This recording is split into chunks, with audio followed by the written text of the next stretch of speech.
There we go, we're live. Hello. Hello. We got people in. We do have people in. I can see comments already. We do. I'll tell you when the notification comes up on my phone. Okay.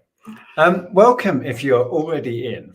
What have we done here? What have we started? I don't know. We're questioning our life choices currently. I went to the boot sale this morning at 8. I didn't. I slept. Anyway, yes, welcome. We had the crazy idea. Well, Lainey had a hand in this. If you're watching, Lainey, that to celebrate 10 years on YouTube, we would do an extra long Sunday live. And there we go. The notification has the come notification's through. out. So, yes. And it evolved into let's do a whole 12 hours, which is now 10 hours because we're taking a break for some football match or other. I know, how rude. Well, not only that, it's Wimbledon final today. I know. We've chosen, well, I say we've chosen the wrong day, but this was it because tomorrow, the 15th, is the day of your first ever upload. It's fine. We have people. We'll say a few hellos actually while we start. And look, 19 people are in at 12 o'clock on a Sunday. That's quite impressive. I know. Most people will be at boot sales. Exactly. Before I say hello to a few people, we have lots of guests coming on. I'm not the world's most organised person, but I think I'm keeping track. At the moment, not sure when John, Luke and Charlotte are coming on, but they might be first in. And then we've got Seller Ladies, going back to Seller Ladies. So you're going to be doing a Seller Ladies show. First one for a couple of years. Yeah, 1:30. Not a long one, just a quick reminisce and a reunion. Well, of a few of us anyway. Yeah. We've got James coming on, James Bolfines, Flipping Retro popping in as well, Married to Reselling, and we've got something to open shortly. Yes. From them. Yeah. And there's something else to open later. Yeah, I'm intrigued to find out what that is. Peter Cummins, he used to be the vinegar jar. He did? Not anymore. What is he now? Sales of the Unexpected. Oh, yeah. That's a great name. He's popping in, which will be great. Tommy Trades, who we met at Bristol.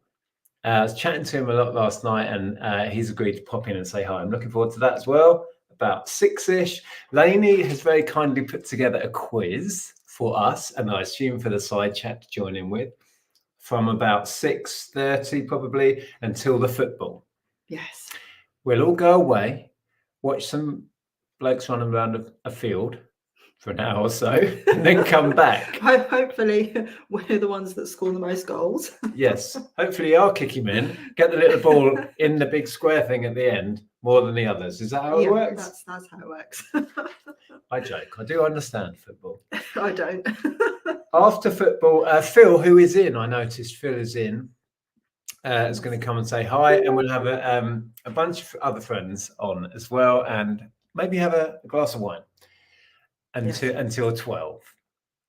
That's the plan as it stands. There's a few people that might try and join us. I know Lee, what's his name on YouTube? Cola Flipper is away at an athletics meet, or doing an athletics meet. So he's not sure when he can pop in, but he's going to try to. I haven't heard back from Edward. Anyway, that's the plan. So, hi, Phil. Looking forward to catching up later. James D, well done on the commitment of time and energy to stick it out for 10 years. Yeah. We're nothing if we're not tenacious. Consistency. I was talking to a few people about this at Bristol, actually. That's one of the things I can do is consistency. But yeah, I think it is worth celebrating these sort of achievements. I think it is. Marking the occasion, if nothing else, right? Thanks for joining us. JP, what's that? Whale, is it? Yeah. Congrats on 10 years. I think I've been watching for 5 of them. Oh, see, that's commitment. That is. Yeah, thank you. Mark, hello. Congratulations for 10 years on YouTube. You have brought so much entertainment and joy to many people. Thank you. Leanne, hello. Morning, Nick. Andrea in chat, well done and thanks for 10 years of helping us all on YouTube. You are very welcome. There's Chris, congratulations. Pete's Toys and Things, thank you very much. Congratulations on 10 years. There's Lainey. Congratulations on 10 years of the tubes and good luck for today. Well, we'll catch up later and I'll let you know how it's going then. I'm looking forward to the quiz. We have no idea what we're going to be quizzed on. Is it a music one? I can't remember. She said. I don't know. Lainey, what we've been quizzed on? Hopefully it's music. We might stand a chance at knowing stuff. Hi, Stephanie. Hi, Becca. Paul, happy 10th, Nick and Andrea. Thanks for all your videos and hard work for the community. Just paused for lunch, so can't stay long. 4th day of no sales. Really? Oh, no. That's not good. That isn't good. You should have been down at the roadshow. You could have put the question to them. Where are my sales? Hopefully it will pick up soon. Ours have been okay, but we did go away, so it was on holiday settings. I'll probably throw together a picking orders video tomorrow. I just noticed the shed's open. That's been open all night. Oh, I assumed you opened it this morning. Oh. It's wide open. Hi, Chris. Boot sales rained off. I went to one here this morning because I'd arranged with a lady that she was going to bring me a load of stuff, and she did. And I bought it all. So it was worth it. Did you buy anything else? Nothing that you'd be interested in, just some media. That was about it, I think. 7 at night over here, but congratulations in Oz. I did speak to Mel, actually. Mel's not on the list yet because Mel's not sure when she can pop on. It might be after football, possibly. That would probably suit Mel better. Yeah, probably. But we'll wait to hear that. I need to keep a track on messages as we go in several places to try and remember to send all the invites. So I need to get the invite link onto my phone. Yeah, I was going to say that because I need to send it out. So I need to, let me do that now. I'm going to message us the link onto our phones so we can then drop the link through to people on Instagram and Messenger. Yes, let's do that. And then we'll carry on saying hello. And then we must open some parcels. Yes. Well, you can show this one actually quickly. Well, whilst I find the link. I'll show it when we go to open the first one because it relates to that. Leanne said, "How did the eBay event in Bristol go?" I think it went really well, actually. Yeah, we were super nervous about having to talk, but we were, yeah. But yeah, I think actually it went okay. It's a funny one because this is our comfort zone, so I don't get worried about this at all anymore. But put a microphone in my hand and great big speakers either side and a room full of people staring at you, and my adrenaline peaks like crazy levels. But it was good. It was a great day. We met some lovely people. As I said, Tommy is coming on later, one of them. Yeah, it was well worth the trip. So, right, what was I doing? I was going to messenger us the thing. Yeah. Now, I don't know if you can, because I can't connect with you on the Messenger? On Messenger, but I can on my phone, but not on there. I think it's since you updated or something. Let me have a look. What's the one that we? There we go. Okay. I can plonk it there. What's the one we have between the two of us then? Yes, I've got it. Yeah, but I need it on mine. It will be there, won't it? Because you'll be able to access it from our chat. Okay. Where's StreamYard? Yeah, there we go. Thought I'd lost you all. Right, yes, Leanne's asking about the event. Karen's popping on for Seller Ladies, right? Yes. Cool. Hi, Karen. Right, let's try and get to the end. Right. Hi, Jennifer. Thank you very much. Hi, Ali. Now, I don't know if Derek and Richard are going to make it. I think they were kind of maybe, yes, we'll see what's going on because they're boot sailing and then watching football. Yeah. So we have penciled in as many people as we could kind of tie down to a time. And then there are others who we don't know. We'll try and fit people in as we go. It's as good as I could do. Susan, congratulations both on 10 years of YouTube. Andrea, you don't look a day older. I do. You I was watching some of the seller ladies last night and I was like, oh my God, who's that person? Don't feel like that's me anymore. And I don't know if that's a good thing. She didn't mention how youthful I looked. Notice. Jeff! I just did that. Someone walked past the window. Did they look at you? Yeah, a little bit. That's funny. Right. What was I doing? Ali, congratulations on your YouTube anniversary. Thank you. Mad, isn't it, that it's a whole decade of this? Real life's a beauty, oh? Oh, the football later. Yeah. Vinyl Guardian. Hi, guys. Loving the channel. I so have to start one. Do it. Yes. One of the best decisions I made in recent times, a decade ago. We do recommend YouTube to anybody and everybody.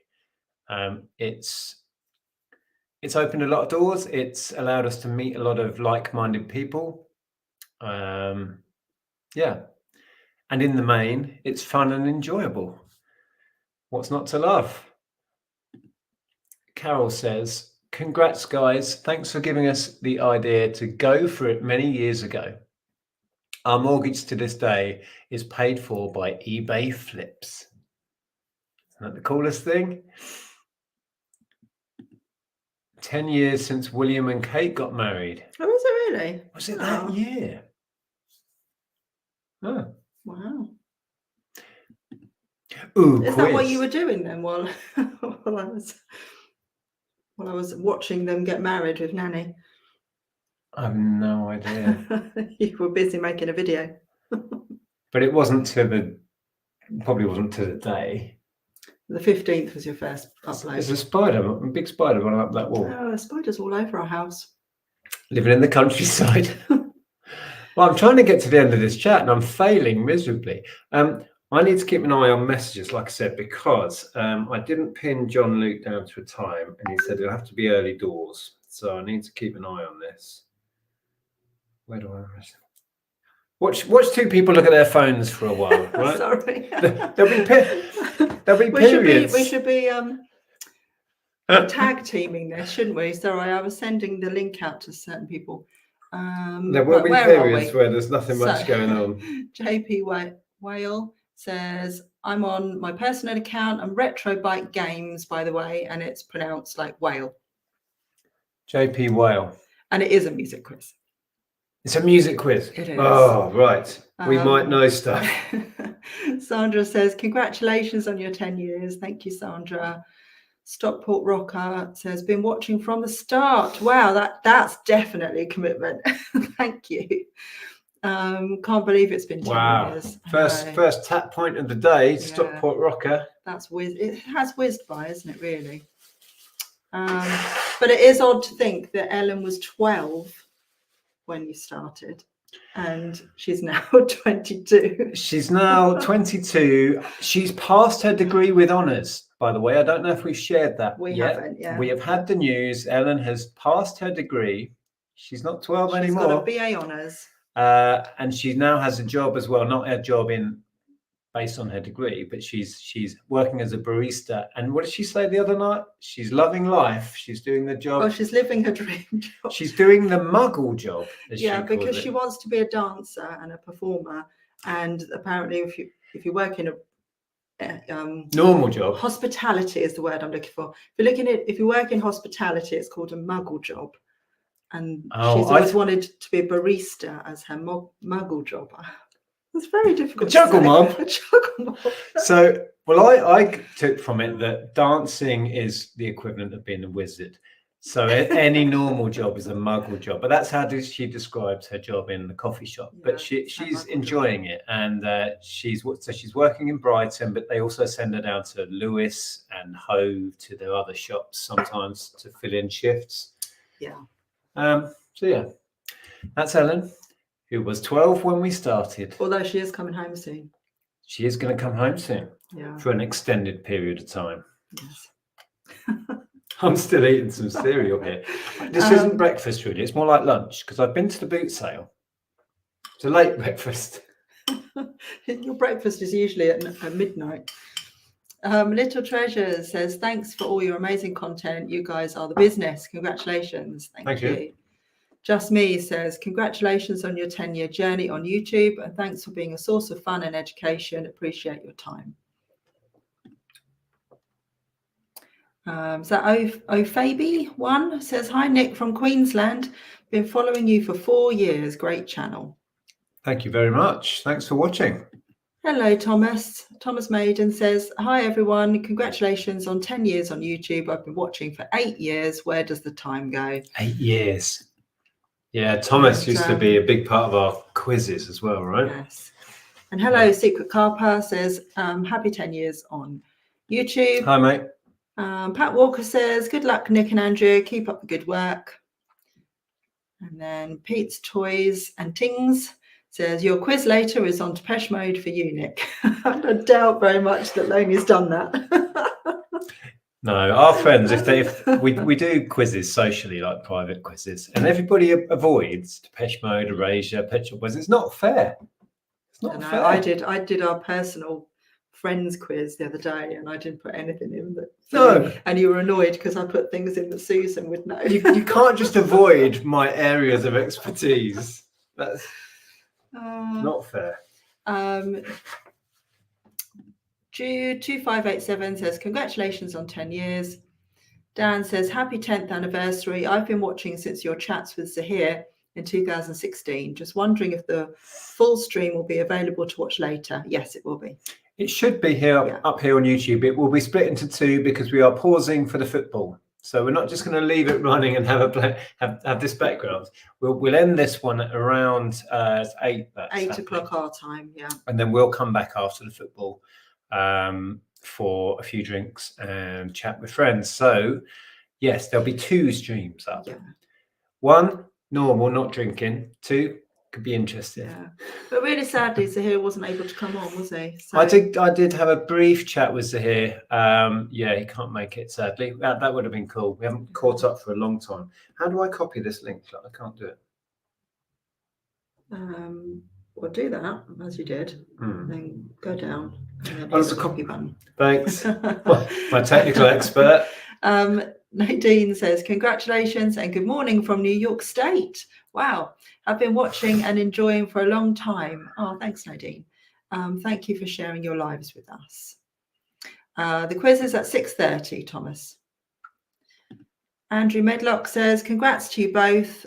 Wonderful meeting you both in Bristol. Oh, yes. Hello, Andrew. Yes. And thanks again for all the contribution over all the years on YouTube.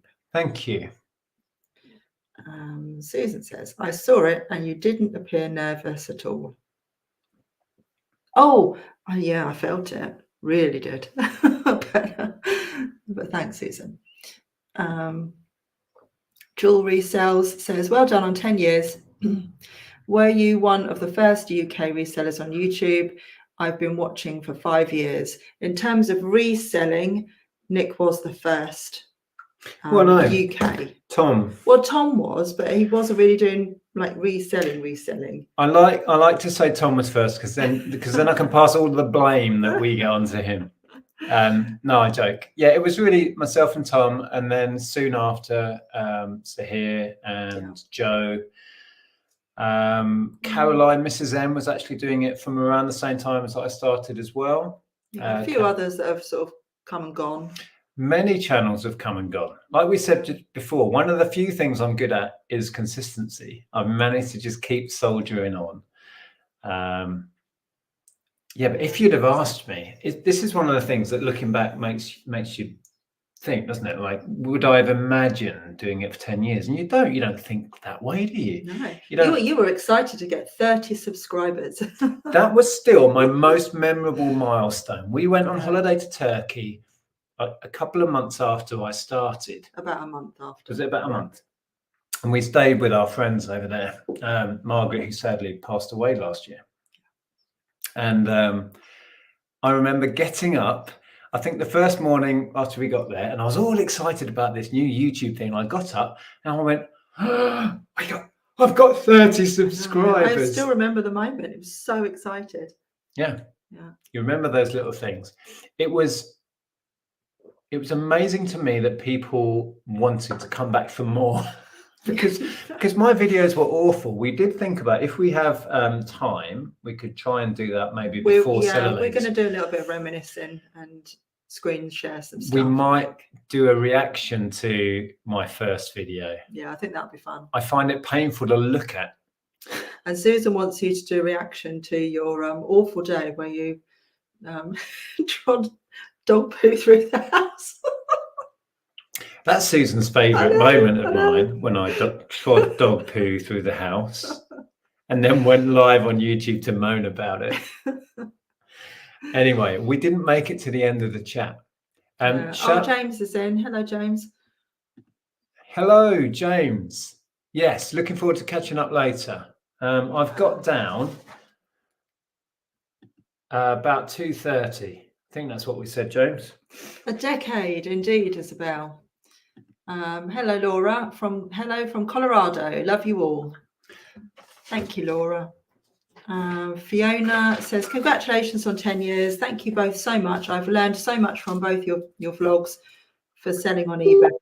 I've sold loads of things I wouldn't have even thought to sell. That's good to hear. That's a lovely message. That's the reason it keeps us going, and why we love doing what we do. Yeah. Really. The fact that people find us entertaining is quite mind-boggling. I can't get my head around that one. But yeah, the fact that we've actually imparted some useful information in this 10 years does genuinely make it all worthwhile. So thank you for the messages. Yeah. Mr. Stephen Parry from Port Sunlight in the Wirral says, how are you both on this 10th birthday? Both look old and grey. Well, tell it like it is. You're all 10 people. Only joking. Thank you for doing these lives on YouTube for us all. Thank you. Yeah. Well, you cover yours up. Don't. It's rude. Should I start dyeing my beard? Thank you very much for the message. Right, we need to open. It's not gentlemanly to say things like that. Antique Central says, congratulations on achieving 10 years of grind and dedication. I know how time consuming it is. Thank you. So can we pause on that? And quickly, I want to open. Yes. So our friends Faye and Simon, who on YouTube are married to reselling. There's Jeff. They messaged and said, well, they're coming on later, but they messaged and said, we sent you a parcel, which arrived, of course, while we were in Bristol. So it ended up in Fred's house, just over there. They sent us a card, a lovely happy anniversary card, and some parcels. And we've had instructions to open. Now, it is the big one first, isn't it? Shall I double check? I think it is. I think that's what you said. But it says do not open, but it means don't open until now. Should we check whether that's right? Well, if you want to double check, then yes. I never trust myself. But aren't we opening it when they come on? No, that one. Oh, okay. This one we were told to open early. Early, okay. Are they in? No, they'll probably be in the boot sale or something, I would imagine. So. I haven't seen them yet, but then I am a bit behind. Final Guardian. Trouble with me is I spend too much time. Easy done. Stephanie loves your Jeff chat. Kay says, how long are you going live for? Up until 8 o'clock. Watch the football, come back until midnight, and then we can actually celebrate the actual day, because it was the 15th that we... Yeah, it's a marathon. Yeah. So pop in and out. Don't feel obliged to stay for the whole up until football and beyond. But yeah, we will attempt to be live for the whole thing. We might, like you said, while you're doing Seller Ladies, I'll probably go and get some lunch. Yeah. Have a power nap. Not for long. It's only going to be like half an hour or so. Laka says, thank you for sharing your journey with such dedication and passion. Thank you. If possible, before or early in the live stream, please could you open the large brown envelope that says do not open. Okay. Later, please open the small brown envelope that says do not open. You could open this if you're feeling a lull or having a couple of drinks. God only knows what's in this one then. That one's for later. And we've got a gift from Cliff that we can do now. So we've got the lovely card. Yeah. And I'll open this one. Elise says, congratulations. Nice packaging. I'll reuse that. Thank you very much.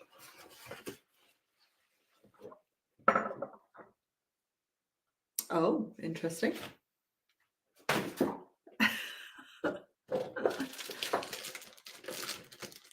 We have this, which looks like a bingo card. Nick and Andrea's 10th anniversary live stream bonkers bingo. Your mission, should you choose to accept it, is to mark off the words on the board below. I should have opened this straight away. We probably said a load of these. We have definitely said loads. Oh, we can fill in a few then. Yeah. They must be spoken or written in the comments by your viewers. Oh, don't look then. Don't look. And cannot be prompted. You didn't see that. You can use the tiles provided to cover the board or mark off with a pen on the board as you go. No cheating and showing the viewers the board. What's the first thing I did? It was the board. Right. Everyone's like rewinding slightly now. Screen grabbing. No, stop it. So what happens then if we? Well, we can shout bingo when the. Well, I can already see a couple of things that people won't say. People won't say that, will they? They definitely won't say that. They better not say that. I don't think that anyone would say that either. Oh, they would. What have people said? That. Someone said Depeche Mode. I don't think anyone's going to say that. Oh, that's been said. Car boot's been said. Yeah. I'm sure someone said they'd been to the car boot. Somebody said Jeff because they said they like your Jeff shirt. Jeff has been said. I'm pretty sure car boot. Quiz has been said. Hang on, is that? Oh, I'm using the wrong thing. You are. Yeah, I think that's all we can mark off. I should have opened this very first thing. Should have done. I should have been more specific because I didn't realise. Oh, has someone said? No. No. Where's Jeff? I'm going to put that here. I can't believe they've done a card with that word on it. Not showing you what it is. Anyway, this was the card from Fan Simon. And they said, thanks for everything you share and congratulations for 10 fab years on YouTube from Simon and Faye. I can't find that one. The one that quiz has been said. Well, I certainly said. Yeah. And then, yes, Thomas Maiden asked, when is the quiz? So yes. That's definitely has been said. Right. Oh, hang on. Here's one. Ali. Ali says, been watching since spring 2019. So could I have half a tat point for 5 years? You can have a whole tat point for saying tat. Bingo. Well, not bingo, but bingo, we have a word we can fill in. Yes. Oh, hang on. And Jeff has been Ali, saying. you can have a whole tat point for being double queen. That won't mean anything to anybody else. Has somebody said Jeff? Yeah. Oh. Right. So Scotty says, hi guys, congrats to you both. Thank you. Lainey says, I've been watching since 2016, which is mental. Where is the time gone? I've got to remember what words we're looking for now. Carol, thank you. Says, Ellen's dancing is insane. What a hidden talent. Did she just discover she was a dancer? She's been dancing since she was born. She's put the work in. She started doing ballet at 2, and yeah, we've been here, there, and everywhere to watch her perform. Up in London, various different shows and things she's been part of. Competitions. She's done, ballet she started with, then street dance. She used to do competitions. We've been all over the place for crazy, was it street dance, wasn't it? She has danced wherever she's gone, like, constantly in the living room, wherever we've been, at your mum and dad's, at my nan's. And we went on holiday to Devon, and she was dancing on rocks on Dartmoor. I remember going to what are they called in Cyprus? The theatre, amphitheatre, and she got up on the stage in this amphitheatre in Cyprus. Yes, she started dancing there. We were in an actual Roman amphitheatre, and we sat on the kind of stepped seats, and she was dancing. Yeah, she used to dance wherever she went. Yeah. It's just in her being, isn't it? She comes alive on stage. If you've watched any of her recent stuff that she shared. Well, when she was a really small baby, before she could even, she was pretty much not crawling. I took her to Music with Mum, which is like a thing where you all sit around in a circle and you get instruments and you all like shake things and bang things and whatever. And I remember her teacher saying, I remember the person running it saying, commenting on how much rhythm she had. Like, her musicality is just absolutely on point, and it was just literally from birth. She was like shaking the maracas in time to the music and banging the drum in time to the music. She has an innate sense of rhythm and style with dance, for sure, but she's also put in 20 years of work. We're incredibly proud, as you would be, and to see her really enter the whole scene in Brighton as a dancer and get to know that scene and those people as a very shy girl that she still is. Yes, she's a girl in our heads. Yeah, excellent. Yeah. Helen says, congratulations on 10 years. Love watching you. I'm just scouring the comments for these words now. Does it mean you're vintage now? Yeah, definitely. We're way beyond vintage. Well done to Ellen. Yay. Brighton is 24/7 happy vibe, brilliant place. Creatives and charity shops everywhere. Congrats to your daughter. It is, and she would have loved to have stayed there, but just can't afford it. So not right now. So she's kind of reassessing things. She thinks she's going to live with her friend, but she's coming home for a while in between, sort things out, save up some money. Yeah. Avoid the DMs. Says Lainey. Who's this? Glow Watcher. Happy anniversary from fan in Nova Scotia. You are very welcome. Thank you. Drinks after 10 p.m. That's the vague plan. After the football, we'll have a few drinks. JP Whale, Sander is a blast from the past. Haven't heard much since he moved up north. Zahir, maybe. Is that meant to be Zahir? Yeah. I think he's not doing a great deal on YouTube at the moment. Hopefully he'll come back to it. He has been recently, but I think he's having a break. Hello, Stephen. Hello. We have unpacked your huge box. I think I put it in the chat. But it's going to be quite an editing job, and I want to put in some research that we did on some of the items, because Stephen sent us a box and we thought he was joking when he said it's 35 kilos of toys and games that I'm having to clear out, and I thought you'd enjoy going through them, so I'm sending them to you. And we're like, oh, okay, but it won't be 35 kilos. The courier could barely lift the thing up. I know. We dragged it through the house into the kitchen. I wasn't going to lift that. It would have put my back out. But yes, we've been through it, and there was a few nice little gems in there. It was fun. So that's a video to come once I can sit down and edit it. Yeah. Scooter Tart says, congratulations on your 10-year anniversary. Been a viewer subscriber for the last 4 years. Here's to 10 more. Much love to you both. Paul. Thank you. That's Paul. Lovely. Just think how many people you've helped and inspired in the last 20 years. Well, I hope so. Yeah, yeah, it did mean to say. Oh, yeah. JP Wales are here. Yes. So we got there eventually.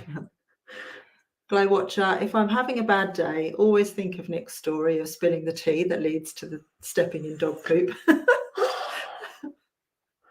We will try and watch that one later, just to make Susan happy. I've not watched that back for many years.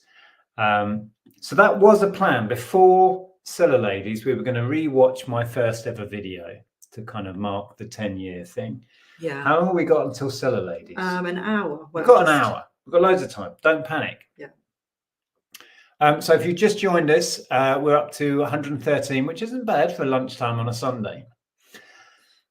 We are going to be live right up until the football, 8 p.m. We'll take a break for that, and then we're back after the football for a couple of hours of drinks with friends. But we have lots of guests coming on, and we're starting with a trip down memory lane with a Seller Ladies chat. Do you know exactly who's coming on for that? Yeah, it will be Karen, Carla, and Lex. Karen, Carla, Lex. I did ask a couple of other people. Heather is not around. Shelley is at the boot sale. Louise is at the boot sale. So it is us. Is Shelley making it later? I don't know. I've sent her the link in case she wants to pop on. I'm just sending Karen the link because I thought I'd better do that now before I forget. I don't know when John, Luke and Charlotte are coming on, but they said that they're busy with a few things, but should be able to hop on. So we'll just have to wait. Did we read Simon's? Yeah. No.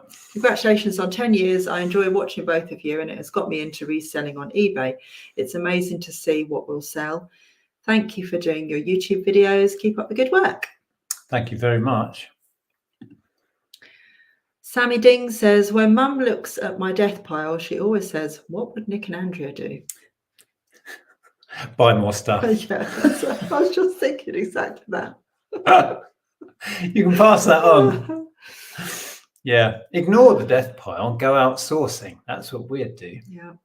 Jennifer says, I think the first video I watched was the dog poo one. No, surely not. That's hilarious. Imagine that as being your entry way into the channel. This looks like a sensible young man. Yeah. No, you wouldn't call me a young man. No. Paul says, even when you've had bad times, etc., you've always tried to entertain and give people a boost. Really admirable and very much appreciated by a lot of people. Yeah, it's just a document, isn't it?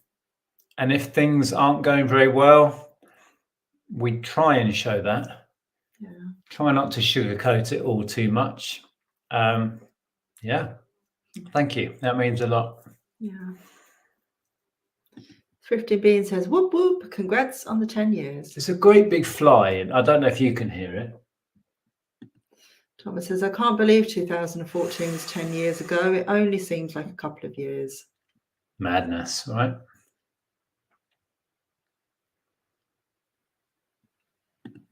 I had to read that twice.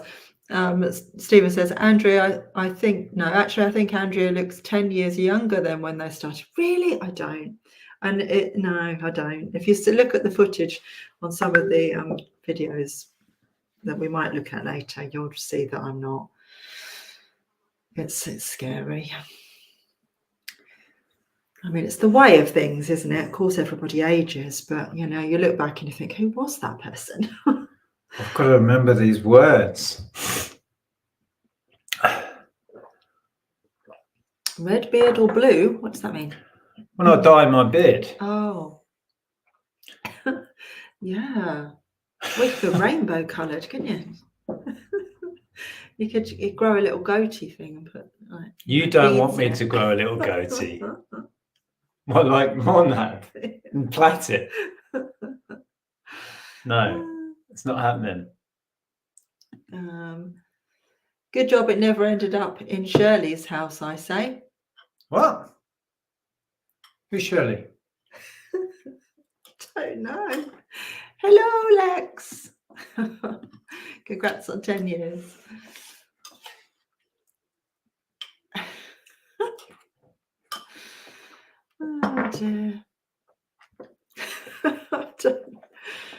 don't know what they're chatting on about. I remember when Lex started, and soon after that, Lex was doing videos from the upstairs in the shop, which had the clothing.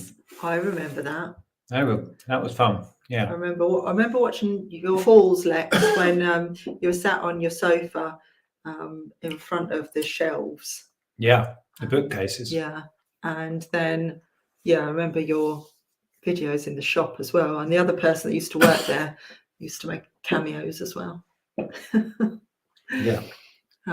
Stephen Reed says 10 years. Wow, it's gone so quick. Thank you for being such an inspiration to so many people, myself included. Thank you, Stephen. Sandy Sales says congratulations. Lisa says I saw Jeff. Did you? Where? Yeah. Oh, Stephanie says it's a scam. It's a scam. What's oh? Bingo. Right, are we anywhere near a line yet? No. Well, actually, Getting there. I can't show you the sheet like I tried to before. Yeah. We've got 3 in a line. Yes. So. I don't know if we've got that actually. No. What? Where? Trivial Pursuit. No, that's not on there. No, but no. No one's going to say that.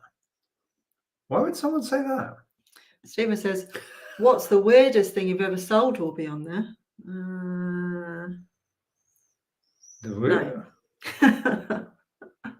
Well, we haven't sold one of these. Can you make money selling CDs?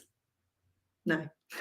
Yeah, yes is the answer to that. Phil says, I only saw one word on that sheet, but I'm wearing a t-shirt with it on, so I will not spoil. He's not got that on his t-shirt, has he? Lisa says,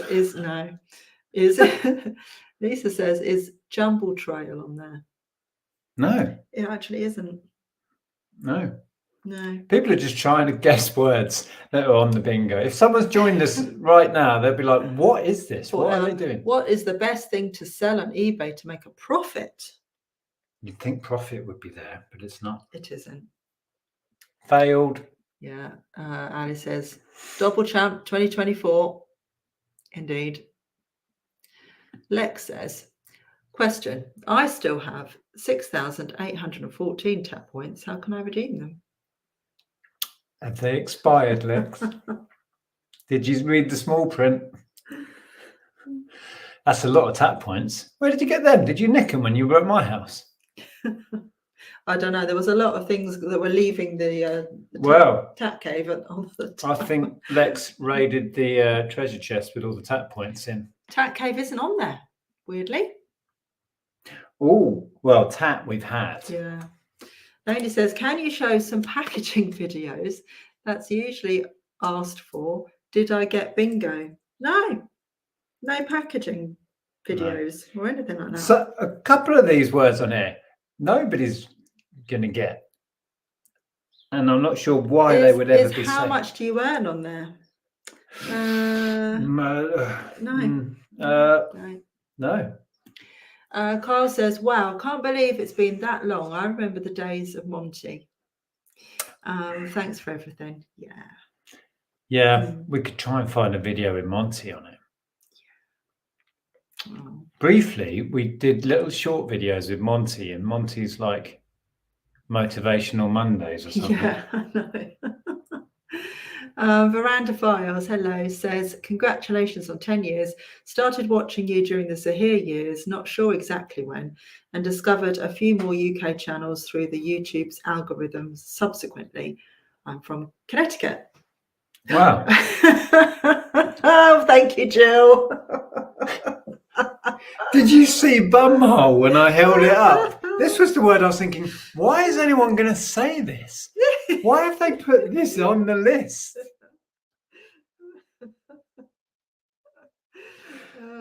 Simon and Faye are going to tell us we're cheating. They're not going to give it to us. They're going to say, you cheated. I flashed. Hang on. I flashed my bumhole. Did that happen? Oh, no. Well, that's the only way this was going to actually happen, wasn't it? The stream's going to be taken down if you carry on. I can't see it. I can't. It's there. You can't see. Are you pointing at the bumhole? Oh dear. The Gentleman Marketeer. Hi both. As a fairly new YouTuber, I appreciate all you have done for the reselling and YouTube community. Hope you have a fantastic day. Well, thank you. I will have to check out the channel. Somebody else mentioned that. Shelley mentioned you the other day. Was it? Other people have as well. So yeah, we need to check out your channel. Tommy Trades, hello. Hello. Yes, we met at Bristol. Yes, and Tommy's done a very good video on the Bristol Roadshow. You need to go and check it out. Yeah, we watched that. Yeah, that was very entertaining. Yeah. Oh, yeah. Says congratulations on the 10 years on the tube. Looking forward. I've got down. What did we say, Tommy? About 6. So I'll try and remember to move this forward because it keeps jiggling. To send everybody the links in time as well. Karen says, been watching since 2017. It's lovely to now call Nick and Andrea fab friends. Oh, yes. It's good to call you a friend as well. I remember, yeah, we were talking about that at lunch the other day. But when Karen started watching. When Karen went, do you know who I am? That was 2019. Yeah. Hello, Flippy Maggie. This is tricky. My connection keeps failing. Oh no. Congratulations. Thank you. What football is there a reseller 5-a-side on? Can you imagine? Who would we have? Yeah. Fantasy Football League. Well, I know James plays football. Yeah. John Luke's kind of young and fit, potentially. George. I could stand around in goal. Who would we have on a female football team? Not me. I'd pay to watch that. I would pay. Not me. I can tell you that for now. Reseller arm wrestling. Yes. Now we remember the days of Carla and Steve and their reselling arm wrestling matches. That all started. We had a meetup of just a bunch of us YouTubers going back. I don't know. It must be like 6 or 7 years or more. So there was us. Was there and Beck at that one? I'm not sure they were at that time, but there was Carla, Lex, Steve, Tom. I think we were in Nottingham for that. Just a bunch of us. Yeah. So we went out on a relatively messy night. Oh, and Darren and Pam were there. Darren and Pam were there, yeah. And yeah, we were in one particular bar, and them two challenged each other to an arm wrestle. Yeah, and then they had a rematch at the Bristol meetup. Then they had a rematch at the and it was all Team Steve, it was Team Carla, and they had merch made up and all kinds. It was a big event. Weird. I think Carla won, didn't she? I think Carla always won. They've had 3, I think, haven't they? Hello, Marcus. Says, hi, guys. Top effort on 10 years of YouTube. Where did that go? We remember the old days, Monty and Hitchin. Oh, wait for it. Bingo. And Ellen looked so young. Yeah.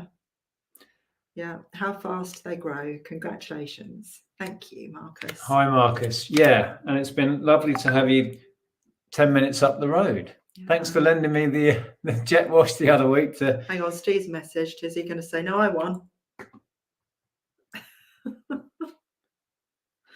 I've got to put Hitchin on somewhere. I can't even see Hitchin. Oh, no. It's something completely different. He's not even watching. I did message Steve. He can't make it. Right. Either that was just avoiding us. We've now got 3 in a row on bingo. I can't show you the card because then you'd know the words. But 3 in a row out of 5 and another 2 rows of 2.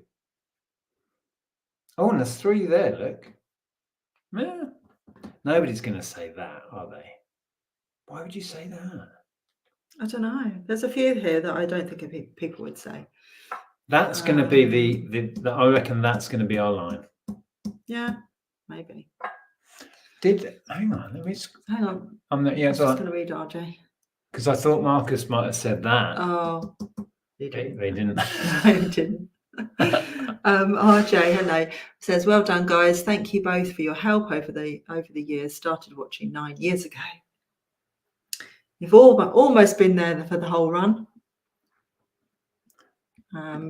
Sharon Ireland says, hello, well done on 10 years. I've been watching you for a few years now. I love watching your yard sale videos and seeing how much things sell for. You're both very inspiring. Thank you so much. Thank you, Sharon. Yep. I'm going to have to go and chase this fly out of the building soon because it's really doing my head in. It's the reselling fly. Carla sent it over. Look at that big spider. I know. They're all over the place. We're riddled with them. It's because we open the windows and the doors and they just all come in. Mr. Reseller says, many congratulations on 10 years. Thank you. Yeah, even the reseller fly has come to congratulate you. The Dave, hello, says, congratulations Dave. on amazing 10 years on YouTube. Here's to many more. Thank you. I'll pop in through the day and the night. Okay. Good. Hello, See you Lee.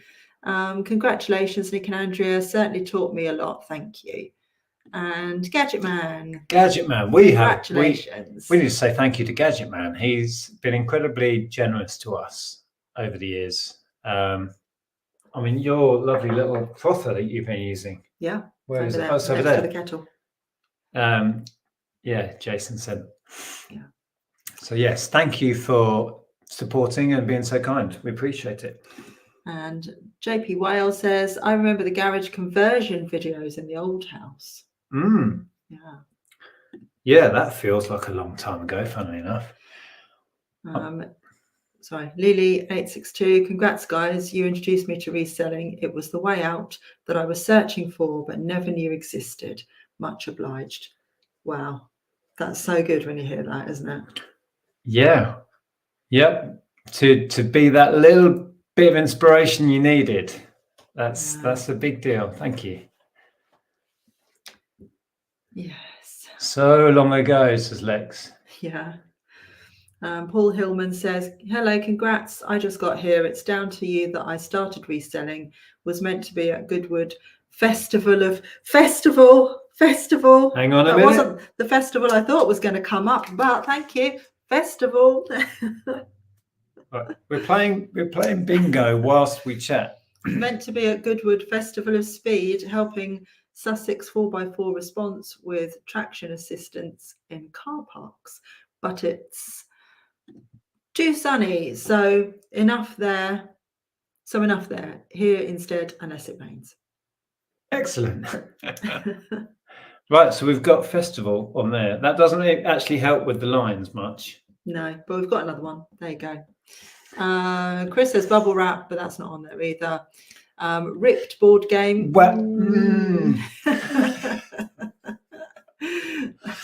People are just shouting out words. I don't think this is how the game's intended to be played, but it's not working either. Tony and Jill, hello. Good morning. Sorry we are late. Are they shouting that at us? Good morning. You are very welcome. Stephen says jugs and mugs. They're not on there either. Are they? No. How does this crossword thingy work? It's not a crossword. It's a bingo card. Well, so we're trying to get all the word bingo. Simon of Fate sent us a bingo sheet that I accidentally showed briefly earlier. And as we go, if words come up, we're going to try and get bingo. We've got 3 in a line of 5 so far. Yeah. I still think that's the line that's going to go because no one's going to say that or that. Maybe. Although someone did say this already. So, I mean, what do I know? But that's only because I accidentally showed it on the screen. Car headlight, good shout. Disney, not there. There. Why would someone? Oh, I know why. Oh yeah. Stevie says I bought my car from reselling. Thanks to you guys. No, Kath Kidston is not on there either. Bought a car. Jugs isn't there. Jugs not. See, Jugs should be there, really. Stephanie says, I hope the word BJ or however you spell it is on there. I watched that video recently. It's not. It's not. No. It's not. Oh, hello. Sales and the unexpected. Good afternoon, Pete. So I've got you down on here on my really organised list, about 5. He says, I'm emerging from my dad nap after my boot sale. I went to the early 11. Sandra, bless you.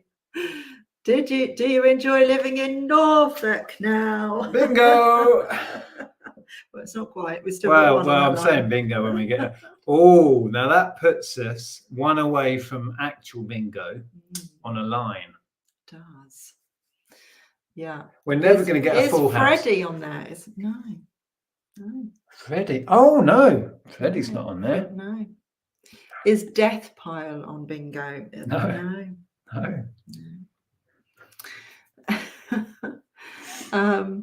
Peter Ray, hello. Congrats on 10 years. Yeah, I think I messaged you, Pete. I can send you the link if you wanted to hop on at some point a bit later. We've got Seller Ladies up first. Yeah, DM me if you wanted to hop on, Pete. Hello, that's Flipping Retro. I think they're popping on later, aren't they? Yeah. Hi guys, looking forward to chatting to you later this afternoon. Congrats. I've got you down for around 3-4ish. So we've got James on at about 2:30. I don't know how long we'll be chatting to James, how long he can stick around. So anytime after 3, basically. And then after that is when Simon and Faye will be on at about 4:30. Okay. So yeah, I will send you the link nearer the time. Oh, Dave says, I saw a Monty video the other week. Oh. Yeah, so Sounds Unexpected says, I do remember binging your videos when you only had about 30 videos. Yeah. Wow. Yeah, a lot quicker doing it that way. Yeah, Susan says, why is that on there? We don't know. I don't know. We don't know. But was it from the B-Day video? I don't think I said. Phil says, oh, well, I'll have to change my T-shirt now. Have you got bum hole on your T-shirt? What is going on, Phil? Rebecca says, I think your clocks are wrong. It's not 8. Well, it's because it's a special day today. We're doing a 12-ish hour. It was going to be 12 hours, apart from we have to break for the football now. Well, as I think Lainey pointed out, now we're basically taking a couple of hours out for the football, which should be enough. We're now doing 10 hours for 10 years. Yeah. It's like it was meant to be. We're not breaking for... Also, I mean, how can we... Couldn't have picked a worse day. The tennis final's on as well. So people will be busy with all of that. Yeah. Tommy's coming on at 6. Yes. Yeah, I've got vintage Tommy. Postcards. Well done for the last 10 years. Look forward to the next 10 years. Been watching for 9 years. Goodness knows how old we're going to be in 10 years. Well, I know how old we're going to be. How old we're going to look. Even we can work out how old we'll be in 10 years. That's a scary thought. In 10 years, I'll be 60. Yeah, that is scary. That's proper old man age. I'm not counting. Stephen anymore. says Karen was my gateway to the UK reselling YouTube community. Whoa! Wow! Imagine that. Excellent. Oh, predictions for the game tonight. Well, we're hoping it's going to be England. Oh, predictions for the game. Is George coming on? I messaged George a couple of times. I didn't get anything back. I don't know. If anyone knows how to get hold of George, tell him to, answer Let me his have messages. a check. Let me have a check. Oh, thank you, Gadget Man. He says, your dad is into bees, so buy him some Stingsy D's. I don't think he'd like Sting. My dad. Thanks for the super chat, though. Dad is not a music fan in that he doesn't buy it and listen to it, but he knows a lot about it. It's a strange thing. Yeah, he used to love watching Top of the Pops. Yeah, he'd really like to see C6 Steve for a while. I remember that. Oh, he liked Bryn Terfel. Yeah, but it's not Dad's thing. My dad, if he has any spare time, he's reading a bee book. He has. I'm not even exaggerating. He has every book on bees printed. It feels like, and quite often a few different versions of. Yeah. And he continually just reads up about beekeeping. That's his consuming passion. Doesn't have time for trivial things like music, films. watches a little bit of telly. But yeah. Where would I have messaged George this one?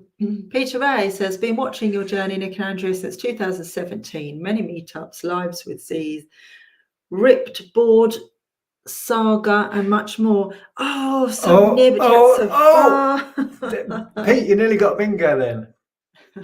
Yeah, Pete, again, if you want to DM me, I can send you the link if you wanted to hop on at some point and say hi. No pressure, just the invite's there. And here's the lovely Sharon.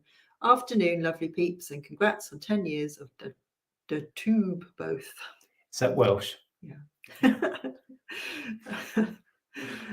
Joe Forrest says, hi guys, happy anniversary. Watching for a short while from Spain.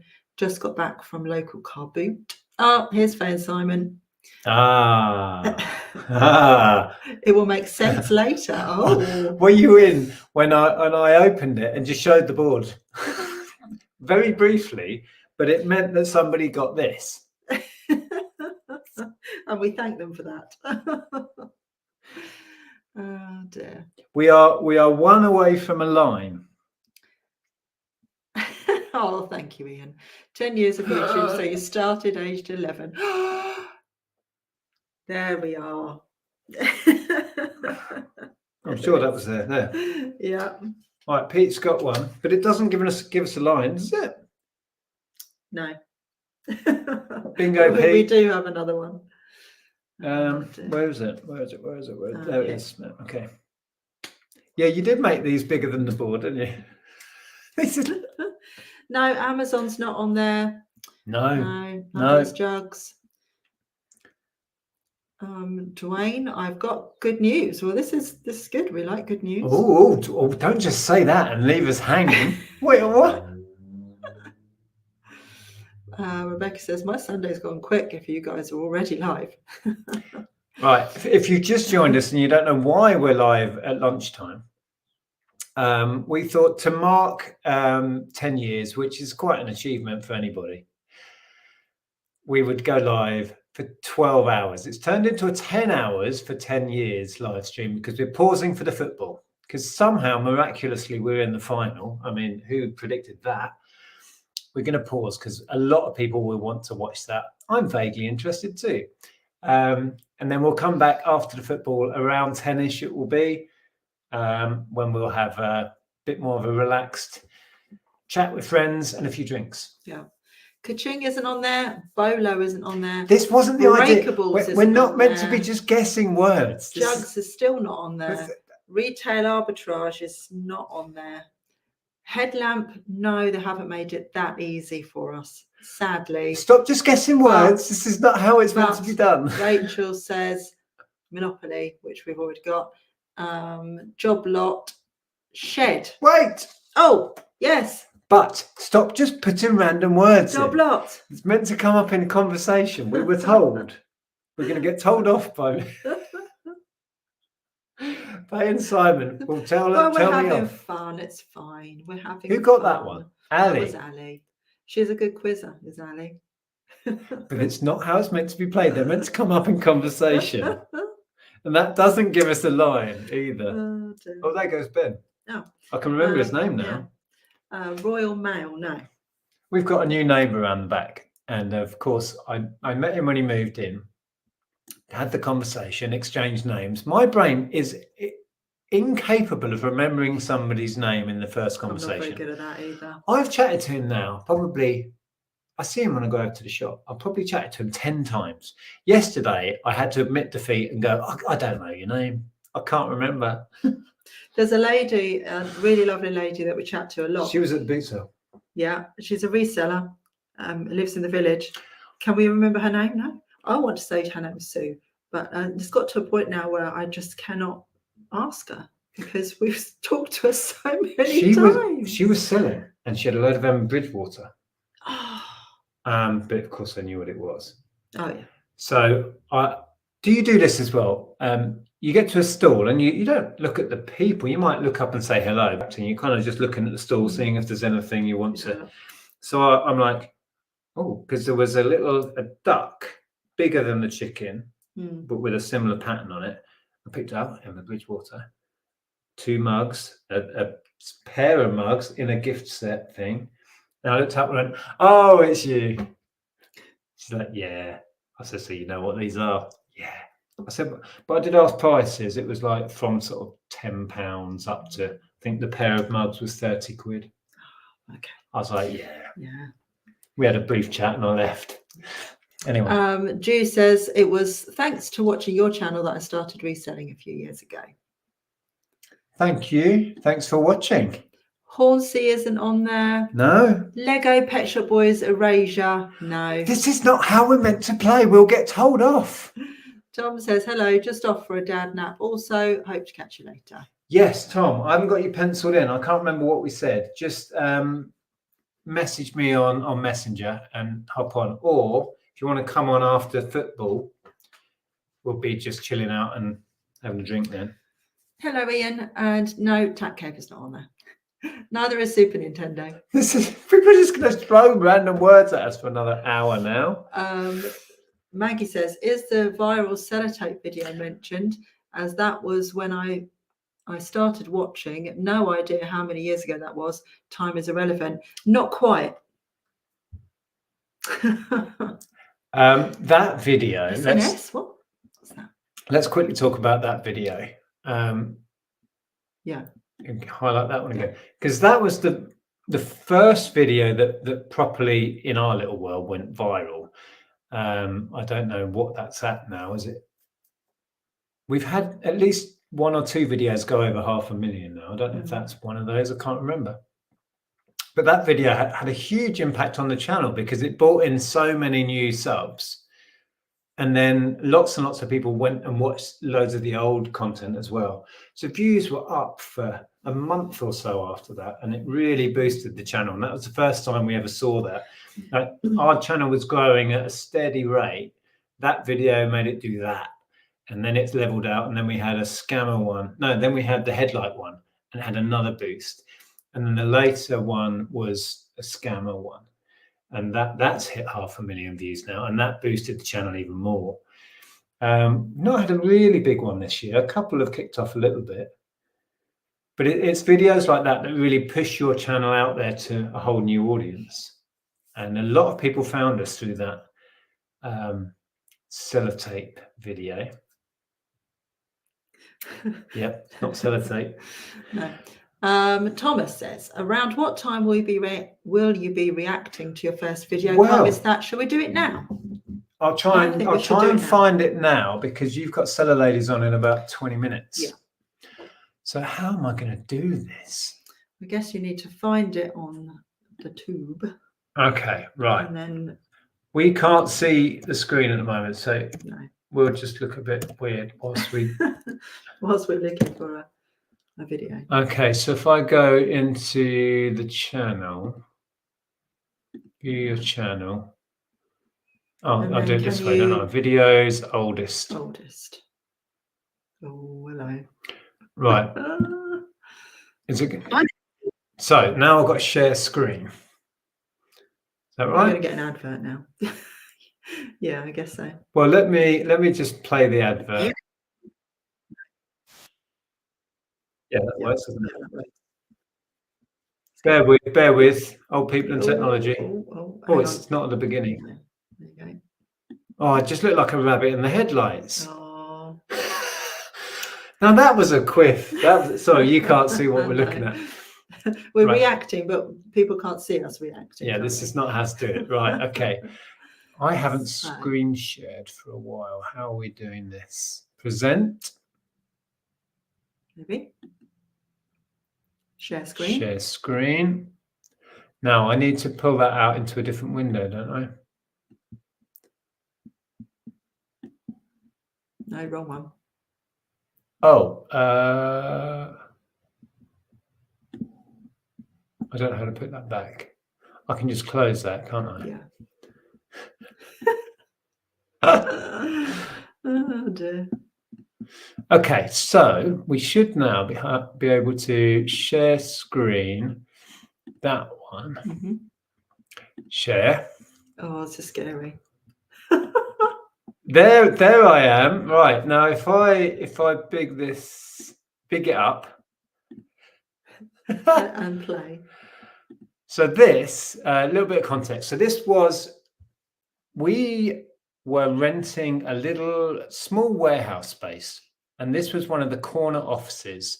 And I'm sat at my desk with a very old Mac with its little webcam in it, streaming directly into YouTube, which was how it was done quite often then. This was attempt, I would say 5 or 6 to do it, because we didn't have the greatest internet connection and it kept failing. So this, I don't know how many times I've said all of this same waffle. Anyway, I need to just remove you were getting that. quite frustrated at this point. How do I remove that comment quickly? Oh, there you go. Right, so let's see. Right, I need to put the sound on then. Hi, my name's Nick, and I'm an eBay reseller. And I thought I'd come onto YouTube and share with you guys what. First, can you see how glitchy it is? Because our connection was so bad. It was, and it was obviously 10 years ago. What it is I do and how I do it. I've thoroughly enjoyed watching guys and girls talking about their exploits on eBay and Amazon, and talking about what they buy and what they sell and how they get on. So I thought I'd join in, really. I'm based in the UK. At the moment, I sell on eBay. I used to sell exclusively on Amazon. I used to have a retail outlet. I've been earning a full-time living from buying and selling other people's secondhand stuff for 13 years now. And yeah, I thought I'd come on and share what it is I do and how I do it. So, could I just pause it there quickly? I was just looking at the background. As you can see, I was really into board games at that point. I think as a niche, I'd kind of not long discovered there was money in it. So there must be pretty much that whole rack was board games. And then on the other side, all that stack of white things, that's all trading cards. I still have most of the stock that we left the shop with, which was at one point pushing 100,000 trading cards, which I slowly but surely sold off in little bundles of 100 or so. And I was going to say, where I'm looking, just behind the computer, was a corner office with a glass windows in it, and the other side was you standing, sorting out clothing and packaging stuff up, and what have you. So in this video, I thought I'd just explain who I am and do a little bit about my background, so you know what my background is and what my knowledge is. So you know if you want to. Oh, it's painful. Videos, because I plan to do a load of videos about the process, really, about the things I look for. Do a few videos about what to buy and what to sell, what to look out for. And then I'll do some videos about eBay itself, buying and selling, the process of selling through eBay, the pitfalls and hints and tips that I've learned through my experience. Get on with it. The videos that I watch just endlessly informative, and you can pick up so much stuff on here, and hopefully I've got a lot to watch. So that's the plan, anyway. I'm not watching the whole thing. So, my background, I started out in 2001. The charisma of it all. I was working for the police force, but I was really unhappy in my job, and I had started buying and selling. Can I just interject again? For those watching this thinking, I can't do YouTube, I'll look really wooden, or I won't know what to say, or what, just look at this fool here, right? Not me. Although I was just as bad when I started. But it's true. You're not your natural self when you start, and if you are, then you are a natural at it. I clearly wasn't comfortable. Because this is what I was like then, right? I've not changed my personality, but I've changed being able to get my personality through the screen. I think you have got, I think just generally in life, you have got more confident. Or maybe. And I think maybe YouTube has helped with that. Yeah, well, yeah, I would agree. Yeah. but I wasn't. This is not how I was in person then. Ali says, hired, subject to references. Let me read some comments before we carry on. Look at it, I like this. Smile, you're on candid camera, bless. Honestly, I find this excruciating. And I do look like someone behind the camera's got a gun to my head or something. Talk and look relaxed, quick. In your Tesco's shirt. Is that what it was? I don't think so.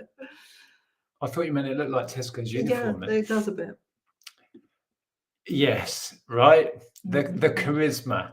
How did this chap build a channel to this size? Lainey says George Ross hair. Yeah. Wow, this is riveting stuff. Isn't it? Isn't it though? That hair though. Oh dear. Oh, I was trying to find George on here. Ian says, sorry, that looks like a mugshot. It does. Don't apologise. And Stephen says, proof that reselling is a harder lifestyle than YouTubers make. I tell you what, it looks like I'm in prison, to be fair. Oh, can we stop it there? Is that Morrissey? Oh, babyface Nick. I don't look any different. What are you talking about? Yeah. Oh, what's this? Police. Bingo! We've got a bingo. Tony and Jill. We've got a whole line. Well done. Or Nick Ashley. What's Nick Ashley? Anyway, police gives us a whole line. I'm calling that bingo because I don't know if these words are ever going to come up, but we'll keep playing it. But yes, prize goes to Tony and Jill. Yeah. I don't know what the prize I've is. now scooched to the bottom, so I'm sorry if I've missed lots of comments, but yeah. You know, I love these. No wonder it took 2 months to get to 30 subs. Right? And the fact that clearly at this point I'd watched this back and went, well, that was all right. I was. You do have to take the context into it a little bit. But I'd just done this like 4 or 5 times in a row, and I was really peed off. I've seen more jolly hostage. Right. Oh dear. It was more of a formal place, wasn't it, back then? It wasn't. But this was as charismatic as I could get on camera at that point in time. Oh dear, it's painful. Right, we'll have a couple more minutes. Is Nick Berry? Hang on, wasn't it? But I don't think so. No. That was media. No media. No, I don't know how you're going to get these last lot. Right. Let's get back to the action. On eBay as a hobby, buying and selling retro toys from car boot sales, and I was finding it. It's the monotone, isn't it? Great fun for a start. Great fun. But really profitable. My wife Andrea had just had our first child, Ellen, our only child actually, and she. Can we stop it? So she Can we stop it? Not a lot of spare time. I'm going to get a drink. You do that. This is painful. With eBay, and we set. I decided I would. We find your first video. No, don't do that. I could earn a living doing this, and I really wanted to get out of the job I was in. Oh, great fun. Sounds legit. And we took the plunge really, and we never looked back. We bought and sold on eBay for a couple of years, and that was really going really well for us, to a point where we'd filled up our small rented 2-bedroom house with stuff. Piles of Nobody wants to watch this man anymore. And it wasn't ideal with a very young child. We had no space. It was becoming quite claustrophobic. Let's scooch to the end. I genuinely think that's enough. Our backgrounds were both in retail. Before I was in the police, I'd worked for Virgin and selling it on for profit. Let's see how I ramp it up at the end. So yeah, there's a whole other world of retail arbitrage, of which I still do what I buy, what I sell, hints and tips on using eBay, and just show you guys what I do, in the hope that somebody out there can get inspired by this, or get some information or some hints, or it's useful for somebody. That's the plan. So yeah, subscribe, comment, do all of those good things. Ask me questions, ask me for videos. What's up, man? I'm not sure quite what I'm going to talk about when, but if you ask me to talk about something, or an element of what I've done in the past or what I do now, I'll more than happily make a video. So thanks for watching, and goodbye for now. Supercharge your business with the all-new Shopify Point of Sale, the all-in-one POS solution built on the world's most powerful. Let's just do that. There we go. Stop screen share. Well, that was genuinely painful. I mean, if that doesn't... That painful smile at the end. Susan. I mean, yeah. Sandy Sale says, it's nice to rewind to see your younger self. Well, it's nice that it's all there as a document, but I really hate watching any of those early videos back. I hate watching some of the recent ones back, let alone then. This is a good question, Aaron. Does Nick ever wear a shirt now? Yeah. Shall I elaborate? Not often, though. No, really not often. I don't. If we're doing something more formal, yeah, I do have quite a few shirts. Oh, Isabel's being nice. Take some bottle. Don't be harsh. It's fine. And it does. And it does. What was I going to say? Yeah, I'm most comfortable, as you know, in a t-shirt, jeans, and a hoodie. Yeah, me too. So that's what I tend to wear. I have a big collection of t-shirts. Yeah. Well, I tell you what, I'm going to go and use the bathroom facilities before Seller Ladies. Right, so we have Seller Ladies coming up at past. Seller Ladies is something Andrea started. Did you start that, or was it on someone else's channel? It started on someone else's channel. Oh, okay. I can't remember how it started. We might discuss that. So it's a rotating thing, I think, that went around a bunch of different channels. And Andrea's managed to get a few of the ladies from Seller Ladies back together. So I think we've got Karin, Lex, and Carla, and of course Andrea. And they can chat about that. So that's at 1:30. We've got James popping on around 2:30. Flipping Retro. I don't know if it's both of the Flipping Retro girls on at about 3 or 4. They've got Married to Reselling. Peter's coming on. Peter Cummins. All sorts of people, all the way up to the football. And then we're going to pause. That's the plan. So I'm just hoping I can stay awake until the football, and then watch the football, and then after that we'll have a glass of wine. Let me see what's going on in the chat. Shirts are a pain to iron. Yes. Oh, it takes me back to my days in the police force of ironing shirts and trousers and the crease down the front of your trousers and all that waste of time. Oh, good Lord. Don't miss that. Ironing your shirt the night before going to work. Yeah.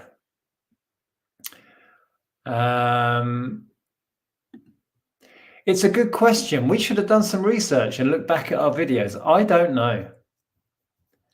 Andrea was not keen to be on camera in the early days. And I don't know when she joined for the live streams.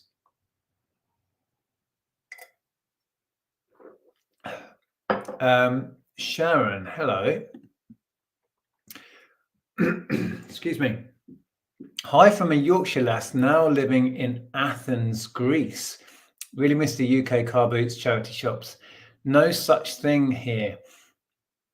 Ash's DVD. Ash's DVD is not on the bingo card, surprisingly. But we do have a line. We have a line in bingo. This drink has gone down the wrong hole. Excuse me. JP Whale. I remember the Cellar Ladies and the Boys Chats. Yeah, there's been a couple of different incarnations of kind of lads chats, if you will. It's hard to maintain something like that. Zahir and myself had a regular chat, which lasted a good couple of years, 2 or 3 years. And that eventually fizzled out. Will you be doing the dog poo one later? Quite possibly. We'll maybe do that after the football. That's a kind of certainly after the watershed moment. Not that I'm swearing in the video, but we'll have. I'm hoping Susan can make it on later, so maybe we'll try and find that one then. I know Susan found it because I'm sure she was. Did you find it already, Susan? Maybe you've got the link to that. Yeah, we'll have to look at that later. Veranda Files. I miss Cellar Ladies. Andrea first appeared in 2015. Thomas knows stuff. So a year in, or well, if we started around this time, about a year in, that'd be about right. I've not owned a shirt, or I've not owned an iron since Margaret Thatcher. Wow. My wife got me some non-iron shirts when I managed at Royal Mail. Came in handy when I did admin at Jaguar Rover 2. Wow. The boys, well, you would say that, Lex. The boys' chats were hilariously bad. Coming from one of the Cellar Ladies. Watching while cleaning, moving phone from room to room. Hi, Rachel.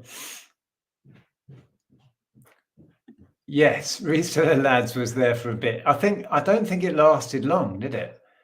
A bit like herding cats, organising resellers. It's like whenever we have meetups and we try and decide what we're going to do next. Herding resellers is organising resellers is not easy, is it? No. We were just talking about when you first came on the channel, and Thomas reckons it would have been 2015, so maybe a year in. Yeah. Sound about right? Probably, yeah. Got FOMO. Oh, we didn't open Cliff's parcel. Shall I quickly do that before? Okay, yeah, well, we've got 3 minutes. So Sorry. Lex is already there. Let's bring her in.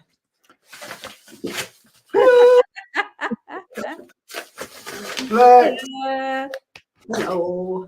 I don't know if Cliff is with us. Cliff, say hi if you're in. I'm going to open your gift. And there's a car in. Hello. Hello. Hello. Hello. Right, there we go. I'm not supposed to be here now. So you got 2 minutes. You're an honorary lady. And eat something. I'm an honorary lady.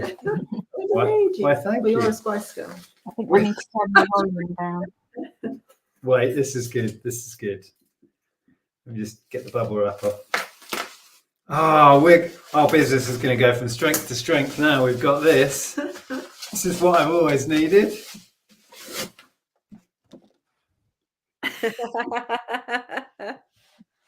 Genius. eBay for Dummies. Is it up to date? I'll be reading that tonight. I don't know. What it say inside? I have no idea. Does it have anything about promoted listings in there? Oh, the poor promoted listings guy. Poor lad. He's like, I just work here. I'm sorry. Oh, Jennifer says I own that book. Do you? So do I now. Cliff, say hi if you're in. Thank you very much. That's maybe, yeah. That tickled my Oh, fancy. look, Susan's really going for it now. Red noses, labels, zebra printer, caramel and jewellery, Le Creuset, Magic the Gathering, Pokemon, Erasure, Lego, thrifting, thrift map. No. Atari cartridge. Oh, hurrah. Oh, that's there. Oh, I'm so rusty at this that I had my YouTube playing and it was doing the double sound thing. You did that as Sound well. rusty. Yeah. there's always one. Right, I'm going to leave you lot to it then. Oh, where's the caller then? Is Carla, do you want to ping her a message? Well, I put it in. I'll send it to her personally as well. Right, I'll be back. How long are you going to go for? I don't know, what, about half an hour, maybe? James is down at 2:30, so that works. Right. I've got to find it. I found the original. Oh my god! I found that on my phone. Oh, Our original little thing. And I found my first ever YouTube video, which was 6 years ago. That's me. You haven't changed at all. Wow. My god, it's crazy, isn't it? I've pinged it to her on WhatsApp, so hopefully she's seen that. Oh, God. Carla though, she's all places all the time, isn't she? There'll be stuff going on. Chaos. Okay, right. I've got anti-glare glasses, but I think I look like Heston Blumenthal with them on. No, I'm sure Heston Blumenthal is like bald and a man, and you haven't changed that much, Karen. I mean, I need glasses to see now. I had a little look last night, just a little sort of reminisce to myself, and yeah, it was odd. I definitely looked different, and there was, when we first started, it was before StreamYard, so we were still using was it YouTube Hangouts? Or yeah, and it would like Hangouts. Yeah, so we were all sort of lined up. I took a screenshot. We're all lined up at the bottom, and yeah.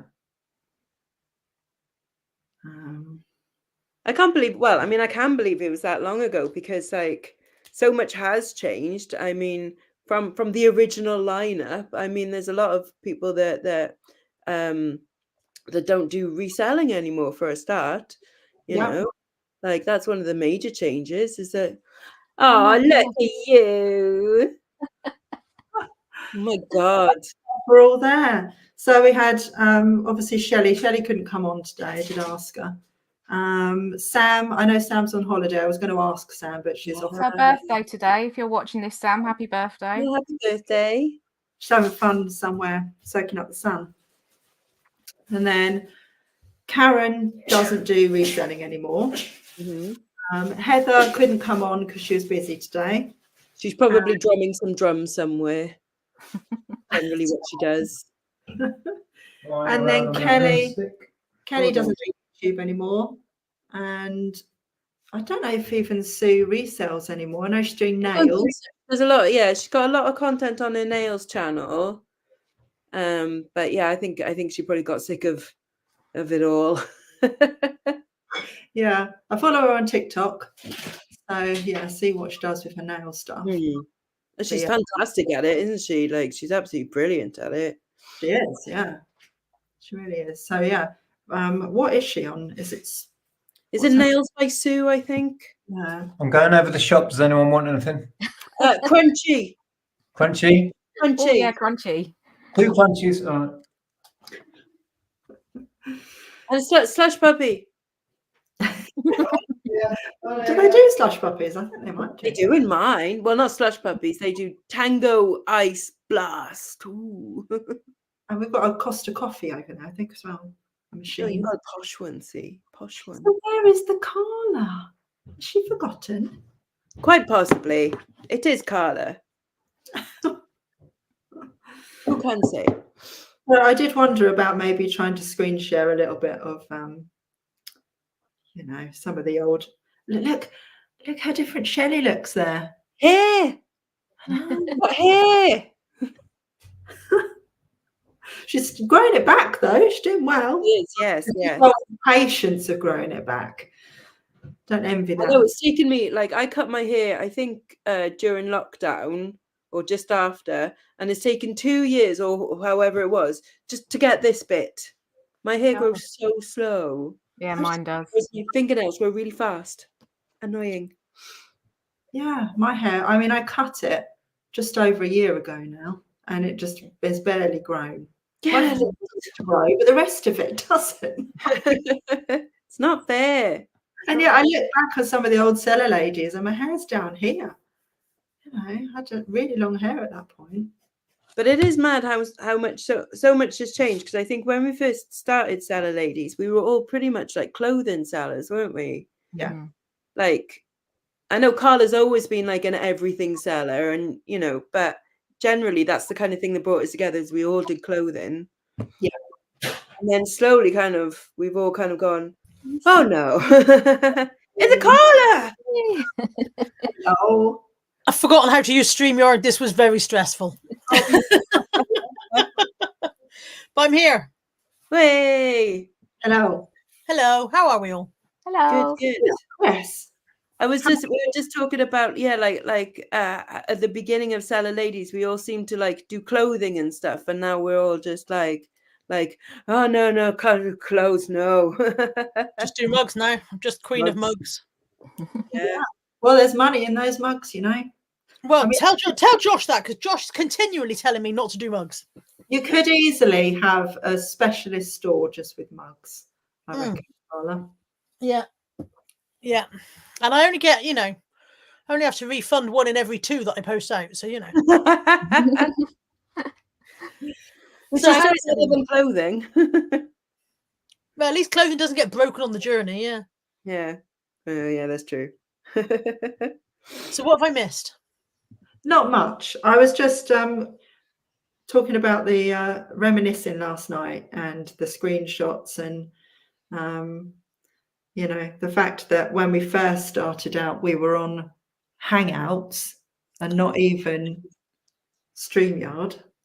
And and just talking about who used to be part of it and who's not on YouTube anymore. And we all took it like very seriously well, I mean, maybe Carla didn't. But it was like we had a theme every week. Yeah, and a theme, and like, so what are we going to talk about this week? And we like set out some questions and things, right? And who's hosting it? And like, it was all very we did a proper job, yeah. Yeah. Who would have thought? Us lot. Now look at us. I'm not happy with my camera position, but if you could see what's passing for a tripod, you'd you are balanced on basically everything I bought at the car boot sale this morning. Oh. So, and if you bear with me in the chat while I try and wiggle things around. I couldn't get in. I tried to come in on my phone, and it said you've got to do that on Safari, and I said I don't use Safari, and it went, well, I can't help you then. And I was like, okay, fine, I'll get in on that, and I got in on there, but then because the window's that side, I was just pitch black. So I was like, I get on the laptop, and the laptop was like, no, I don't want to play. And then when I finally got in on the laptop, it went, did you know you can use your phone for this? And I was like, rude. So I'm in now. I've just seen that Neil's in. He says, happy anniversary, you nut jobs. Who is in the chat? Anyone we know? Corinne, you're not reselling at all now, are you? No, I do sell on Vinted, but my stuff, because I've lost quite a bit of weight, so I've been selling all my bigger clothes. So thank you. So it was going really well until the other day, where someone messaged me and said they wanted to return something because it didn't match the description. And I said, what's the problem? And she said, it stinks. And then at the exact same time, I got a message of feedback from someone saying beautifully laundered and folded. So, so what did she think it stank of? I don't know. It now, when I'm going to wash it, she returned it, and I'm going to wash it. It now smells like cigarettes, which it didn't when she got it. So, yeah. She's worn it, hasn't she? She's worn it. She's gone out somewhere in it. She's gone, right, Yeah. She wanted me to pay the return postage, which I refused, and I didn't think I was going to get it back, and then I did. So, but yeah. So I've blocked her now anyway, because she called me rude for saying that I wouldn't take the return, pay the return. She called me rude. She thought you were rude. Interesting, yeah. People are awfully peoply, aren't they? Yeah. So yeah, I'm not reselling at the moment. I've not been. Well, I'm still not 100% health wise. I've had an interesting year with my health, so the plans are to get back into sewing. So that is my next thing that I know I say that all the time and it never happens, but it is going to happen. Well, you've done your certificates now as well, haven't you? Pardon? You've done your certificates. You were working through like your modules and getting. Yes, I've done a few more modules, and it's getting to the tricky bit where you have to do essays and things. So that's why it's taking longer. But my last essay, I wasn't very confident. And then I got 100%, which I was really quite surprised about. So they make you write essays on sewing? Yeah. I can't even begin to brain that. I can't even begin to brain what they could possibly want you to say. Well, it's broken down into 16 modules. So they managed to do 16 modules on sewing and fabric and, all different. It's like, I understand there's an awful lot to learn, but I can't understand what you're supposed to write an essay about. They ask you, like they give you particular questions, and then you have to do like a structured essay answering all of those questions, basically. So, yeah. Mentor. Yeah. I mean, it's a proper diploma, isn't it? It's like... Yeah. If anything, I would have thought that someone who went into something that is a very practical skill would not be expecting to have to write an essay about it. You know what I mean? Do they make carpenters write essays? I know. But I just thought to myself, I want some kind of qualification in it. So that's why I've been doing it.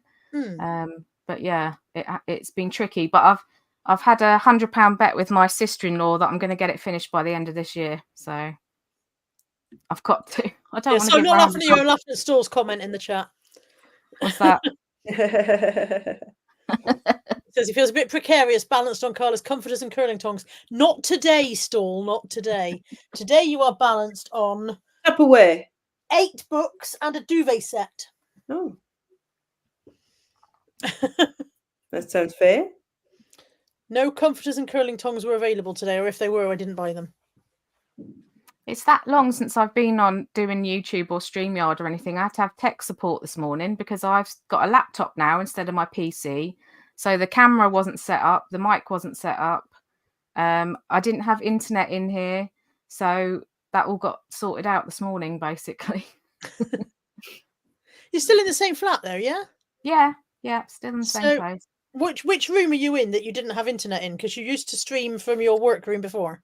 I had the internet like in here, as in the cable, but it wasn't plugged into anything. And my laptop, you can't plug an Earthnet cable in, so I had to get a converter thing, which luckily my husband had, and Darren had, and he plugged it in and sorted it all out for me. So yeah, mystery to me. Total mystery to me. I just click the internet button. Please, thank you.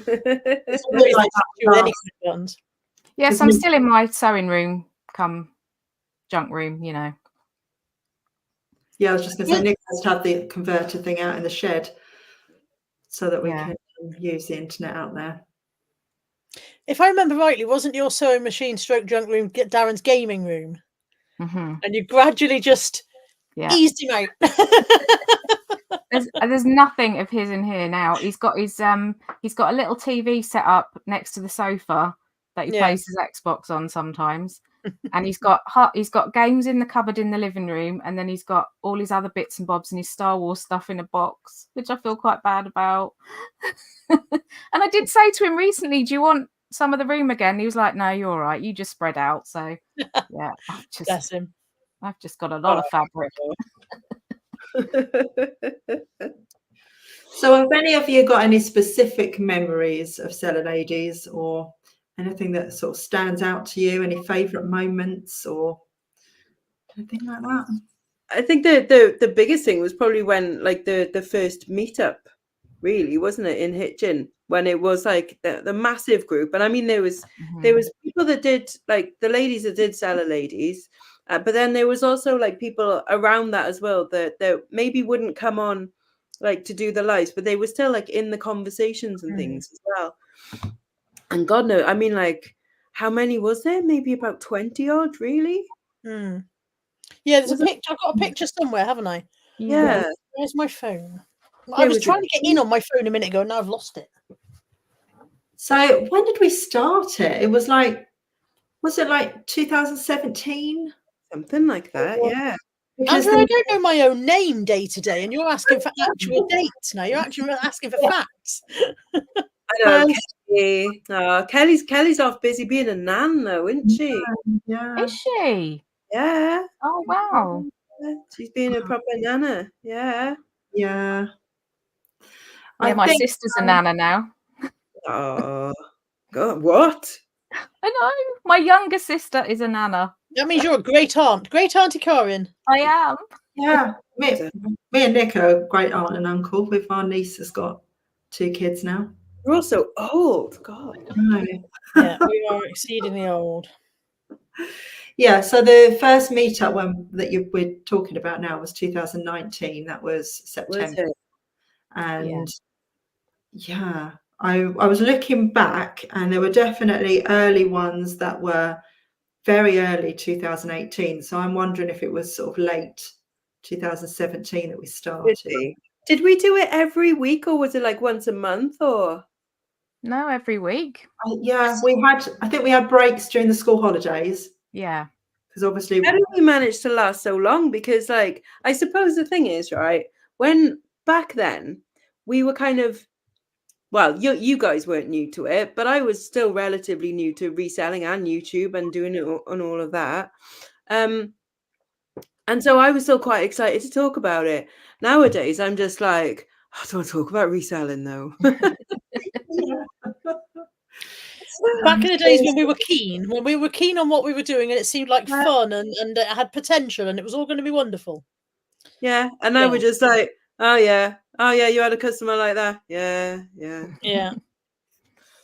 I'm scrolling back through photos to try and find this picture that I know exists, but I think I've gone back too far because I look considerably younger in these photos now. Store said, for me, Seller Ladies was like an internet version of House Party. Like the Which one of us was Mr. Blobby?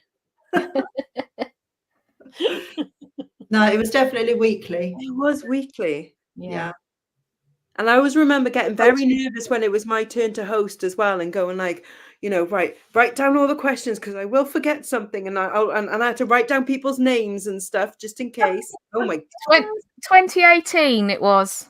2018. Hitchin. 2018. Oh, I thought it was September. I'd forgotten those placemat things. There's the group picture. That's the one. That's the one I'm searching for. Yeah. There's so many people there. It's like going, and now, oh, that person, like they're no longer with us, and I don't think any of us have died. Sorry, hold on. Sorry, blur. There we are. Sorry, excuse the horrible nails. So I don't think anyone's actually shuffled off the mortal coil, have they? No, thankfully we're all still here. That's good. We're all still here. My dodgy shoulder, I couldn't hold it up very well. Sorry. but yeah, Auntie. I think Auntie Sue. At that point though, because her husband was there that night at the first meeting, wasn't it? Yeah. So I think they gone off to have some nookie by the time that one was up. That, Right. So we did one 2018 and then 2019, and then obviously, the world lockdown. And I was thinking last night that honestly, I think Seller Ladies and having the commitment of that every week really got us through the lockdowns. Yeah, I mean, like we were doing calls like nearly every day, wasn't it? Like we'd just be like sat in the house going like, does anyone want to like jump on? And we literally just be sat there doing work and just like coffee morning. Coffee morning. Just hiya. All right. And Lex and Carla, you FaceTimed with me on Christmas Day, which was really lovely because Darren was working and I was on my own, so that was really nice. So that you could watch us stuff our faces full of roast potatoes, and you think that was lovely. Ah, I remember as well coming round from after my hysterectomy, and I know this isn't the Seller Ladies one, but like Lainey came onto your show, wouldn't it, Carla? And I was still high on drugs, just going, hello, Yes. this drugs to me. Yeah, I do remember that. Yeah. My memory is absolutely shocking. Like, I don't know what's going on with my brain these days, but I remember hardly anything. I really struggle with people's names. Same. My own included. But you know, I can't. If you held up that photo a minute ago, and I'm like, oh yeah, there's. I don't know that person's name. I don't. And yet I knew these people. I knew these people well. Yeah. And yet the names are all gone. It's like my brain's gone. You're never going to need that again. And I'm like, but I might. You know. I'm trying to remember Sam's friend. She's on the end there on the right. That's the one I was trying to remember. That was another Mandy. Yes, Mandy Yates. Mandy Yates. Yes, there we go. He's somewhere in there. That. Oh, yeah. Isn't it? That's like in Harry Potter, isn't it? Exactly. Yeah. It's like, weed it out. Come on. Yeah. Who's Lady got a matching beard with? I don't know. Noel Edmonds.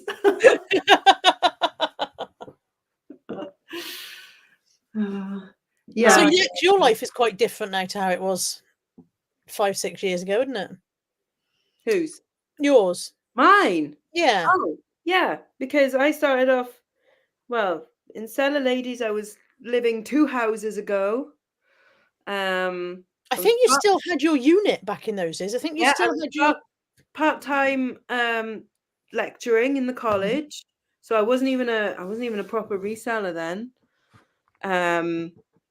I think, that was like the transitional time when I was trying to work out whether I was actually, if I could actually do reselling full time. And then I did I did an experiment where I was like, right, let's work out how much I technically earn, like per hour. And reselling paid more. And then I was just like, oh. So when you first started, you were still in that the Emporium, weren't you? With I want to say Mavis, and I know her name wasn't Mavis. Oh my God, now I can't remember it. Now I've said Mavis, you can't get anything else. Yeah, exactly. Now she is just that. No, we'll just call her Mavis. Oh my God. The one who was a little bit racist. Little bit of a live bomb waiting to go off, yeah. Yeah. She's a nice lady, but sometimes would say something and go like, oh, I really do not agree with that. This is awkward. Marjorie. Susan suggested Marjorie. Marion. It was Marion. Mavis wasn't that far off then. My brain didn't do too badly. Started with the same. Yeah. Oh, Susan says I want to say Marjorie. Yeah. Yeah, it is. Yeah, it's Marion. Yeah. Yes, bless her. Yeah, ladies remembering the experiments. Yeah. But I mean, things that, so I've moved house twice. Obviously, you've moved house as well. Mm-hmm. Carla, you're not allowed to ever move. I'm stuck here. This is where I end my days now. You've got more people living in your house, more people and dogs living in your house now than before. Yeah. We are currently up to 4 people and 4 dogs, and it feels like a lot more dogs than 4. 4 dogs manages to feel like about 40 dogs. To be fair, the little ones, they just run around so much. They're like a blur of dogs that you just keep thinking that like it's another dog and another one and another one. I'm sure that one just ran past. No, here. What? I can leave upstairs and I can leave Molly sitting behind me at the top of the stairs. And when I get downstairs, there is another identical Molly sitting on the sofa in the front room. And I'm like, what happened there? See? How do you do that? Hi, Steve. Oh, Steve. Oh, it's Steve of the Steve Green Adventure. We were talking earlier about your arm wrestling with Steve. Well, when I absolutely beat him fair and square, and he absolutely did not let me win at all in any way. Yeah, I remember that. Yeah. Yeah. I found my Team Steve headband the other day, but I don't know where I've put it now. Yeah. Oh, Susan's asking, where did your extra dog come from? It's Tammy's. Tammy has a dog. Tammy has a fox-faced Pomeranian called Teddy. He is very. Can't live in this house and not have a dog. Yeah, those are the rules, apparently, isn't it? Yeah. Yeah. But I can imagine if you don't have a dog, then you must get really bad FOMO. You're like, I need a dog. Oh my God.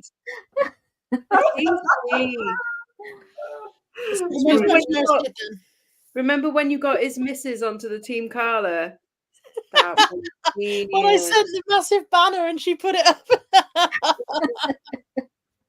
Oh yeah, genius. Yeah. The only thing could have been better was that if we could have been there to see in person his face when he saw it. When he walked out of his back door and there it said Team Carlo across the window. But like even his own family are against him. That's so funny. There was a funny moment in Bristol at the weekend when you were quite far from us, Carla, and you were obviously vlogging. And who was it that said, Carla must be vlogging because she's sorting out her fringe? As soon as you see the camera, you realise that your fringe is a state. I don't spend my entire life doing this. It's only when the camera's there. I'd love a fringe. I've got enough hair. You've got hair? I haven't got enough. You can buy clip-on bangs. You can buy clip-on fringes. I've seen those, definitely. They are good. They cover the wrinkles. Yeah, exactly. Yeah, I'm thinking of growing mine down here to cover these ones. Put in Botox. Isn't it? I did buy a thing, but if I show you the thing, it'll spoil the video that I bought it for. But I bought a selection of things that are supposed to help me look younger. So look out for a video coming your way soon when none of them work and I still look ancient. Is it dog clip, sellotape? I do feel like sometimes I could just get one of those big claw clips that hold your hair up and just start lower. And then clip it at the back there. Mm-hmm. I mean, it's basically what drag queens do, isn't it? When like they put like them sticky things and then just pull it all up. Yeah. Yeah. It's also known as a lift. You know when you two used to do your Sunday lives in the morning? I feel like you tried that at some point, didn't you? With the probably. I think we did get rolls of sellotape. I think did I tape up and I mean, the quality entertainment that has come from the ladies in the reselling community is just top notch, isn't it? I mean, yeah. Yeah. Somebody says I swore in your video. I didn't even know I'd done it. In my video? Just now? Oh, I didn't even. I put the F-bomb in your video. It totally went over my head.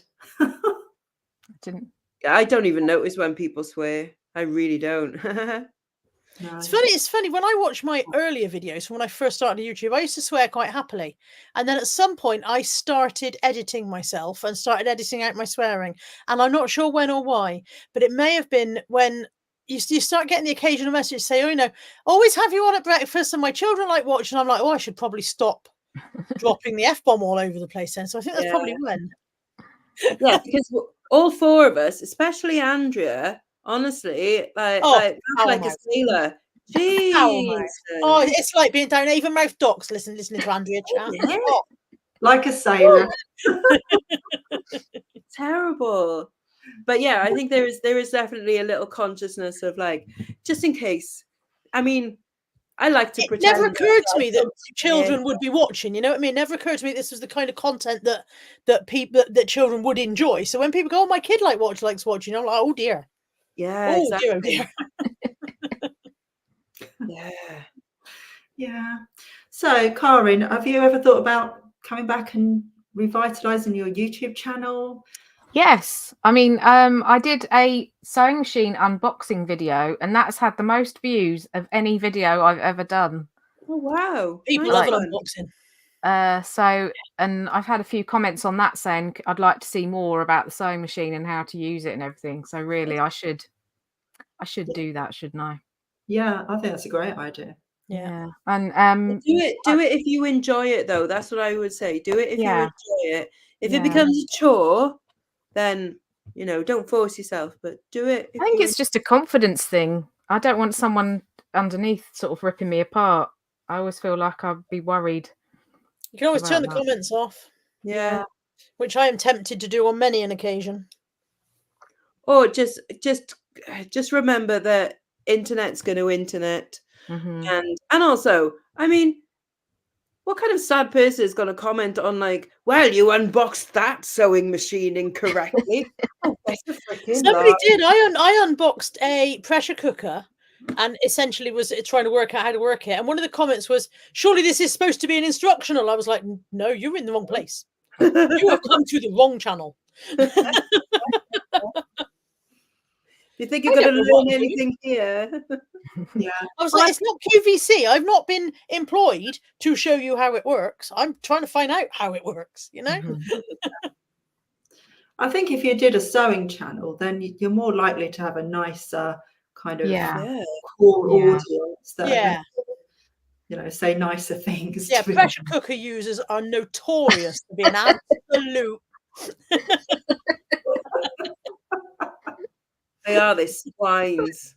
And they, I mean, it's in the name, isn't it? The pressure cooker. Maybe.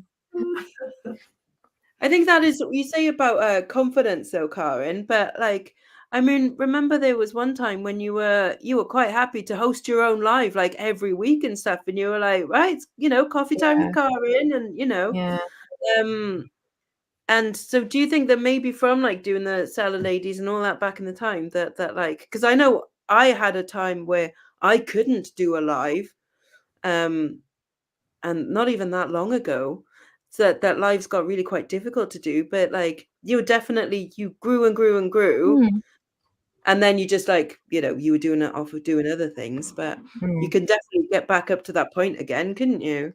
Yeah, I think it's just because I've got out of the habit. I think if I got back in the habit, I'm sure I'd be all right.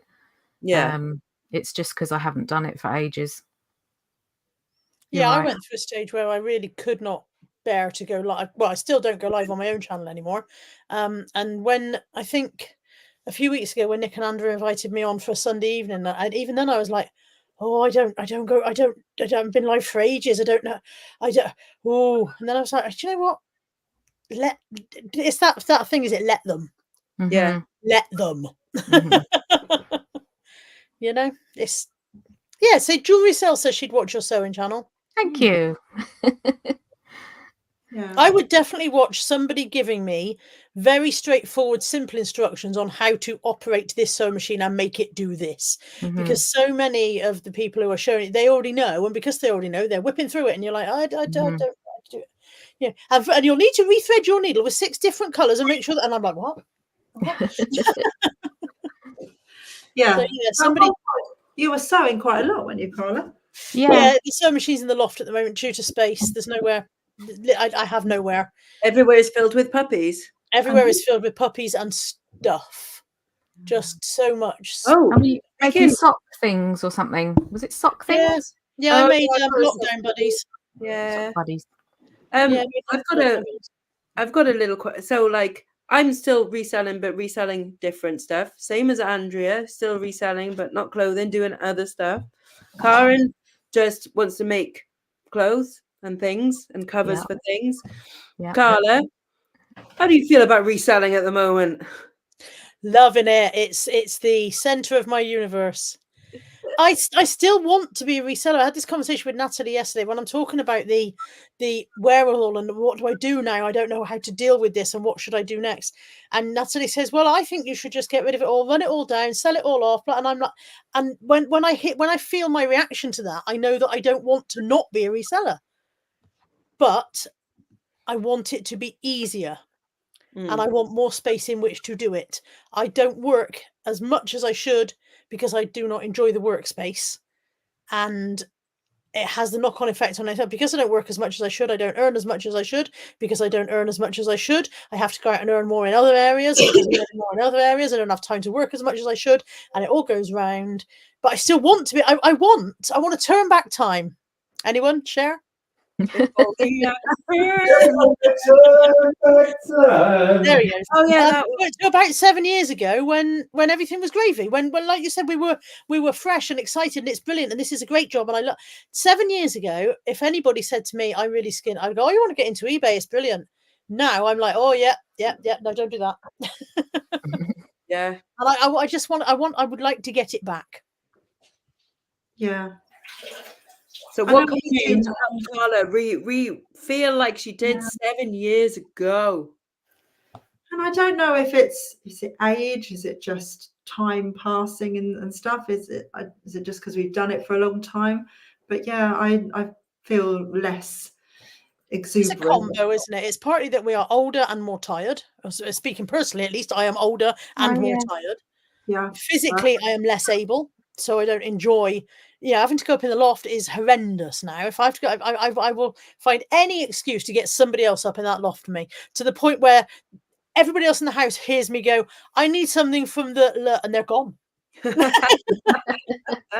and so time, circumstances, age, it's all and the fact that eBay isn't as easy as it used to be, isn't as good as it used to be. It's just I remember of circumstances. Yeah. I remember we would have a seller ladies chat, and it would be like, right, this week we're going to talk about, say, like returns, and we'd all, oh yes, and I had a return this week. Oh, a return, yeah. And now we're just like, yeah, some knob's done a thing. Yeah. Oh. How I want to know, how do you make the balloons appear? Oh, wow! What happened there? What's happening? Somebody explain. I don't know what's going on. How do you make the balloons appear? I keep accidentally doing it. Lex is a wizard. I am a wizard. What did you do? What am I not? For a while. Doesn't happen for us. It has to be on your phone. We all just look crazy. Oh man! Oh, rain. So you have to do it on your phone. It's an iOS thing. It has to be iOS, like FaceTime and StreamYardy thing. Yeah. When I'm talking to Ellen, sometimes all of a sudden balloons appear, and I haven't even done anything. I've not. I can't remember how you do the balloons one. Is it clapping? Is it clapping? Oh, is that one? Oh yeah. Oh. Yeah, I can't remember what else there is. It's quite scary, isn't it? Yeah, especially when you actually don't know that you've got it on, and then it's like, what the hell was that? Yeah. I mean, like, yeah, that one is the best one. Like, yes, I like that one. That's awesome. That's so cool. It's the simple things, isn't it? Yeah. Well, thank you for joining us and going down memory lane a little bit. Yeah. Welcome. Yeah. Chris just says you never hear ka-ching on lives much these days either. Partly, I think half of us have lost our ka-chings. Whenever they do an update on your phone, your ka-ching disappears. Turned mine off. I have my phone on silent all the time now. Yeah, I don't get it. No, I don't. I don't like getting nagged. But yeah, I was just going to say, like, we you know, a lot of us have moved on, not moved on, but a lot of us have moved on and everything. But like, we're all mostly still friends, and you know, we are. Yeah. You know, like we're cool. I thought you'd moved on to better friends, people who appreciated you. Yeah, no, I've got better friends now. Yeah, yeah. It was a comment that was left on one of my YouTube videos, which it was such like a weird thing to say. Anyway. It was. Are you not friends with Carla anymore? Hopefully, you've moved on and got better friends now. There are no better friends. Wow. Wow. Well, YouTube comments can be brutal. Yeah. I did get a ka-ching while I was out there too. Actually, both drunkies. You should have come running back in. Ka-ching! Excellent. So Fluffy Muffin says your seller ladies' lives got me through lockdowns. Yeah, that's what we were saying earlier, wasn't it? That I think it got us all through the lockdowns. Yeah. It was a big help at the time for sure. Yeah, it was certainly it gave us structure, didn't it? You know what I mean? You know, you're gonna it'd be coffee in the morning and then on so and so day we'll be doing this and yeah. So at least it broke the week up, and it wasn't just like, what are we doing today? Oh, sitting in the house. Yeah. Yay. And then we had our weekend. Oh no, we've already had that on the bingo. Our weekend festival. I almost didn't say it just in case. We had our weekend festival, and that was really good fun. In fact, I actually found let me see if I can find the video. Just had a message before we go from John Luke. Are you guys wrapping up shortly so I can message him? Oh Yes. Okay. Let me just see if I can find this, because this is something to behold. Karen, John Luke on next. I believe so. He's just messaged. Yeah. Where is it? It was really nice meeting John Luke and Charlotte. This I only said this weekend, but it wasn't the weekend, was it? But you know, this midweek doesn't have any meaning. But it was really lovely. I really enjoyed meeting those guys. Yeah. Yeah. Here we are. Oh, is it this one? Oh look, there's Joshy. Oh, here we are. Yeah. Oh no, that's. Everyone likes me apart from Alex at eBay. Alex at eBay loves me. I'm his favourite person. Alex and eBay quit his job and went home crying. Alex at eBay is currently in the dole queue going, I'll do anything. I'll clean toilets. Don't make me work for eBay anymore. Yes. Yeah. Oh, So, blimey. hang on. Let me. How do I screen share? Present. Oh God, what are you going to Share. show? Share screen. Is this fancy? Themed charity festival. Oh, Wow! yeah. Thank you to Shelley for kicking off our festival this morning. If you didn't watch that, Oh my God! everybody remembering what they loved about the 80s, and we're going to be doing a little bit about that during our Seller Ladies. We're going to be finding out what the Seller Ladies were up to in the 80s, and you know. Holy Andrea cow! want to be Madonna Hills. Let's see. Who do you think this is? There, Darren's still got his half of the room there. Look, His half. I got the mic taken out of me so much, but for speaking German, that I just refused to. Don't know what that was about.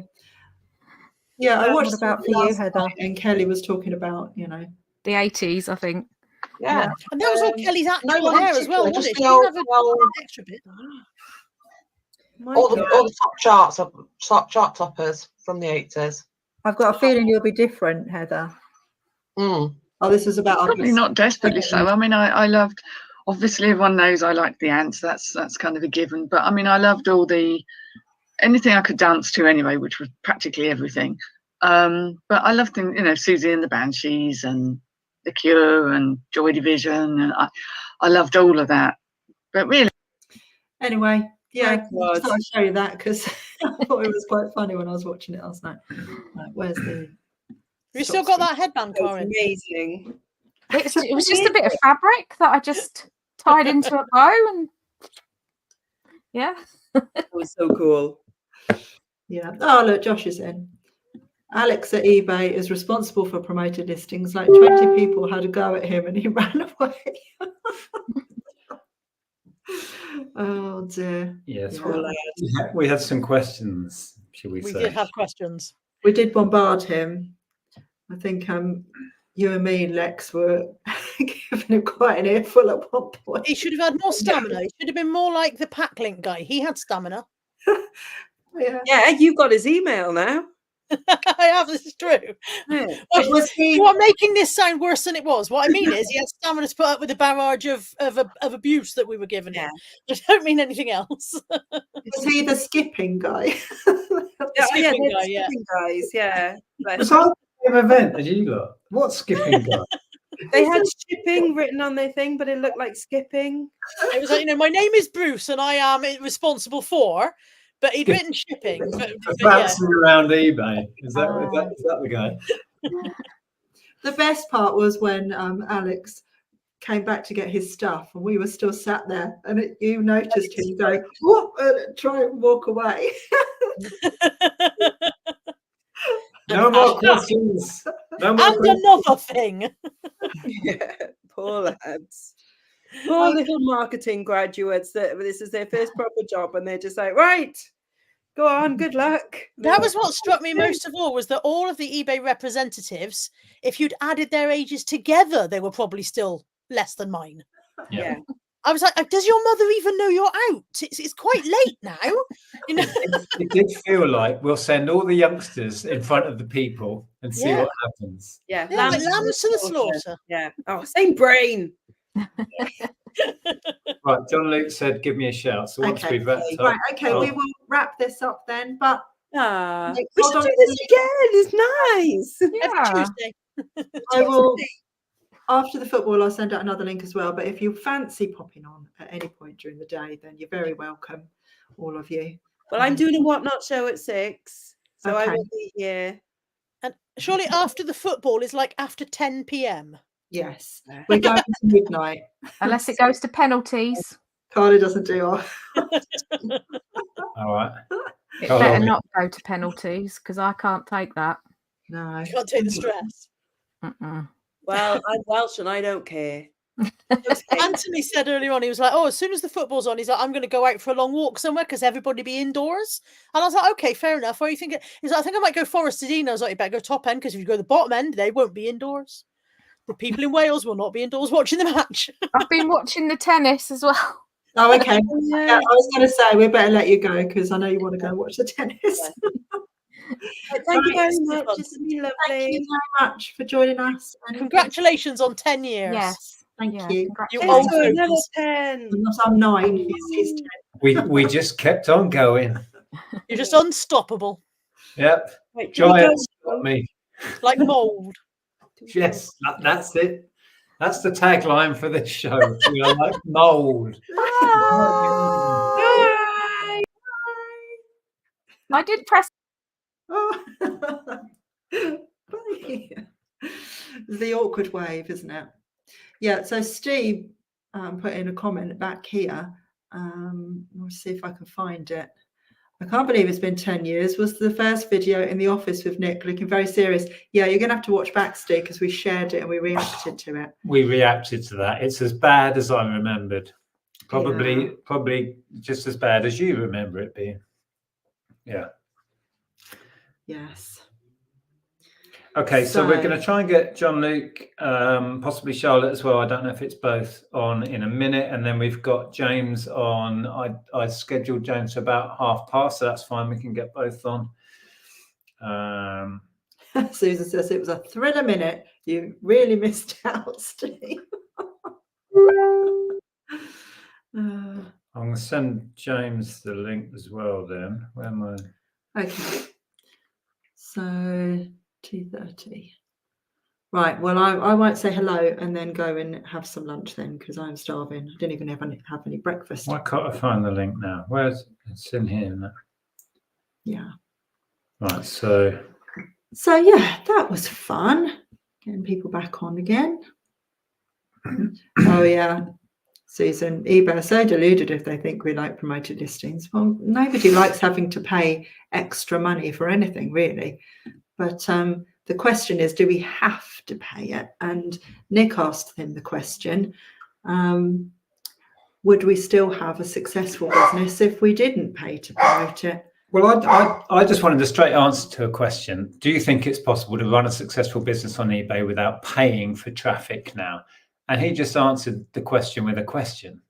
It was like it was somewhere he wasn't able to go within his remit of questions, because he just came back and says it depends what you call a successful business. And I'm like, that's just avoiding the question.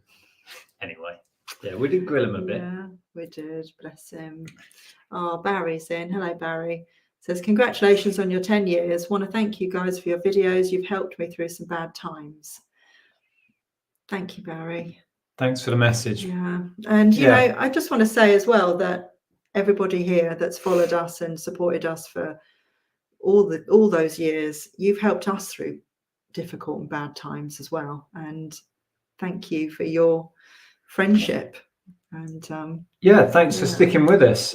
We've seen several comments from people saying they've been here since pretty much day one. That's a big chunk of anybody's life, 10 years. It's incredible that people have stuck around. Yeah, absolutely. Yeah. Yeah, and Stephen's got a good point. And this was actually put to them. If everybody promotes, where's the benefit? Yeah, exactly. It feels like level playing field. We're all paying to be where we were before promoted. And the thing is, eBay or the eBay reps that were there aren't going to say, yeah, it's just a cash cow for eBay, which is what it is, in my opinion, especially when they doubled the base rate from 1 to 2. It's like, really?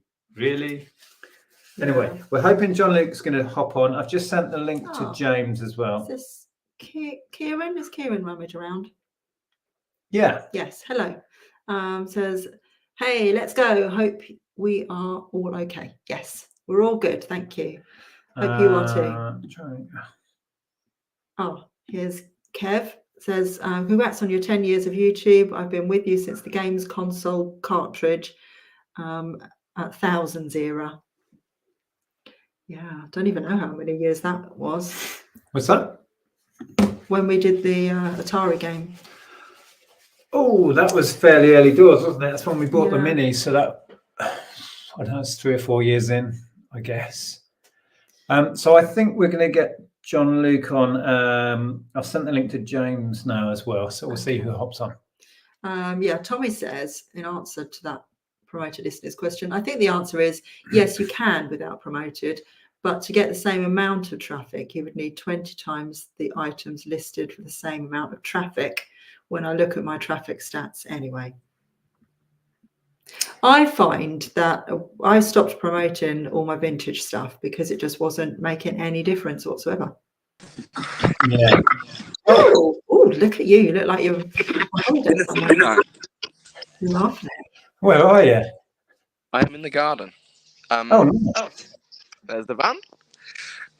It's just that you got to make the most of it when the sun's out. Yeah.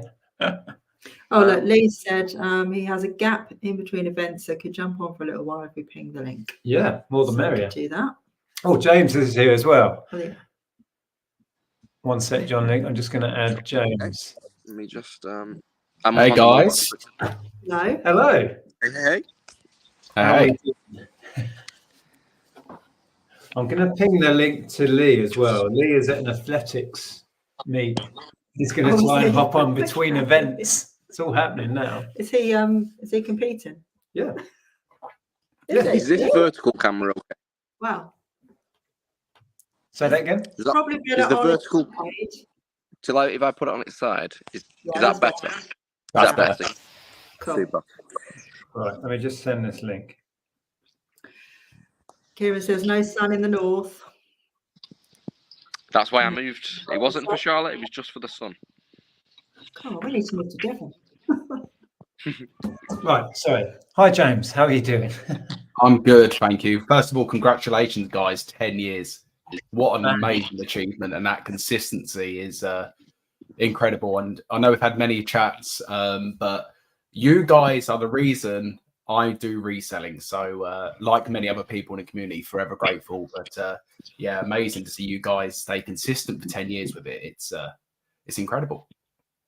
Yeah. No, well, thanks for joining us. And likewise, John Luke, it was a pleasure to meet you both down at Bristol. Yeah, it was great. Yeah, it was great. I just did the quick math. It's actually 3,650 days, Nick. 10 years. So that's a lot of days. Is that true? Yeah. Well, it's a simple math equation, 365 by 10. I thought I'd put in the effort before I joined. It's a long time. I meant to look how many videos I put out. It's about 2,000 now, I think. Yeah. I think Mel was saying last chat Mel that it's an average of about 3 a week or something. Let's have a look, Nick. I'll be able to tell you. Stoll put the stats in earlier, actually. I think it was 2. Yeah, it says 2,000, so it'll be over 2,000 videos. That's a crazy number when you break down how much effort it takes to make a video. It's just, I can't imagine being told to make 2,000 videos and thinking how much work that would be. But yeah, madness. It's crazy. Yeah, for 10 years as well, the consistency. And you've had little few weeks off here and there, but sometimes you've made a lot of videos as well. Yeah, there's been a couple of times where I've just had many burnouts from it completely and just can't face putting myself on screen. I think that's perfectly natural, and I think as long as you can identify when you're at that point, then it's healthy to take a break. I mean, James, you can talk about that because you've made the decision to focus on other things in your other channel for a while. And is it a definite you're not going to come back to this reselling channel? Or yeah, 100% definite. I haven't got a passion for it, Nick, and I think it was mentioned earlier. I think it's very important. You have to be so passionate about doing it because like you're saying there, the amount of time it takes to sit down, think about video ideas, record, edit, deal with the comments, deal with the feedback, sometimes good, sometimes bad, and then to go again, you have to be so passionate about what you do. And so for me, putting my passion into something I enjoy outside of reselling is the way I'm going to go and build a channel. So still want to build a YouTube channel, but want to do that on true crime, which is my passion and hobby when I'm not reselling. And I think doing that as well will help take a lot of stress and pressure off me when going to the car boots for sourcing as well, and feeling like, do you know what? You haven't got a camera attached. You haven't got to get good footage to make a good video. So yeah, for me, it's 100% the way I'm going to do it moving forward. Yeah, I find sometimes, I don't know if you're the same, John Luke, as well, when you're filming at a car boot, your focus, part of my focus is on the fact that I'm filming, or where am I pointing the camera, or what's going on. So I miss stuff. I'm not really in the moment looking for stuff. Have you found that? Hey, Lee. Hello. How you doing? Yeah, let me say hi. I know you're in the middle of an athletics event. How are you getting on? Didn't do so well at the hammer. I got PB in the shot put, and I got about another hour, and I got to go and do discus. So personal best. You did a personal best today. Yeah. Round of applause, that man. Excellent. So not too bad for a 45-year-old. Yeah. No, all credit to you. I don't think I'd be matching. My event was 1,500 meters back in the day. There's no way you would get me doing that now. I made the mistake of just helping out with other stuff the other week, and I ended up doing a 4x400 relay. Nearly killed me. Wow. Yeah. 400 is awful. That's like flat out for. But enjoying it. It's good. I used to do this like 25 plus years ago, and yeah, just got back into it. Really enjoying it. Fantastic. Good stuff. Something different to reselling. Yes. Well, thanks for popping on. I was just asking John Luke, because I find when I'm filming outsourcing, I don't know if you've done those sort of videos, but I find it's very distracting for the part of my brain that's actually looking for stuff, and I miss stuff that's blatantly obvious when I look back. Have you ever had that? I'm so in the moment that the footage doesn't, like, I don't focus enough on the footage. I'm too much in the moment sometimes. So our car boot, we've had a few complaints and bits and pieces about showing registration plates. I know it sounds crazy, but basically I try and point my camera down as much as I can do, because someone's doing some DIY in the background. Just to kind of keep people's faces out of it, and that stuff that makes my videos suffer a little bit. People ask me to point up so they can see everything. But yeah, my videos suffer because I'm kind of too in the moment, to be honest. So it goes the other way for me. I'm kind of too endorsed in what I'm doing. The actual footage doesn't work out like too great. I wish I could forget I'm filming and just be natural and forget about it completely, but I can't. I find that really difficult. And just quickly, before we move on, people moaning about their car regs being on screen is ridiculous. Yeah. It's a public number. Yeah. You park your car in the street, you drive it up the street. Everybody's looking at it. They can't use it for anything. Anyway. Yeah, it's ridiculous. I find it quite useful. People will always find a reason to moan anyway. They'll always find something with a video. I've had it before. It's like, you didn't fold the clothing back the way you picked it up. You fold it slightly different way and put it back a slightly different way in a different position, you'll get a comment. So I think at some point you've got to kind of just accept that you're going to get people who are just going to nitpick for the sake of it. Yeah. Lee, were you saying you've missed things because you're filming? Because I find it quite useful when I've missed stuff, and then people say, "Oh, you idiot, you've missed that," and they put it in the comments. Yeah. I've learned something. So even though I might have missed something, I learned for next time, and I've gone back the following week. The same thing was there, and I've managed to buy it at a good price. So, we all miss stuff, but if someone tells me that I've missed it, I might be able to pick it up next time. That's true. Yeah. Yeah. But I see things when I'm editing sometimes that I've missed at the time, 100%. And I'm like, oh my god, it's just sat there and I've missed it. I missed it. You're so right. I think people watch and they're looking for something to pick you up on. They're looking for something to moan at you about. I get told off for being too rough with the stuff. I think it's the audio in our cameras makes it sound like you're throwing it around. You're not really. Yeah. I get told off for that, and well, your GoPro's right in the box with the stuff, isn't quite it? often, because I hold it in my hand often. I do have a mount now, but yeah, I tend to just hold it in my hand. It feels less conspicuous. But yeah, people love to moan. I'm going to go get some lunch. So all right. See you all later. Yeah. See you later. Enjoy. Yeah, I was just going to say on the registration front, you see YouTubers, millions of subscribers that share people's registration plates. It's never a problem. It's just people in person. It was actually people at the car boot that complained about, I don't want my registration. It's public. It's all public IP. It's ridiculous. We actually had someone. It's quite funny. I don't speak about things like this on the channel because you don't want to kind of endorse any haters or kind of add fuel to the fire, because then they want to do it more, don't they? So we've had someone go to our car boot manager, email her and say we've been using fake notes. So we use fake notes at the car boot. So I walk around with fake notes, apparently, and then film my videos. That is my nephew. I was going to say, John, can you send us all the fake notes in if you're printing them? Yeah, it's ridiculous. So apparently I'm spending fake notes and I'm filming it and sharing it to the world. So yeah, just people that are out to get us and trying to drag us down. Obviously, she don't believe it, but yeah, we get all sorts of bits and bots like that. It's crazy. It's the HMRC comment that always gets me as well. When people say, I bet HMRC love seeing this video, I hope you're paying your taxes. And you think to yourself, do you really think I'm going to put all of this online on YouTube if I'm trying to avoid paying tax? Yeah. People will just attack it. It's funny that people's default assumption is that because I'm selling secondhand stuff from my share, I'm not paying tax. Yeah. That's the default assumption. It's like, I've been doing this as a living for 20 years. I would not get away with paying my share of tax. Madness. Yeah, people just out to get you. They don't like what you're doing, or they're just jealous. A lot of the time, if people leave a negative comment, they're just not happy with what's going on in their life. They try and bring people down, and it happens not just reselling, just any content anywhere. There's a lot of people that live on the internet because they don't like living their own reality. Unfortunately, that's kind of the way it is. Yeah.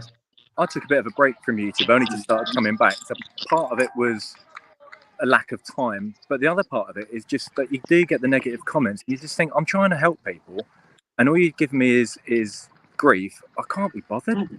And so it was, part of a lack of time. Part was that, and I've come back now, and I've largely had positive comments again. But it does bring you down. It's like, I can't say something nice. Just don't say anything at all.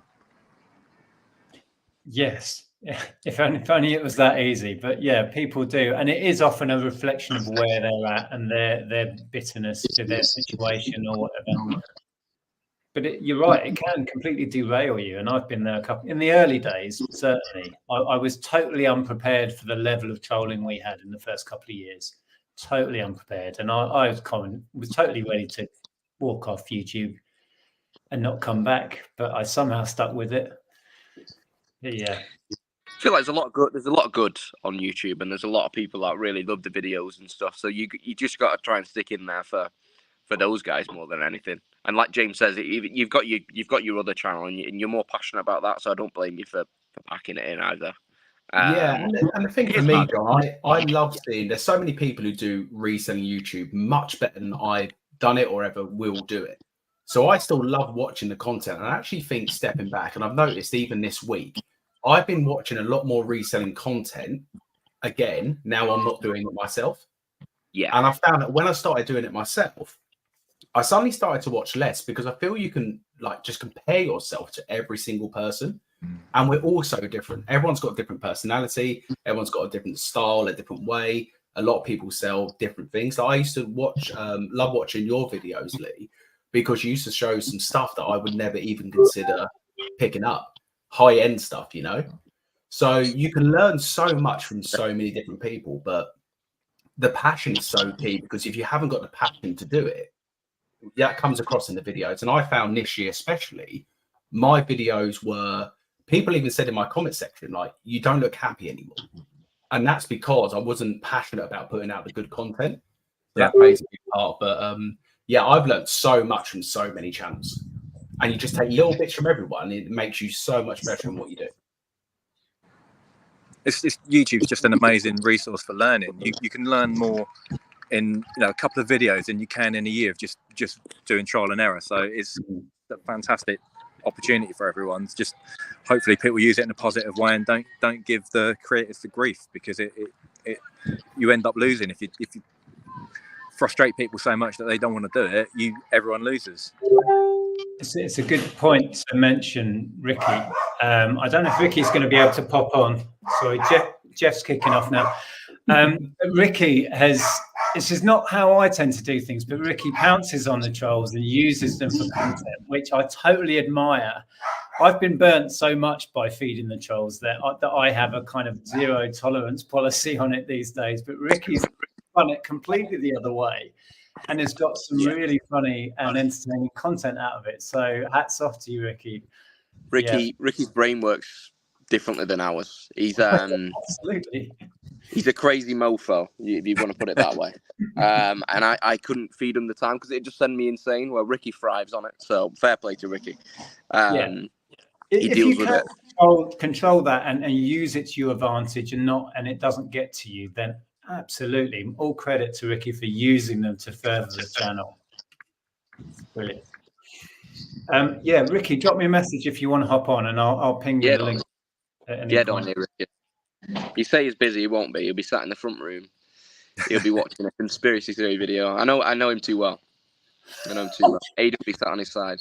I can't remember where I was chatting to Ricky. I can't see a chat going on. There is one somewhere. I think you'll enjoy reselling more, James, now that you probably not making content around it as well. I was thinking that you just enjoy the day-to-day. I felt that already, John, to be honest with you. When I put out the video on Tuesday, I woke up on Wednesday and it felt like a weight had been lifted off my shoulders. And that sounds stupid, but when you've been doing, and I haven't been doing YouTube that long. Look, I've been doing YouTube for a couple of years, so I'm still very new into the game. But even today, going out to the car boot and not thinking, I need to make sure my camera batteries are charged, need to put the GoPro on, need to try and get some good footage, need to come back because people will expect a car boot. I've done so much better today, sourcing wise, just by not having that added pressure. And then I came back today and I've recorded a true crime video, but YouTube's playing up. It's doing this thing where it's been checking the video for like 2 hours now. So I don't know what's going on with YouTube, but I'm trying just to hit the trend and stuff when it comes to true crime as well. So when something happens, I kind of need to be ready to go. That's the way to do it. But yeah, honestly, mate, like it feels like such a weight has been lifted off my shoulders. I don't think I'm going to miss it. And a lot of people have said to me, like, oh, you'll come back, you'll miss it, you'll do X, Y, and Z. Like, I have no intention at all to come back. I'll rather just watch you guys do it, learn from you guys, and just focus 100% on the business. Well, it's nice you can go to the car boot, get your pickups, and then kind of that's finished. That's finished now, and then I can do my true crime for a few hours. Do you know what I mean? It's a little bit separated. It's two different hobbies almost, then, isn't it? Do you know what I mean? It's not too much. It's the breakaway from eBay, John, which I've been looking for ages, because we all know as resellers, it never really stops. Because people always say to me, "Oh, it must be nice working for yourself. You must be able to work the hours you want to work," and that's true. But we all know that it'll get to 9 o'clock at night, and you're still responding to messages, still replying to offers. It just engulfs your whole life. So actually having a little break away from it in the sense of the YouTube side, I think will be so much better for me. Yeah, absolutely. So just balance. I mean, I genuinely enjoy making the videos, but the reality is doing a full-time job plus the reselling plus the family plus now doing this as well, I just don't have the time. So now, but then starting back again, I've quite enjoyed it for the last sort of couple of months. But I think I'll be doing one a month maximum because I just don't have the time. But I do enjoy making the videos because I feel like I've got so much I can pass on to people. But when I was trying to put out one a week, it was just too much, and I stopped enjoying it. So one a month seems a sensible balance, I think, for me. Yeah, I've always taken on too many things. And I have to sit back and tell myself to slow it down. Just focus on 3, maybe 4 projects on the go, and I can cope. But I stack things too much, and then you're spreading yourself too thin. Yeah, it is tricky to juggle all that stuff. I was just reading some of the comments about the trolls. Ross saying, be nice to trolls, annoys them. Ricky came back with, just find it hard now to be negatively affected by what is essentially a digital username on a screen. And if you comment on my content, you are free game, baby. Exactly.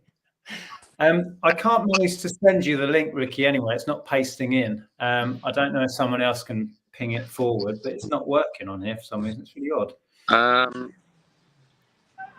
Is it just the URL to copy?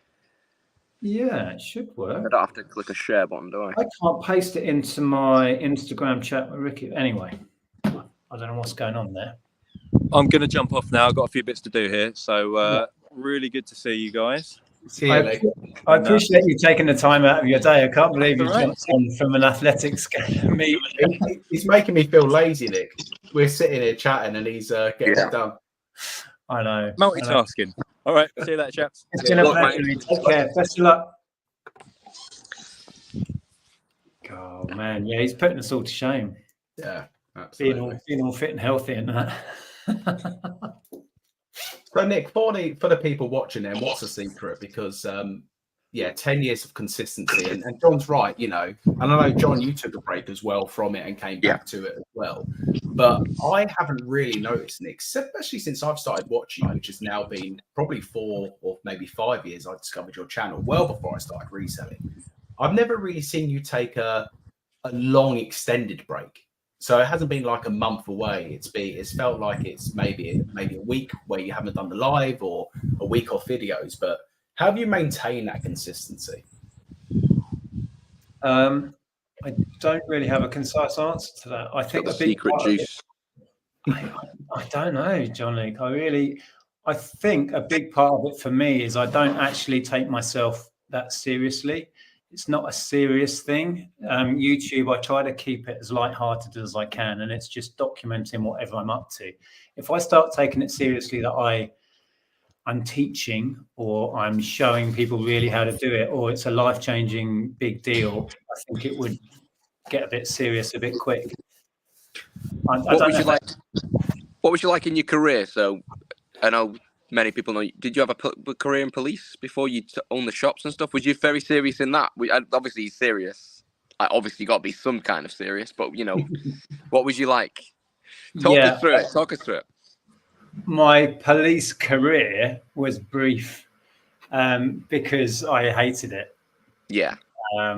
So I knew I had to find a way out, and this was my opportunity. eBay was my get out jail free card, really. As for was I serious? Yeah, you kind of had to take every aspect of the job seriously. One of the reasons I hated it. Almost too serious, yeah. You were scrutinized. Everything you did was, recorded in some way and scrutinized in many ways. And you were just a tiny little cog in a massive machine that didn't really care about you. So, yeah, I got out of uniform within a year, and then I switched to a civilian job. I was in the fingerprint bureau. So then I was just an office job, and I went insane in an office job. So, yeah, I think, just consistency and not taking myself too seriously, I think, are the only nuggets I've got for that one, James. No, it makes a lot of sense, because I think sometimes I've taken YouTube very personally at times, which is also really tough, because when you start, and this is the thing with the whole eBay YouTube and eBay business, because it's your business you're trying to build and run, the moment you get one person who turns around and says to you, no, you're doing this wrong, you should be doing this, and you disagree, you can take it really seriously. So that's a good trait, the fact that you've been able to kind of do what you do, put the stuff out. And don't get me wrong, you get your fair share of trolls, not all the time. I mean, you've had people accusing you of stealing a book, an extra book or two, whatever it may be, which was ridiculous. But you kind of always seem to deal with it really well. It never seems to really affect you. So that is a good trait to have.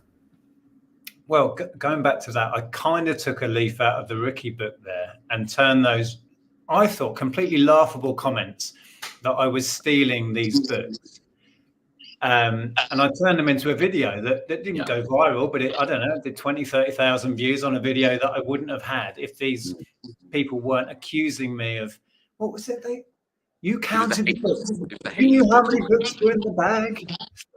We're talking £1 books, and I did a deal on the lot. It happens thousands of times at every boot sale in the country across the land. Yeah. It's like, are you serious? Yeah. But because it's the thing, because you're documenting it, you're going to get all the people who will come at you for it, and because they're not showing on camera, they probably do it every week themselves anyway. So yeah, it's good how you deal with it. And you're right, making a video. And I was speaking to Simon. You pulled up his comment earlier, gentleman marketer, this morning, because he went to the car boot and he had his wallet stolen, pickpocketed from someone. So he turned up. First store he got to, negotiating on a really good deal, and his wallet's gone. And he had, I think he said to me this morning, he had £250 cash in the wallet, had to leave the boot sale, cancel all his cards and have that nightmare. But what I was really pleased he done is he put the video out, because for most people you'd be devastated. And so he's gone home and he said to me on the phone, he said, I'm going to put a video out to warn other people first of all, and also hopefully the video bangs, so I can try and get some of that £250 cash that's gone missing. So yeah, I like the transparency of people's videos, and that's what I found with you, Nick. You've always been very transparent with the highs and the lows as well. So where things are really great, you'll come and show it, but also when you're feeling a bit flat, you'll also talk about and show it. And I think that's important, because a lot of people, when it comes to reselling, all we do is make so much money in that bit. But there is lots of highs and there's also lots of lows as well. Yeah, I don't naturally talk about when things aren't bad. I have to force myself to put that stuff out. Yeah. That, I don't know about yourself, John. I find that difficult, actually. Yeah, there's certain stuff that you wouldn't say anyway, just because it's a little bit too personal or something's going on. Maybe you might mention it on a stream or something. But if it's something in the business, it's nice to be transparent as you can be. A lot of people appreciate that. And then there's just a certain stuff that wouldn't make the cut. But yeah, on the whole part, it is nice to share as much as you can do. It's like with our unit, everyone's like so infatuated with how much we're paying for it. It's like, surely you cannot afford that place. Everyone's so like, oh God. And I just, you know what I mean? I'm just like, well, we don't share how much we pay for it. That's just our decision. And it's just what it is, you know. Some people they want everything broken down, your whole bank account, you know, every penny spent. Yeah, I think we've naturally evolved to have a dividing line where if it's something dramatic that's going on within the business, like the whole eBay withholding our money shenanigans that went on, that's kind of fair game, and I'm happy to share all of that. But yeah, then there's a line where it dips into our personal life, and there's so much stuff that nobody will know, because that's our prerogative to keep that back. There's been a few things we shared over the years, but there's an awful lot we don't, because it's nobody else's business. Yeah, I with the eBay thing, you know, I think I was due to pick up the eBay award. I think a week before I released a video saying scammed on eBay. So I'm not afraid to say, you know, anything like any kind of thing you have with eBay, because, you know, if no one makes a video, it'll never get fixed. So, you know, you're trying to help, you know, in any way you can. I think eBay respect that as well. Yeah, well, I really didn't expect, after I documented how appalling eBay were in that instance with us, I didn't expect that to lead to the opportunities within eBay it has since. I don't, the roadshow thing that we went to, I don't think I'd have been invited down to that if it weren't me shaming eBay on the video. It's really odd how that's worked out. Yeah, but it's like with it was that video, the scammed on eBay. I think I got a call the morning of the awards from the eBay in Ireland saying, "Oh, we'll send you the money back, etc., etc." And it weren't even the point of getting the money back or getting it sorted. It was more like, you know, you need to change the policies and make it better for sellers, because people can take the pay, and just because I made a video doesn't mean I should get it. It should be better for everyone. So that's kind of what we're going for, and pushing for a better platform. 100%. Yeah, and it's great you guys do that as well, because you guys have got, you know, big channels where eBay will watch your videos as well. So you guys putting it out there for the community to say, this is what's going on, this is what's frustrating us at the moment. I mean, the eBay feedback system at the moment frustrates the life out of me, when it comes to things like buyer's opinion. You know, a customer can receive an item, chuck it in the bin, and leave you negative feedback, and eBay just say it's buyer's opinion these days. But the fact that you guys can do these kind of videos where eBay will watch it actually is better for every single other person on the platform. Like you say, John, it's not about you getting the refund. It's about making the platform better for everyone, which is a massive help. So I hope you guys keep putting, you know, that kind of stuff out when eBay isn't perfect to actually talk about it. Yeah. Well, since then, I've not had any tough kind of buyer experience, but I'm sure when it next comes up, we definitely will do. Because, you know, it's been around for, 25 years now. And it's still far from perfect, isn't it? There's a lot of ways it can improve. And they do add stuff, you know, here and there, but there's still like big changes that could make it a lot better place, especially with the feedback stuff you mentioned.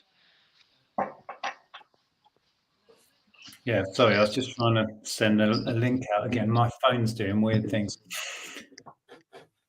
Oh, look who it is. Hairy Crimes. Hang on a minute. Oh, he's in. Bold Crimes next to Hairy Crimes. Hello, Ricky. I was just going to quickly read a comment out. One sec. Ross just shared, I struggle to post on social media when I'm not feeling good mentally. I know it would be better if everyone was honest and there wasn't the rose-tinted views.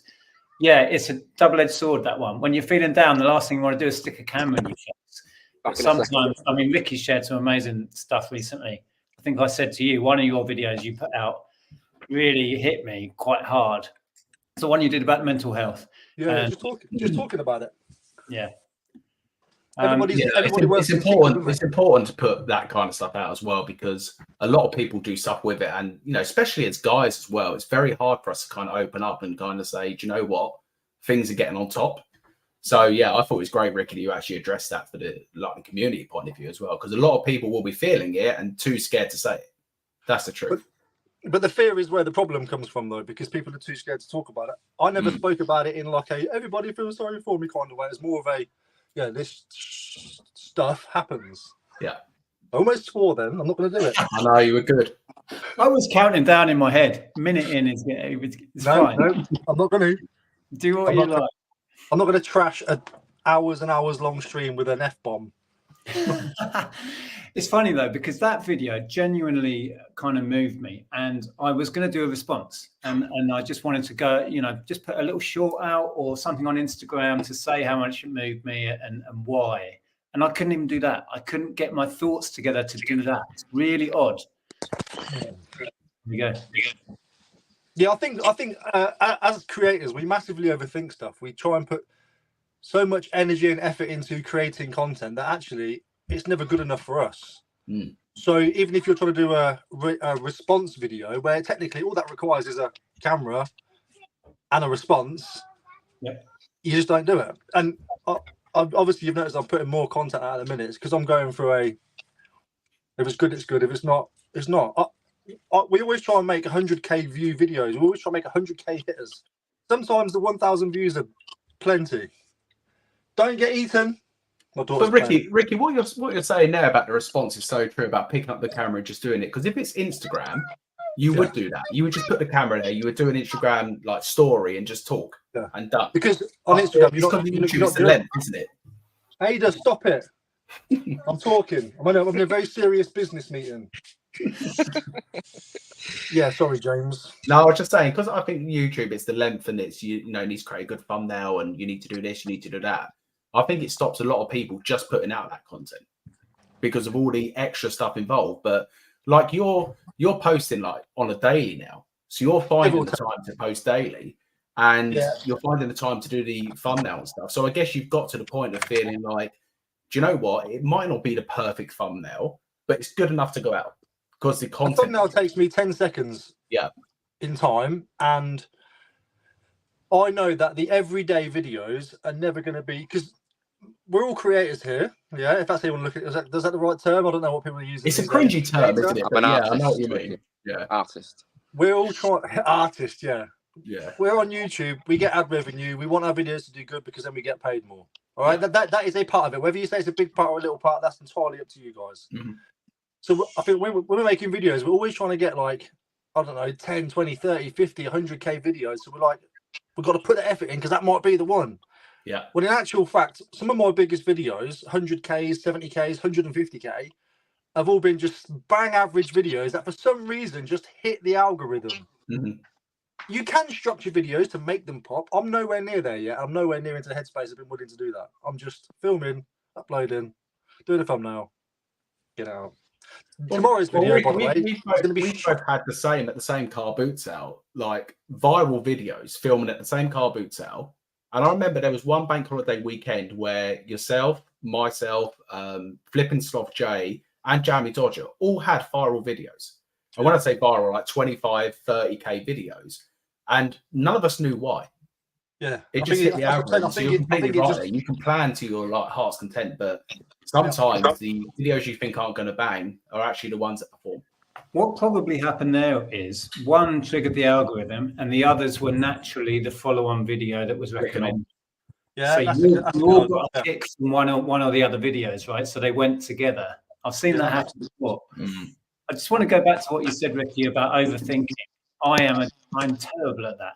But in the same vein, my video, which I think has had the most views, which is over 500K now, was me being pissed off. I dropped off the post, came back and just picked up the phone and ranted about this scammer. Was that the headlight? No, that was a different one. This was a guy who was trying to send back his Kenwood, which was obviously knackered and used for 20 years. I'd sent him a brand new one. But I just picked up the phone, didn't even think about what I was going to say, and just my natural pissed off Nick came out, like first time ever on camera. And that was it. Natural drama. People love it. Yeah, exactly. But I overthink it. And going back to, I was going to make a response video about your mental health video, and I totally got in my head, I can't say that. People might think this. I can't think that because someone might get offended. I can't. Oh, for goodness sake. And then I just couldn't do it. Yeah. My biggest, when it comes to me censoring what I'll talk about, I will never talk about politics, not in a deep manner anyway. And I've done it again. There it is. It does do that. Oh, do that. No, I don't know, because everyone kept trying to get me to do these, and I didn't believe it was real. Somebody was trying to get. I've had to forget about. Anyway, I forget what I was going to say. I forgot it. I forgot. I don't know. You're talking about stuff you wouldn't talk about in videos. Starting with politics was the big one. That's my brain. I saw a squirrel and I had to talk about it. Ricky, you only talk politics in the group chat, don't you? Yeah, I'll talk about anything in the group chat because it's private. I don't need to put myself into the public light of anything that I believe, because obviously it can cause conflicting things. There's nothing that I believe enough about when it comes to politics that I really want to talk and debate. I'm not big into. I don't give a shit about. I don't care about who's Labour, who's the Conservatives. I don't care about Trump or Biden winning. Although I have a preference over one or the other, of course, because one's on the way out, one's half dead, shot. But I would never talk specifically about things like that. It's just pointless. It makes no sense. Well, you divide. I'm not here to divide. I've learnt my lesson about politics and YouTube. They do not mix. Or even just posting an image on Instagram, I was roasted for posting something vaguely political. But I think it's interesting what you said there. Like, you guys have a private chat, which is a safe space. And I think we all evolved to have that. I have a group of friends that are also YouTubers. They happen to be, but that's a safe space. We like to think, and we can talk about anything goes in there, right? Yeah, but I'm sure it's not going to be just us that have a group chat. James will have group chats with people. Yeah, you've got things with people. YouTube, when something happens, I'm sure everyone gets blasted in there. Yeah. James was a hot topic when he quit YouTube. Yeah, and you'll be back, Baldwin. You'll be back. That video was funny because I had people jump into my comment section straight away saying, I only came from Ricky's video, and I'm like, it's just trying to create that drama all the time. But that's one thing I'm not going to miss. Yeah, but it's up to you if you let that drama happen. So I made a point of saying, because you were just a topic. You were just a cool. And let's be honest, it was important to speak about because that was what I announced that I was quitting. So the video made perfect sense. So you were saying to people, don't just give up on what you want to do. And I'm 100% with that. It wasn't a snap decision for me. And that's no. I made a point of saying that you was moving on to another channel, though. Yeah, I know. I know. But it's funny because people jumped straight into my comment section and said, the comment was something like, I've never seen any of your videos, but I'm here from Ricky Resells. I wish you all the best in the future, but I'm not going to subscribe. I was like, what? Bye. Thanks for coming in. Cheers. Ricky, you need to sort your subscribers out. You've got an army, Ricky. Yeah. I'll sort them all out, shall I? Listen, our audiences, resellers' audiences, are the most unhinged people I'll ever know. Absolutely. Going to the point of, if we deviate from anything reselling, how dare you? I'm leaving. You told us about a trip you went on. Shut up, mate. And it's crazy. We all do the same thing. We buy people's crap they don't want and sell it for money. It's mad. But you're right, Ricky. It's the Wild West out there sometimes. I am slowly trying to creep out of just being reselling, though, as I'm sure it's been very. Might have been missed, to be fair. I don't want to be just stuck in a reselling box. I want to be. I've just taken your box back up, Ricky. I'm sorry, mate. I want people to subscribe to me because of me and what I do. Does that make sense? But I'm also very aware. Share your life a bit more. Share like everything you do in your day to day compared to just what I've sold. You want to share your DIY skills, I reckon. Yeah, that's the next level stuff going on there. No, but you know what I mean? I want people to be subscribed to me because they're just subscribed to me. So if I do end up doing a video one day, I'm not going to do like, come grocery shopping with me, anything like that. It'll still be received, you know what I mean? Yeah. Oh, that's funny. Yeah, we always get it in the neck if I put out something about the family or AAA. It's like, Nick, where's the stuff? Where's the shed? Why aren't you packing orders? This is what I subscribed for. Give me what you want. Exactly that. Oh, what's going on now? I like to catch up with the chat while I'm live, you see. Let's see what's going on. Did you film at the roadshow, Nick? You was doing a bit of filming there. Have you uploaded that yet? No, I'm so far behind with content. I did film like James. Not you, James. Other James. James is like well prepared with content. Are we going to do Bold Crimes, the missing wallet, though? Is that going to come? Do you know what? I saw you put that in the chat earlier. That'd be nice. I've been saying I've been trying to upload a video for the last 3 hours now, and it's still doing the YouTube checks. But I might have to do an interview with Simon and try and go to the car boot and find his wallet. Get eerie music on the top. What's that? Sorry. Do you live close to Simon? I can meet up with Simon. He's only in Kent, not too far back. I would literally do a complete spoof, make it act like it was a murder or something real bad, and just really do a serious interview. Great video. What? I get Simon to stand at like the Daily Mail picture. Just get him to like black himself out. Yeah, get him sad to face with like an empty wallet. Like. Yeah, get him to like sit in, and then you can have somebody sitting in the shadow saying about they found a lovely wallet. And then you get a drone shot with the little arrows pointing into it. Was here. Great. The suspect went in the bushes that way. All of this. Hello, stuff. Stephanie. I need more practice with the drone though, because I probably didn't share this actually, but I went down to see family and I was flying the drone, just casually filming our little niece, and I ended up flying the drone straight into my face and like cut all the side of my face open with the drone.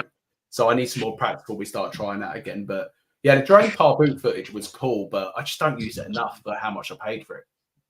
Yeah, I need to find a way to use it more. Just scoop down all the oils. Yeah, would be head cool. high. I was going to say about footage from the eBay Roadshow. I noticed Tommy's video went out like straight away. Yeah, totally quick turnover. That he's great, Tommy. He's really good at. He's just naturally good on camera, and the way he gets stuff out so quick. And he doesn't. You can tell he doesn't overthink it, which is great for him as well. I really like it. Yeah, he's got that great kind of presenter. Yeah, Tommy's this. Hi guys. Yeah, he's got pizzazz. Well, he's got the pizzazz. Now. Yeah. But he was lovely in person. Really, really easy to chat to. He's like that in person. He was cool. He's coming on later. I think he's going to try and pop on about 6 for a bit of a chat. That'd be good. Yeah, if you don't subscribe to Tommy Trades, go and check him out, guys. There's a lot of people in the chat. I think his channel could easily, be one that starts blowing up a bit because and he's just watchable, and that's half the battle. Let's be honest. Yeah. Being watchable is not as easy as it might sound. Right? Yeah, of course. Yeah, not everyone's got it. Something. Otherwise, it's just I bought a pair of shoes and I'm going to flog them. Who cares, right? You've got to put something in. I think I don't know what I put in, but there's something there. That's why I stopped watching Ricky. This doesn't stop monetization, does it? I love you, Ricky. I'm only joking. That happened in the background when you did that. Everybody just saw Nick do the double bird. No, I didn't. No, never. X-rated content in an afternoon. John, where are you? Just in the Bahamas, mate. Bahama, you're building, you mean? Bahama, you're back of your building. Yeah. Well, this is Charlotte's grandma's flat, and then next door is the house. 2 properties, mate. Living the high life, you know. Could have just said home. I'd have believed you. Yeah, but yeah, we live with our parents. We're broke. Tom, we're struggling to pay for that unit. You see, that office, we can't afford it. Tom, ping me a message if you're able to hop on. I'll try and send you the link. Yeah, I'm going to make space for these anyway. I need to shoot. Nice to jump on. I'll be lurking. And congrats on 10 years, man. Madness, isn't it? Cheers for hopping on. 10 years. Keep doing what you do, Ricky. John. Take care, Nick. See you later, James. John, jog on, bro. Jog on. Stu, get out of here. I can't leave. Somebody kick me Gandalf. out. Boot him, Nick. Boot him. How do I? Oh, he's gone.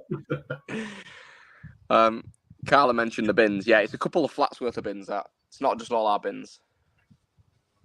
Don't worry, Carla. I'm going to do the same, Nick. I'm going to dip and make room because I've got the boys coming over for the football and we're going to get the barbecue on and stuff. So yeah, what are England going to win tonight? Before you go, James, let's get a prediction. Come on, let's get it going. I'm going to go bold and I'm going to say bold. Come on, 3-1 England. We're going to turn up today. I think after the last game, the way we played first half, I think we're going to turn up. I'm going to go 3-1 England. It's going to be a lot easier than we're thinking. And I'm going to say we're going to be 2-0 up at halftime. John, what do you reckon? I've had 0-0 in my head all day. I know you don't want to hear it. Do you know what I mean? But 0-0 after extra time. And then what happens? And then it's anyone. I'm always confident, like especially after the last penalty shootout and Kane's penalty. I feel like we've really nailed down on the penalties, but you'd like to see England take it. But again, I just want an early goal. Let's just have a spicy final. I don't want to. We had that last time, John. Last year. Yeah, I know. Maybe an early goal. The other, because the best thing that happened to us in the semi-final was conceding early. I think to Holland. Yeah, we just kind of. Do you know what I mean? Like it feels like we go 1-0 down and we wake up. I don't know. It's hard to predict, isn't it? It's hard to predict. Get your predictions in the chat anyway. Ricky apparently said 12-4 to Spain. Yeah. Josh. 0-3 to Spain. Oh, no one's got confidence in it. Spain 2-1. Wow. I mean, I know so little about football. I would just hate it to go to penalties again, though. That stress for everybody is just a nightmare. But I don't know. I will be watching, though, when we Fingers crossed. Fingers crossed. Fingers crossed. It'd be a big thing for the nation, I think. Right, chaps. Gonna love you and leave you. Thanks, Nick. No worries, James. Again for 10 years. John, good to chat, mate. Keep going. Yeah, keep doing what you do, both of you. Because and best of luck with the crime channel, Bold Crime. Yeah, Bold Crime. Yeah, and I'm still going to be active on Instagram and in the community. I'm still going to be going to like the eBay events. So my reselling is all the same. You're just not going to see me put content out on YouTube for that channel. But yeah, if anyone's into true crime, come along. Bold Crime. Going to be talking about a whole mix of stuff. Perfect. Awesome. All right, have a good one, mate. Enjoy the football. See you later. I did see the super chat. I think we were in the middle of messing about with Ricky. Apologies. Thank you so much for the super chat. Hopefully you'll be able to find a slot to hop on later. Just keep pinging me messages because I'm struggling to keep track of everything at the moment and know what's going on. I did see. Was it Tom the English Picker? He's ready to come in. I think. I'm not sure. Might have missed it somewhere in there. But when the next person comes in, I'll dip out and say hurrah. But yeah, any questions for me or Nick? Ask us in the chat. We're in the hot seat. Let me try and get another copy of the link and I'll send it over to Tom. And then we've got Flipping Retro on. I've said about 3:30, so we've got 20 minutes. That's good. That's awesome. I just hope it's a good final, for everyone.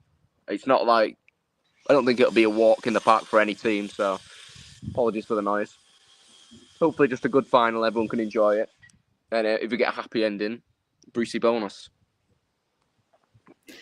Yeah, that'd be quite a thing. Opinions on the eBay event? If we can actually win it, I guess. Yeah. We've never won that. No, we won the World Cup in '66. We was in the final in of the COVID Euros, and we lost on penalties there. So it just feels like we're a bit more mature, and it could happen. But football's football. Anyway, anyone can win it. I just seen Josh said opinions on the eBay event, the road show.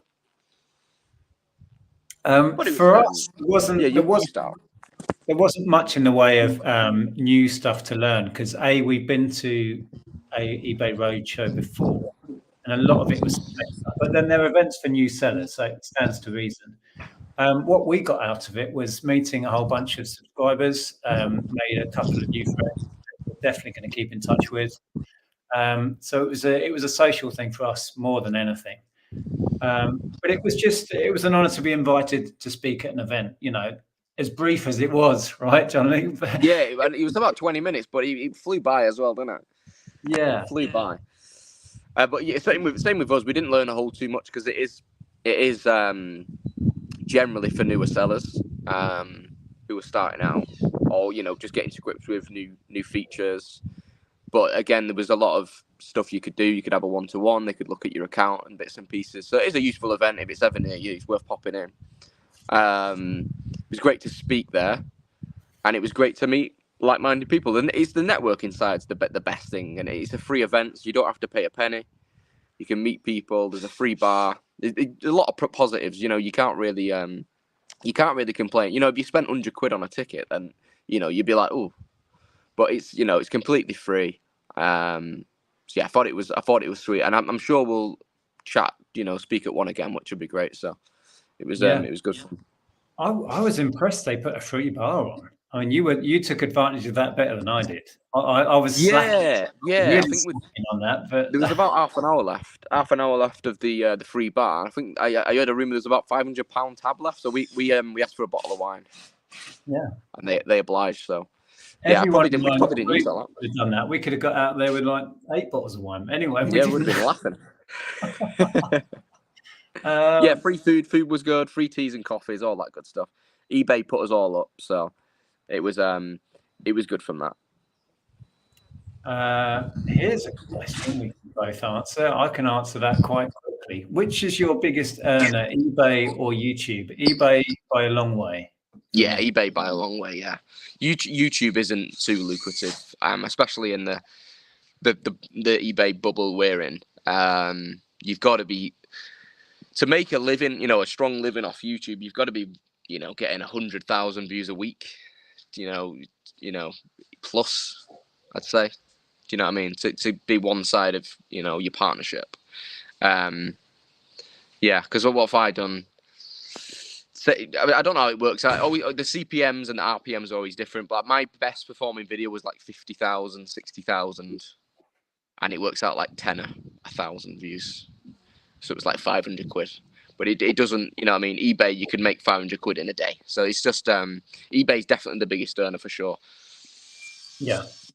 Yeah, I mean, YouTube is quite consistent financially for us, and I've shared all of the numbers. I like to be totally transparent about that because I think it's really interesting. But we get a consistent grand or so from AdSense monthly, but that's boosted big time if we're pursuing brand deals and stuff, which we haven't done a lot of. Andrea's done a couple of little ones on her channel, but I've not had any of the big paying brand deals recently. But it's certainly significant. Yeah, same here. Consistently about 1,000. Yeah, it's good. You know what I mean? It's great. You're sharing it because you want to share it, and you get a bonus as well. That's great. You get not only the ad revenue, but you meet a lot of people. People want to spend with you. They support you and stuff. So it's worth its weight in gold for sure. Josh reckons the food was lovely. It was. They put on a pretty good spread, I must admit. I think Tom's joined this. One sec. Oh, Carla's still in as well. Hi, Carla. Tom. Hello. Hi, dude. John. Where it all began. How are you feeling? Yeah, like just sort of like lukewarm, but I'm all right. I'm still rocking the man flu, but I'll survive. I'm still working, still grinding, mate. Was it actually COVID you got again? You don't No know. idea, mate. No idea. Probably, but I've survived anyway. But yeah, still working, still down the unit, trying to get some stuff done. So congratulations, mate. 10 years. Bloody hell. I know. It's come around quick, isn't it? If I've been going 10 years, how long have you been putting videos out? I think it's 14, but No. I think reselling it's actually about 10. But I think my anniversary was during the lockdowns or something. I just totally forgot. So, but yeah, to be honest, mate, I think it's been about 10 years as well for reselling stuff, though. Yeah. What did you do in your first 4 years?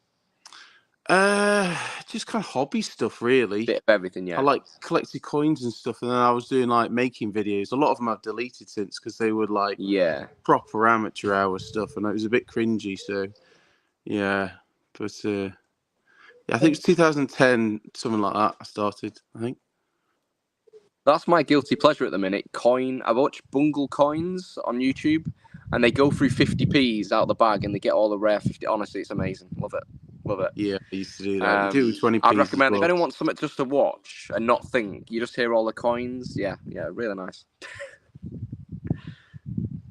Yeah, good stuff. Trying to keep up to date in the chat. Crumbs. This could like descend into a tech nightmare. I'm trying to send links to people and trying to keep up who's coming on with what it's like, and I'm all on my own now. Andrea's the organised one in this partnership, so. Oh dear, Nick. I wanted to ask, how was Vegas? It sounded like. If I jump out, I'm going to jump out, guys. So have a great show. Yeah. Enjoy your day. I know I think George said he can jump in quick, so I'll jump out if George wants to jump in. And yeah. I'll see you soon. Peace. Congrats on 10 years. Congrats on 10 years. And we'll see you soon. Okay, mate. Right. Let me try and send the link to. Well, at past, we've got flipping retro on. So we've got about a quarter of an hour. That's all good, mate. Yeah. I said I'm grinding away trying to get through this palette of media that I've got here. So we won't talk about that, though. What have you got there? DVDs? Yeah, some good ones. Blu-rays and 4K. It's probably about 4,000 units, something like that. So, good lord. Yeah, I should have got through it before I went away, but kind of lost track of time. But yeah, Vegas was good, mate. Yeah, not too much reselling content. I got a bit sidetracked, as you can well imagine. But yeah, good. Yeah, I did manage to make it to Goodwill bins though. That was a bloody experience. I tell you what, how I even made it out of there alive, I'm not too sure. Without getting some kind of disease, I'm not too sure. So yeah, is that where they just shove everything in great plastic bins? Yeah, wild. Like, and there's like rusty knives in there. I didn't take any gloves or anything. It was just, but then there was like. I was pulling out like, I mean, I don't really do clothes, as you know, but I was still buying bits. It was like Tommy Bahama, shirts, and then like Tommy Hilfiger swimming shorts, and it's just peanuts. It was. I'm so glad they haven't got them here because I'd literally be in them every single day. Yeah. But I saw people fighting over stuff, over a pair of like Solomon shoes, I think it was. Yeah, crazy stuff. But yeah, wild. Just dropping some links in. Sorry. I know, all good, mate. Right. Hopefully, George, you should be able to see a link. And Flipping Retro, if you're already watching, I've sent you the link as well. And Pete said about popping on. Pete, if you're still watching, I've just dropped you the link. Right. Come back to this. I'm terrible at losing windows. I've got so many tabs open and everything now. Anyway, so were you out there was it Stag Do you were on? No, it's because me and my friends all turned 40 in the same year, so we decided to Well, we always said we'd do something daft, so we're daft. So there's me and 4 others. None of them are resellers at all. Like 2 work for a bank, and then I think 3 work for a bank, and then one's a car salesman. So I wasn't able to get much footage because of they work for a bank. They didn't want any evidence, I don't think. So I did get some. Excellent. Hey, George. How's it going? You all right? Hi, George. Thanks for hopping on. How's it going? That's all right. Yeah, good stuff. Yeah. Congratulations on the anniversary. Thank you. Have you met Tom before? No, I don't think we've met before. I don't think we've crossed paths, but watched the odd video here and there. Yeah. I'm elusive at best, so. Yeah. So how's it going? Are you still digging in the dumpsters? Yeah, now and again. Not been doing too well recently. I don't know whether anyone else is getting onto my spots, but yeah, now and again I'd still try and go a couple of times a week, see if we can get anything. Talking my language there. That sounds great. I've been casing out some places. I'm trying to convince Andrea to come along with me and do a bit. Yeah, we'll see. We're getting there. I'm putting a video together of loads of clips of dumpster diving because I only try and get like a few minutes or 5-10 minutes when I go out. I'm sort of compiling it over about a month just so I can get a decent video. But I found a couple where I'm getting good, decent cardboard boxes, so that's a bonus as well. I've had good luck with home bargains for cardboard boxes. Yeah. This one's like a school meal prep place. Nice. Well, do you do much in the? Sorry, Nick. Go on. I was going to say, I was thinking because I'll be looking for, I struggle to get small to sort of shoe size boxes all the time. Yeah. So I'll be looking for those anyway, and bubble wrap and void fill. So if I find nothing else but that, it's still content, I guess. Yeah. If it's just cardboard boxes. Go on, Tom. Do you want me to send you some of these boxes, Nick? I mean, I've got absolutely loads of this size. If you want some. Well, if you don't have any use for them, absolutely. Well, I do use them, but I mean, I've got. You can see that's just one, so I can send you some over, mate. Yeah, absolutely. Or hang on to them until I come. We need to get together at some point anyway. We need an excuse. An excuse is I'm coming to get some boxes. So then, we'll have to go out for a drink. See? Business expense, yeah, that's what it is. Well, we could arrange a bit of the old dumpster diving and whatever you would call it, bin dipping. I've still got that magnet fishing thing kicking around somewhere. So have I. Yeah. One thing at a time. One thing. We're overstretching now. I'll come up and grab some boxes, and we'll do some dumpster diving. There you go, and then go out on the town. Sounds good. George, you ever get much food items out of, or is that not something you bother with? I haven't ventured into that territory. Like, there's people that do it to a bigger scale than me. I tend to just stick to a few that I know and stick to just like the charity shop ones and the odd other one. I don't tend to go down the food route because it's only a little sort of avenue into sort of resale. So I pick up a lot of stuff from auction. I go to jumble sales, car boots, like everyone else. So, and I only operate on my little garage, so I've got to be a bit careful what commitment I'm putting to each avenue, if that makes sense. But yeah, the food, that's probably the biggest problem with waste. I mean, I'm saving toys and electricals and things from going from landfill, but yeah, there's a lot of food waste. Yeah, I went with a friend of mine a couple of times because she's got like chickens and stuff. So she goes to like, I think it was Iceland and a few other places. You've got to be careful, obviously, on retail estates, but she's getting like loaves and loaves and loaves of bread to feed the chickens. It was amazing. And then another friend of mine, she got like a whole pack of Fanta. And like one or two cans of burst, and they just pitched the whole case. Oh no, yeah. So just washing them off, and then they were fine. So yeah, I'm not sure I'd trust like meat or anything or frozen stuff like that.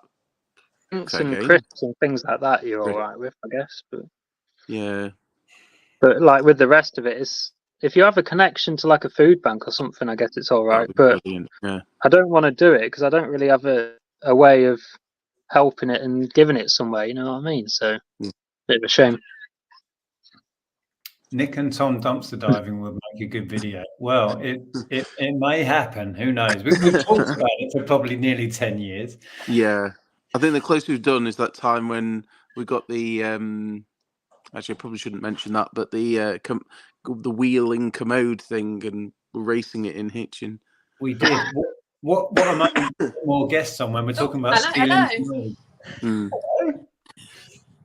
Welcome. Yeah, we were just going to regale a story that we have shared before. One night out, Tom and I had. We ended up at a hospital, and we round the back by the bins, we found a commode on wheels. So we ended up sitting on it, wheeling it down a hill. Yeah, there was an office chair and a commode, and I can't remember which one we were on each, but I'm sure we were racing them. So, I mean, they were broken. You know, we didn't just steal a commode from a hospital. Just to be clear, you know, I'm sure the statute of limitations and whatnot. It's an old man off it. Yeah. Anyway, you are very welcome. Good to see you. Someone's just sold something on eBay. Alive to Ching. That could be literally any of us. It was me. Not me. Huh? Mine's on holiday mode, so no chance. Hang on, what is it? A clamshell butter dish. I think Andrea's sending out offers because it's come through as an offer. We've sold one of them for about a tenner. Nice. Don't know when Andrea's coming back. She's gone off to get some lunch. So how are you both? You all right? Yeah, we're all right. Yeah, good, thank you. I'm pleased to see the channel's taken a boost. We've gone from like 5 subscribers to 300 and something. Wow. It's mad. That's thanks to you and Ricky. That's so cool. Yeah, so like and subscribe, everyone. Yes, absolutely. They've definitely made it harder to get monetized, it feels like, with the watch hours you've got to get. We've got to get 3,000. I think we've got about 200. But, you know, we're doing it for a laugh. We don't really mind about that, do we? No, not really. If it happens, it happens. If it doesn't, whatever. A good tip with that is put together little playlists and then ask your subscribers to just click on a playlist and let it run. You know, if they're taking a dog for a walk or whatever, this is what some channels have done and it works. Or if you're going out for the day, just leave it playing so your dog can listen, and then you just get the watch hours. Genius. Yeah. Doesn't count if you signed into your own channel, though. I think you'll have to sign into a different. Tell or just go on your browser, log out, a video, and put it on loop. That's what I did and went to work. That's even more sneaky, George. Wow. And then I had about 10 tabs open, different videos. Oh, brilliant. There you go. I don't condone that behaviour for YouTube. I'll get my whole family on it. Yeah. Do what you need to do. What is it now? Is it 1,000 subs still you have to have? 500, but 3,000 watch hours. Oh, okay. So they reduced the subs. Yeah. Right. It's the watch hours that get you, though. Or it's like... I think it was different when I started. 3 million short views as well. Yeah. I can't get shorts to go anywhere. I can't. It just doesn't. They don't get views. And well, I have one that got maybe 10,000 views or something, and it earned like 5p. It was literally that bad. It's terrible. There's no point. You almost need to be churning out like 10 of them a day or something. Yeah. I think that's more for like the TikTok generation. Yeah. But then the idea is you can take your main video and snippet it down into shorts. People do that. Yeah. To reuse the content. I don't know. I'm still trying on TikTok. It's a bit random and a bit hit and miss, but it's weird on TikTok. You can put any content out and it gets loads of views instantly and then just dies. I don't know how their algorithm works, but I think they push out new content to anybody and everybody, and then it just drops off a cliff and dies. I think it's more for younger people, though. No offense, that like what the instant gratification of like what's happened 5 seconds ago, then it's old news. Well, it's done, yeah. I don't really get TikTok. I'm too old for it, I think. I'm trying to fit in on TikTok. It's not working. I'm not down with the kids. No. I'm stuck in the 1990s. I think with the monetization thing, going back to that, and just Lucy's put a point in saying it's 1,000 subscribers and 4,000 watch hours, but I think there's like a tier thing now or something with monetization. You get like your base monetization, and then there's like stretch goals as well. Because if you go on the YouTube Creator app, there's 2 on there. That was definitely what I had to achieve to get monetized. Because First I've got one, 2. there's 500 subs and 3,000 watch hours, and then if you scroll further down for further whatever it is, it's more. But the basic one is just. Yeah, because I was trying to get monetized on a gaming channel, gaming channel and a music channel that I've got, and I'm getting near there with the subs, but the watch hours is just nightmare. So a lot of people are doing this thing now as well. It's called it's to do with doing like mega compilations. Like literally, you'll do like one video after another on one like massive like several hours long video, and it's for people who can't go to sleep without putting something on. So they're called like sleep views. So people will just put that on and then just fall asleep. That's a good idea. And is that compiling Sorry. Yeah. Again? Sure. I said, surely your videos are putting people to sleep. You're doing something wrong. I've had that very comment. People use me to go to sleep. So I mean, I have a use.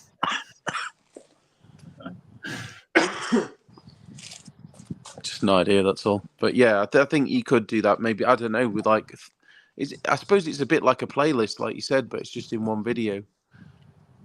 So Susan thinks the 500 subs and 3,000 hours is where you can get memberships and super chats. 1,000 subs and 4,000 for ads. Oh, okay.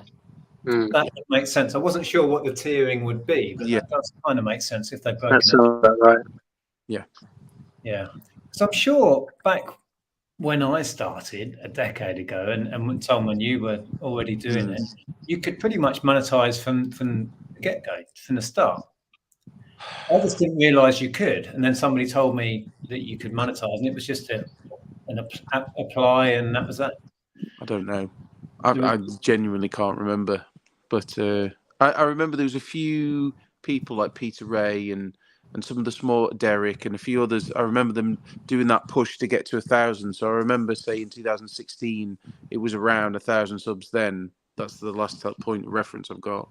Well, they introduced it to stop people just setting up an account with offensive material, and then the advertisers getting really peed off that they were, like Coca-Cola was next to a terrorist video, for example.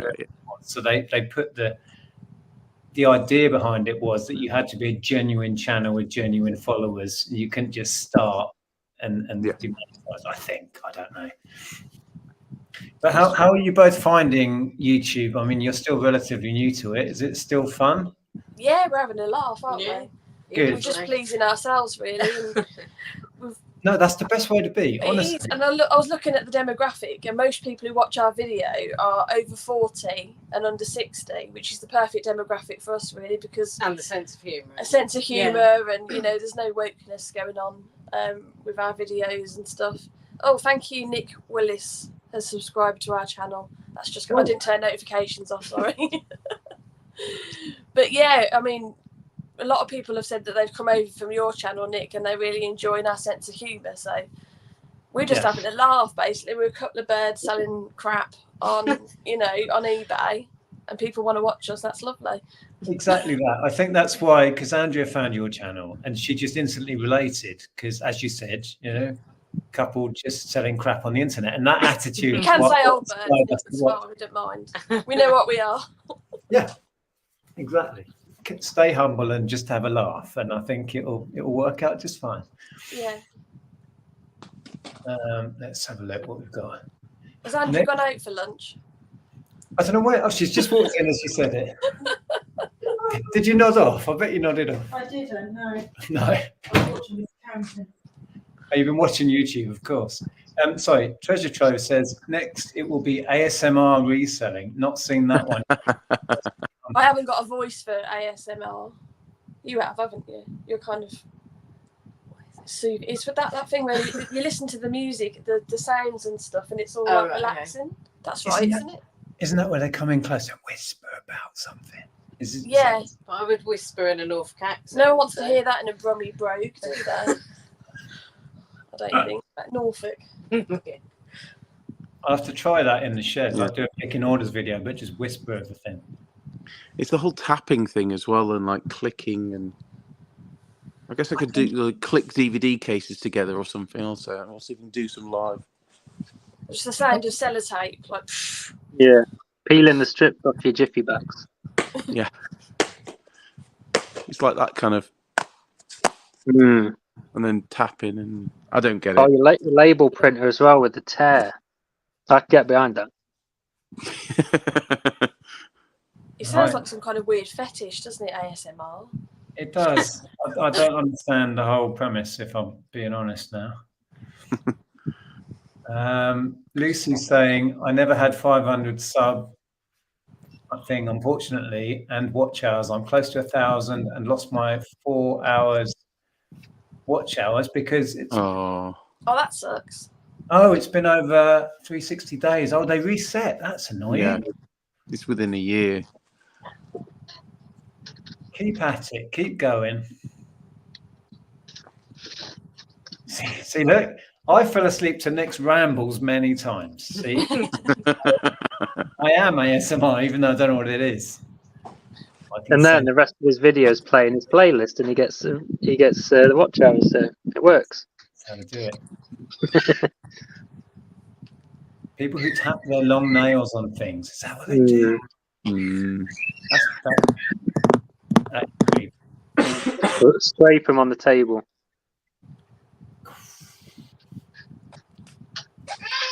Right. Have you guys watched George dumpster diving? And is that something you would entertain doing? You ever thought of that? Go on. What, the dumpster diving stuff? Yeah, we did watch. You watching a guy dumpster diving. Yeah. We haven't watched George. Sorry, George. But there's a guy. What's he called? I can't remember. He's got loads of subscribers. Yeah. And he goes and dumpster dives and gets the flowers out of the bins from Marks and Spencer and puts them on graves and stuff. Yeah. That's, I can't remember his name. I think it's just UK dumpster diver. Yeah, that's it. Yeah, he was Wear really like good. luminous jacket and stuff quite a lot. Yeah. Martin. But Yeah. I couldn't go in the skip. My dad's been dumpster diving for years, but before it was cool, you know. He's just an old boy who, you know, gets crap out of bins, really. But what did he get the other day? Was it a Hetty Hoover? Yeah, or he got a something? Hetty Hoover out of someone's skip the other day. Nice. But I couldn't do it because it's dirty. You wouldn't mind though, would you? The boss. Probably. Have we had any more bingo? I haven't really been keeping track. It was hard enough work trying to send links out and work out what was going on. I'm trying to keep track. We've got Married to Reselling. Oh, 4:30 I've got down there. So we've got loads of time. We can chill out. I thought you were still chatting to other people, the people that I left you with. No, Ricky, Johnny. Ricky? Yeah, Ricky popped in. Oh, did he? You missed Ricky. I missed Ricky. Oh, well, there you go. We saw your video, guys, about when you went charity shopping down in Norwich in Anglia Square. I hope you took your bulletproof vests with you. It was a bit of a wasteland. Yeah. There's quite a few charity shops, but it's a dive. Yeah, there was a little one in the corner. That's where we found Lotso Bear. Yeah, packed. I was gutted because I paid 20 quid for one recently. Oh. Yeah, we always go in there, don't we? Because we walked up to that one, big sign saying clearance, pound shop or whatever. You They don't walk in. take card though, which is a pain. Oh, I did pay on card. Oh. Yeah, they must have changed. Yeah, but that Lotso sold. Is someone doing ASMR again? What was it? Was that you, Tom? No, it's not me, mate. That Lotso sold privately for 50 quid. Someone just messaged me, saw the video and wanted it, and that went, didn't it? That was awesome. Yours hasn't sold yet, though, has it? No, I've got mine priced up really high though, waiting for Christmas probably. Do you guys put stuff away for Christmas for Q4? Is that what we should be doing? We are doing. Well, we are. We've got a few bits. Do you think it's worth it? Yes, if it's sealed giftable stuff, you'll get a premium. Well, it will sell quicker and easier at Christmas. We used to save it up for Amazon, really. We don't do that anymore. We fell out with Amazon. Okay. Yeah. You don't do Amazon. I don't know how it all works. It sounds too complicated. It is. Yeah, Tom's the one to ask about Amazon gripes. Yeah, that's where most of this is going to go, is Amazon. But I still absolutely despise selling on the platform. The amount of times that Tom rants about Amazon to us. I think it makes up about 50% of the content on my channel. To be fair, every time I get banned or suspended or something. So, well, yeah. One of the big issues with Amazon is that they changed the rules, so you can be happily trading, as I was in secondhand CDs and DVDs and doing it. And then all of a sudden they say, no, you can't sell DVDs with us anymore. So pay us loads of money to have all of your stuff sent back to you. Oh. Out of the blue, just like that. And they do that they pull that sort of stuff all the time. All the time. Yeah. I was going to give Etsy a try, but they started charging, haven't they, to have an account? I think it's £11 to have an Etsy account for new people. Wow. Fees to just sell. Well, I paid fees. I don't pay. But last we joined up before, but then we got scammed. So an attempted scam. So we closed Bombarded. the account, and then I tried to rejoin the other day, and it says it's £11, and I thought no.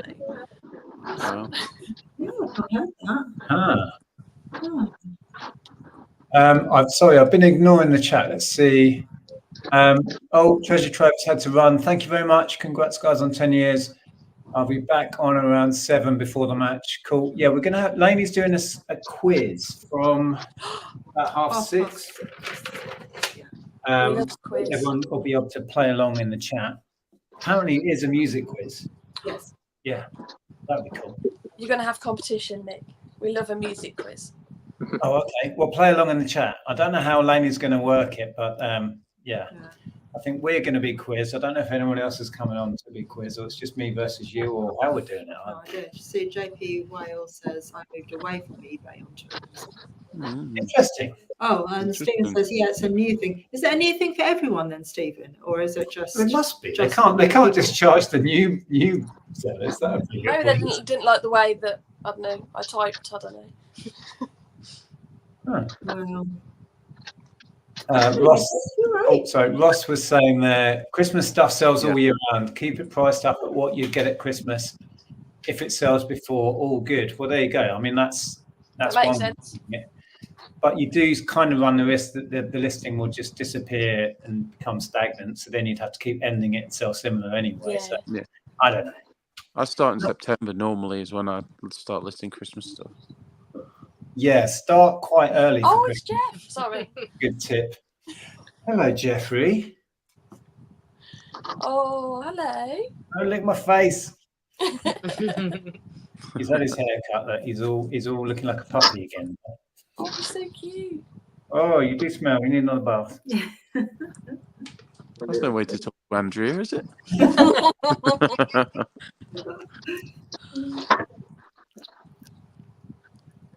Still saying, I think we're still on Etsy. It's meant to be a deterrent to new people who are not serious about having a shop. Oh, okay. Well, why on earth would you put serious then? Putting deterrents in to stop people wanting to sell on your platform? Surely it's not a good business move. That's ridiculous. It's going to put people off. What do you think? Surely. Like, it's going to put people off that would have otherwise been interested in doing it. Have we trimmed his nether regions? We've yes. But he doesn't like it, so do you? Oh, he's so cute. We've had a little trim down here, haven't we? You have to do it in stealth when he's not really paying attention. Yeah. Because Lainey says, whichever way you want to do the quiz, if you want it you against Andrea or you against guests, I will mark the chat. We just do it. You'll win. Yeah. Well, I think it's just us on with Lainey at that point anyway. So that. And then other people can the chat. Yeah. So I was trying to keep up with time. So we're now 1/4 to. Stephen says none of what Etsy does falls under the banner of good business practice. Oh, you're going to get shirty now, aren't you? You're going to see a dog going past. Huh. Well, I'll dip out in a bit, Nick. Let someone else in, so just give me a nudge. Yeah, absolutely. Just come and go as you please. Don't feel any pressure to stay. But it's been great catching up, and we do need to just find a decent excuse to get together again. I'm going to come up and nick some boxes. Right? Oh. And then Oh. Oh, here we go. Look, Hello. it's a new friend. Oh. It's Jeff. What's his name? Jeff's Simba. visiting the window. Oh. This is how he is all day long. Oh, he's so cute. Yeah, we don't have a dog. We have a cat, but he's quite naughty. I might not be able to find him. Yeah. Do you feel left out? We haven't got a cute It's going to animal. be pet hour now, is it? All looking at each other. I haven't got anything. I'll just call this Ash's box set. That'll be. Is it? But, we should have a howl off. Before you go then, Tom, let's make that happen sometime next couple of months. Yeah, sounds good. We'll get together and yeah, looking forward to it. Thanks for hopping on. I know you're not feeling 100%, but No, it's all good. You go, life goes on. So, but no, congratulations to you both. And yeah, good to meet you, George. Good and everyone. So Nice to meet you. Yeah, take it easy. I'll see you in a bit anyway. See you later, Tom. Was that the cat then? That is the cat. He's struggling. But he's antisocial, so I just wake him up. Oh, that just made you full screen and the cat's gone. Oh, done. Sorry, it hit my face. That was Rolo. Oh, we've got a baby as well. Oh. He's actually called Rogelio, but we call him Rolo because no one can say Rogelio. And the baby as well. Look, hello. Look, Finley. Look, Finley. Cuteness Yeah, overload. what too? Cute. You got your outfit on ready for the football. There you go. Right, that way. Oh. You're going to win. In the I'm shop. not going to go find a child to bring in. No. Oh, they're showing the football in the pub. Ooh. I don't think we're going to make it to the pub then. No, I misunderstood what she said. I said, yeah, we'll be watching the football. She goes, see you there then. And I was like, oh, I might be. George, what's the dog called? This is Simba. He's a cockapoo. Oh. Like from Lion King. Yeah. Oh, Shelley. She tried to, but she's having tech issues. Oh. Sorry, I'm having tech idiot issues, so can't join. It could be an issue with the link. We could try sending it again, but I don't know why that would be an issue. It's the same one. What I tend to do with the link, because it doesn't really work for me on my phone, I copy and paste it into my internet browser. Otherwise, it opens it up like within Instagram. Yes, yeah. That's what I do. That could be it. Shelley, I don't know if you could hear that. If you copy that URL and put it into your browser, it might work. Give it a go. When was Pete due to come? Pete, can you drop me the link on Facebook? Yeah, I'll send it through now so you've got it for later. All right, bear with. Talk amongst yourselves. Right, Who's winning the tennis? Or is that a silly question? Oh, yeah. Oh, I've missed the Wimbledon final. I completely forgot. You're too busy talking to random people on the internet. Yes. Shelley says, mine isn't allowing me access to the camera. Tried a laptop and phone. Okay. It's weird, isn't it? Find a young person, they'll sort it out for you.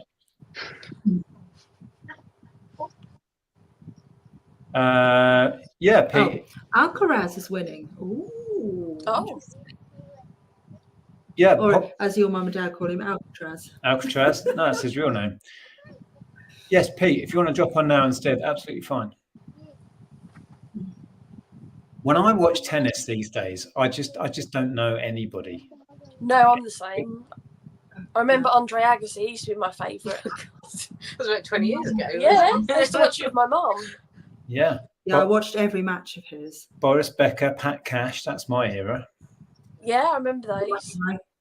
McEnroe. Oh, you cannot be serious.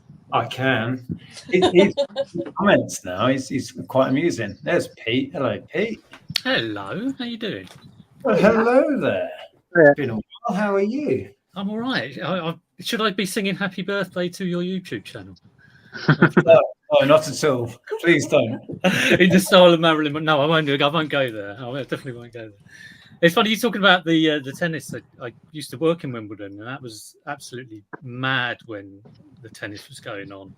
They used to have set up massive big screens just in the high street. So it was great when you could go down there at lunchtime.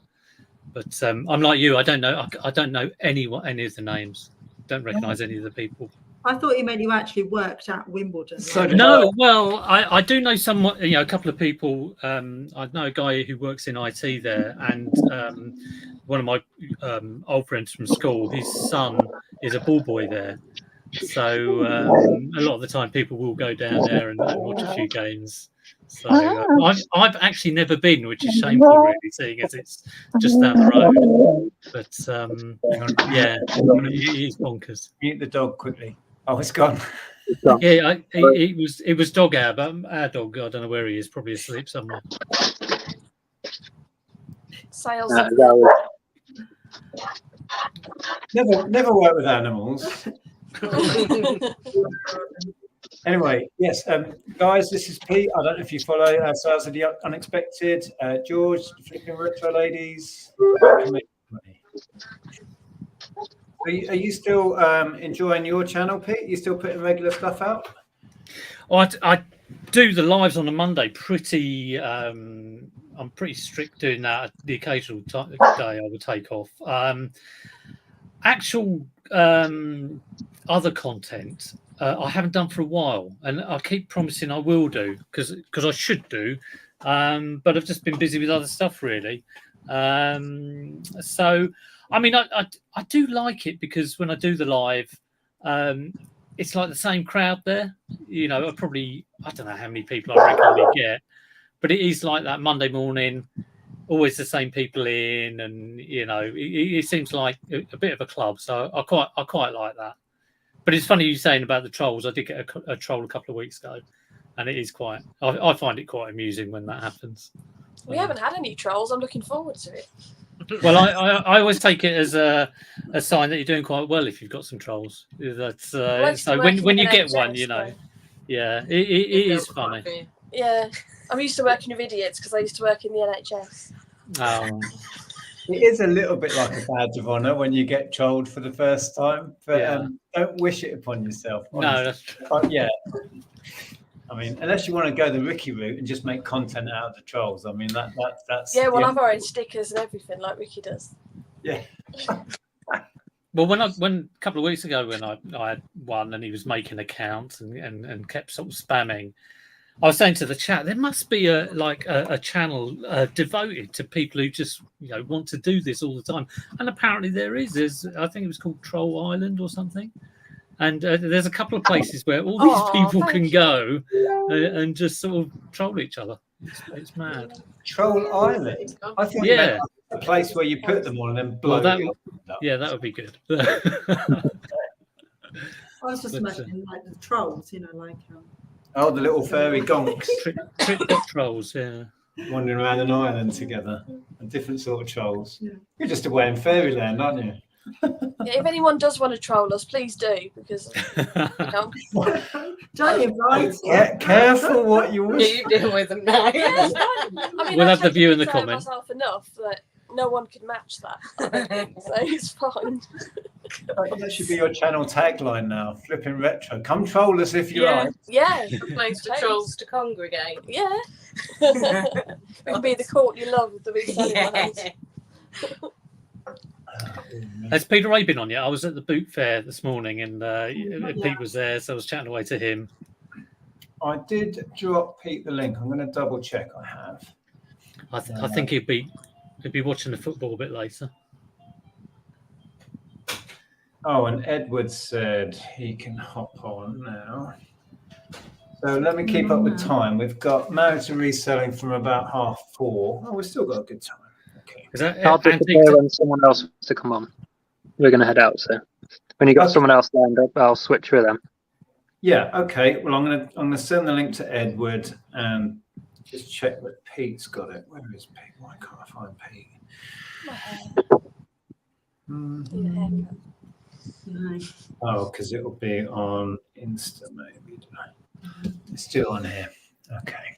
So I think the last time we saw Peter, we were liaising in a car park, weren't we?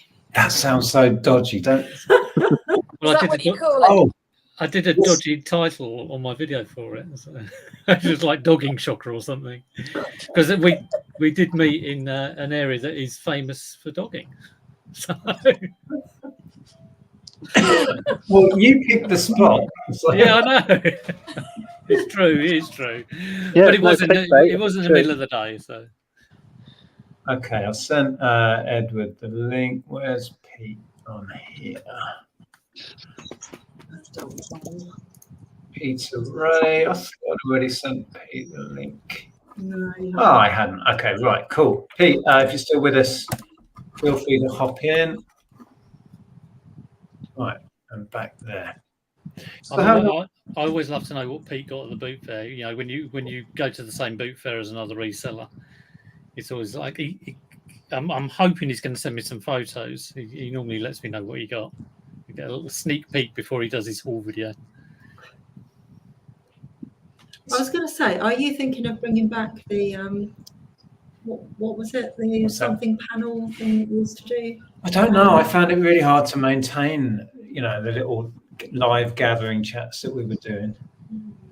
We've got into the habit of using our Sunday one to get guests on, and that's kind of manageable. So I think we'll keep it at that for now. Yeah, I think it was nice that it was relaxed, but you didn't feel like you had to do it. And I think, you know, it was you, me, and Derek mainly, wasn't it? And that was nice. That if we feel like we would want to do it again, we could just pick it up at any time. But like I said, I haven't really had a lot of time for YouTube over probably the last sort of 3 or 4 months. Edward, hello. Hello, everyone. Oh, there's a bit of feedback from you, Edward.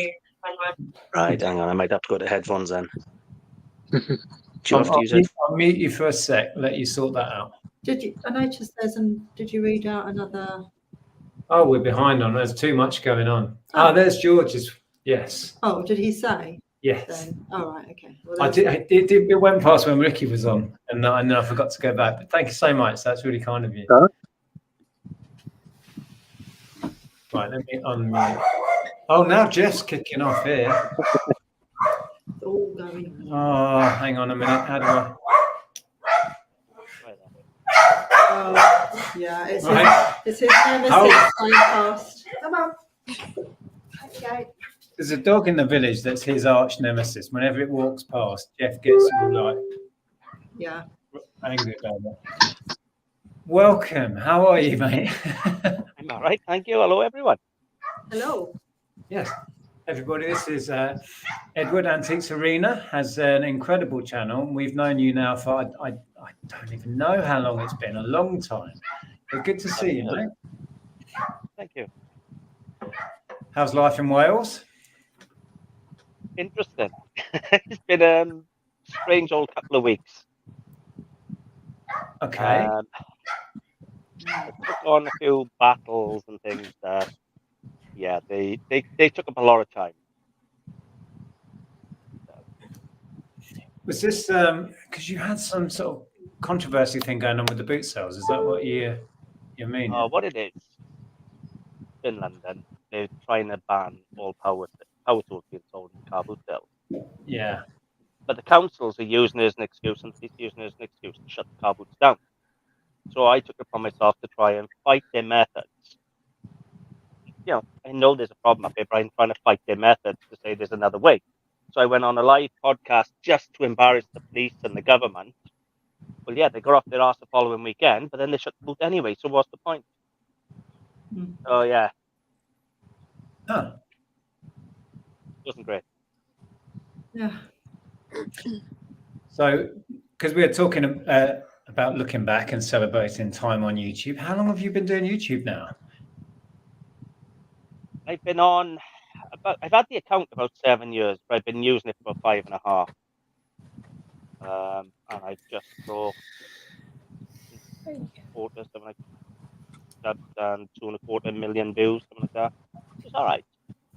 Yeah, because I remember I found you when you were in your first shop, the smaller one, and you used to do your little haul videos in there and talk about antiques in detail. And yeah, I love that. It was so informative, and your videos still are. I think that's what you get a lot out of Edward's videos. Yeah, Isabel's just made the point that I thought your name was Walter. Oh, well, I always do this. We just like to confuse everyone. My name is Walter Edward O'Neill, so I go by Walter if I want it official, or if I want to sound a bit more posh than I am. I'm clearly not. But then for friends and family, it's Edward. Yeah, people always think I'm messing it up when I say Edward, because we've met in person and we know each other really well. Yeah, I know he was Edward. Simple as that. Okay. There's Pete as well. Wow, we can have six in at the moment.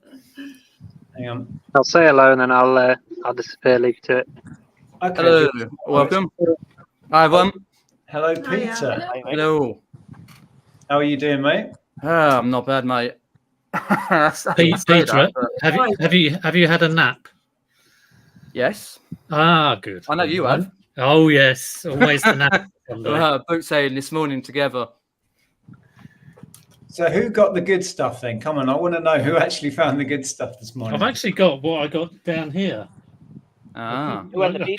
I could bore everyone by showing it, but show us what you reckon was your best. You've probably got more than me though.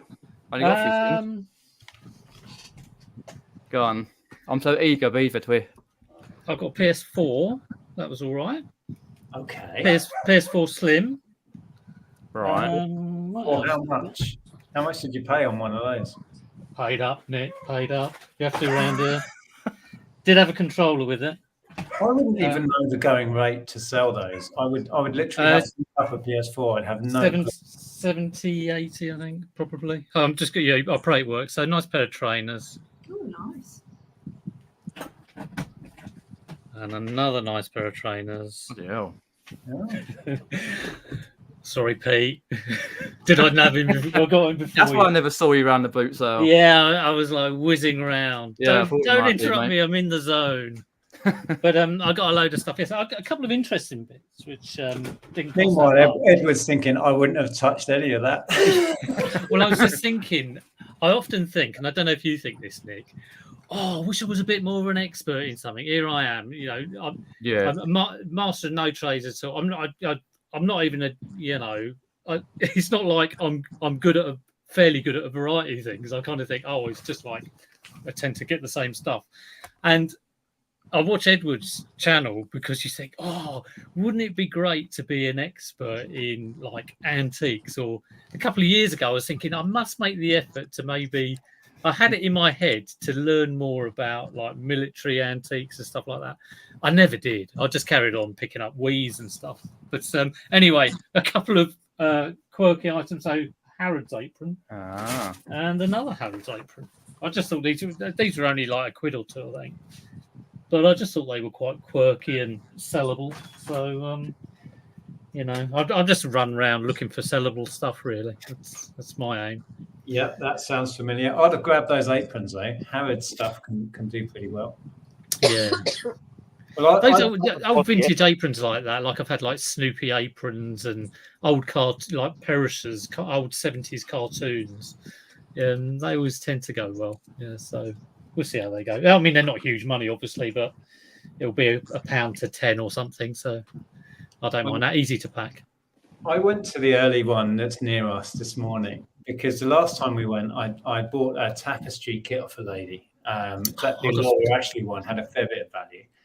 And she said, I've got loads of these at home. I said, well, can you bring them all next time? Keep them in the car and I'll probably buy the lot. So I was driving up there this morning and then I thought, I can't remember what this woman looks like. And then I'm wandering around the boot sale, just staring at all the stall holders, feeling really awkward about myself. I've done exactly the same. woman just looking at the creepy man. It was so weird. But yeah, she was there and she'd bought them with her, so I bought the lot. I had a similar one a few weeks ago where I bought some, I think it was some DS games, and I'd asked the lady, have you got the actual consoles? And she was like, oh, we've got loads, but they're not here. We've got box ones, we've got this, that, and the other. And I said, oh, well, I'll ring you up. And I took a number, rang her up like a few days later, because I wanted to give her, I didn't want to sort of seem to be hassling her. And she said, oh, yes, my husband's been looking up the prices on eBay, and yeah, do come round. And I kind of like that put me off, the fact that they'd been looking up the prices. So I didn't bother in the end. But then I saw them at the boot fair, the next boot fair that was on the same place. And they bought all this stuff with them. And I ended up getting it. And it was a lot of stuff. And I got it at a really good price. So I should have, you should always follow up little leads you get. I tend to do that though, like I'll take people's numbers or people will take my number, and either I don't follow it up and ring or they don't ring me back. And it's definitely something, not getting contacts or getting a phone number to sort of chase up a lead is always worth doing. But yeah, got to make the effort to do it. Yeah, some of our best hauls ever have come from taking a number at a car boot, for sure. Absolutely. Contacts are invaluable. I mean, I'm sure same with yourself. It does put you off when they say they've been on eBay checking prices. That's one thing that always puts me off at a boot fair. Like if I'm at a stall and they come out with, on eBay it's this, because I'm like, oh, it kind of like sends a shiver down my spine. It's like, well, I'm not going to buy that then, because I don't really. It's such a different ball game if you're buying it on eBay. I had one today. It was like it was a Hornby carriage of that place in Wales with a really long name, like and I thought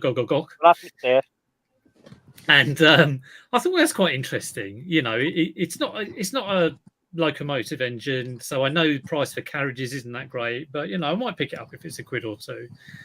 And it had a £15 shop price on it, obviously from, I imagine, 10 or 15 years ago.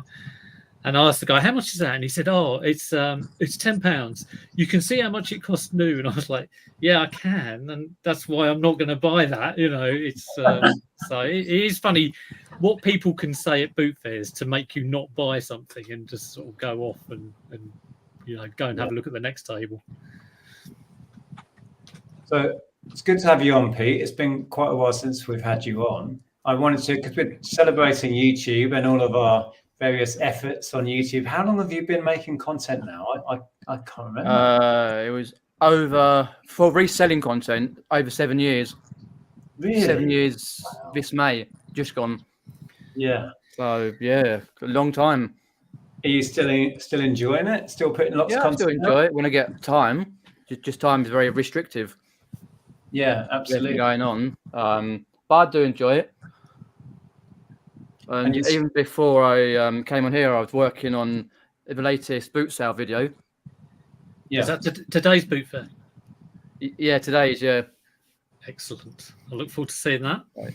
I'm the only one here who didn't go to a car boot sale today. No, I didn't go either. I'm too lazy. I stayed in bed. Yeah, you went to the beach.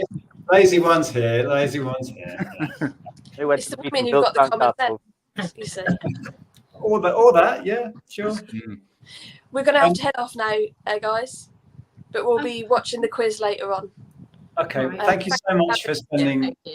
Thank you for popping on, spending your time. We do appreciate it. And congratulations for 10 years, and here's to 10 more. Yeah. Sorry, I missed the beginning. That's all right. My name is Harrington. I was watching his car boot haul. All right, thanks for hopping on. Take care. See ya. Hi, nice to meet you. So I wanted to ask you a bit about your book. I still can't believe you found the time to put that together. How's the launch gone? One cup of tea. Oh, two books. I done the first book which is basically everything, a guide how to be a reseller. So it covers absolutely everything from starting up, from switching computer on, starting up, building an account, to buying the items, advertising, listing, branding, you name it, everything. That was the first book. And then I done another book on gold, silver, and investing, how to find it for nothing. One of the things I do all the time is find solid silver vases for 50p or gold rings for £1. So I put that into a book. And then I done a really niche little adult colouring book, which is all retro reflections of a bygone era, which is basically a colouring book for adults. It's all vintage scenes, like old games consoles and train sets, rocking chairs, things like that. So it's people within go the mad. niche. People really go mad for those colouring books, don't they? It's Well, I thought it might bring a line in at Christmas. yeah. So I done one of them as well, and I'm in the middle of doing a puzzle book, like word searches and crosswords and that. But again, all antiques related. So it's sort of educational as well as fun. Like, so I can do all, ceramic designers or art and craft designers, or like Liberty, Archibald Knox, Benson, things like that. So everything I do is within the antiques world. But yeah, I published 3 books in a week. Wow.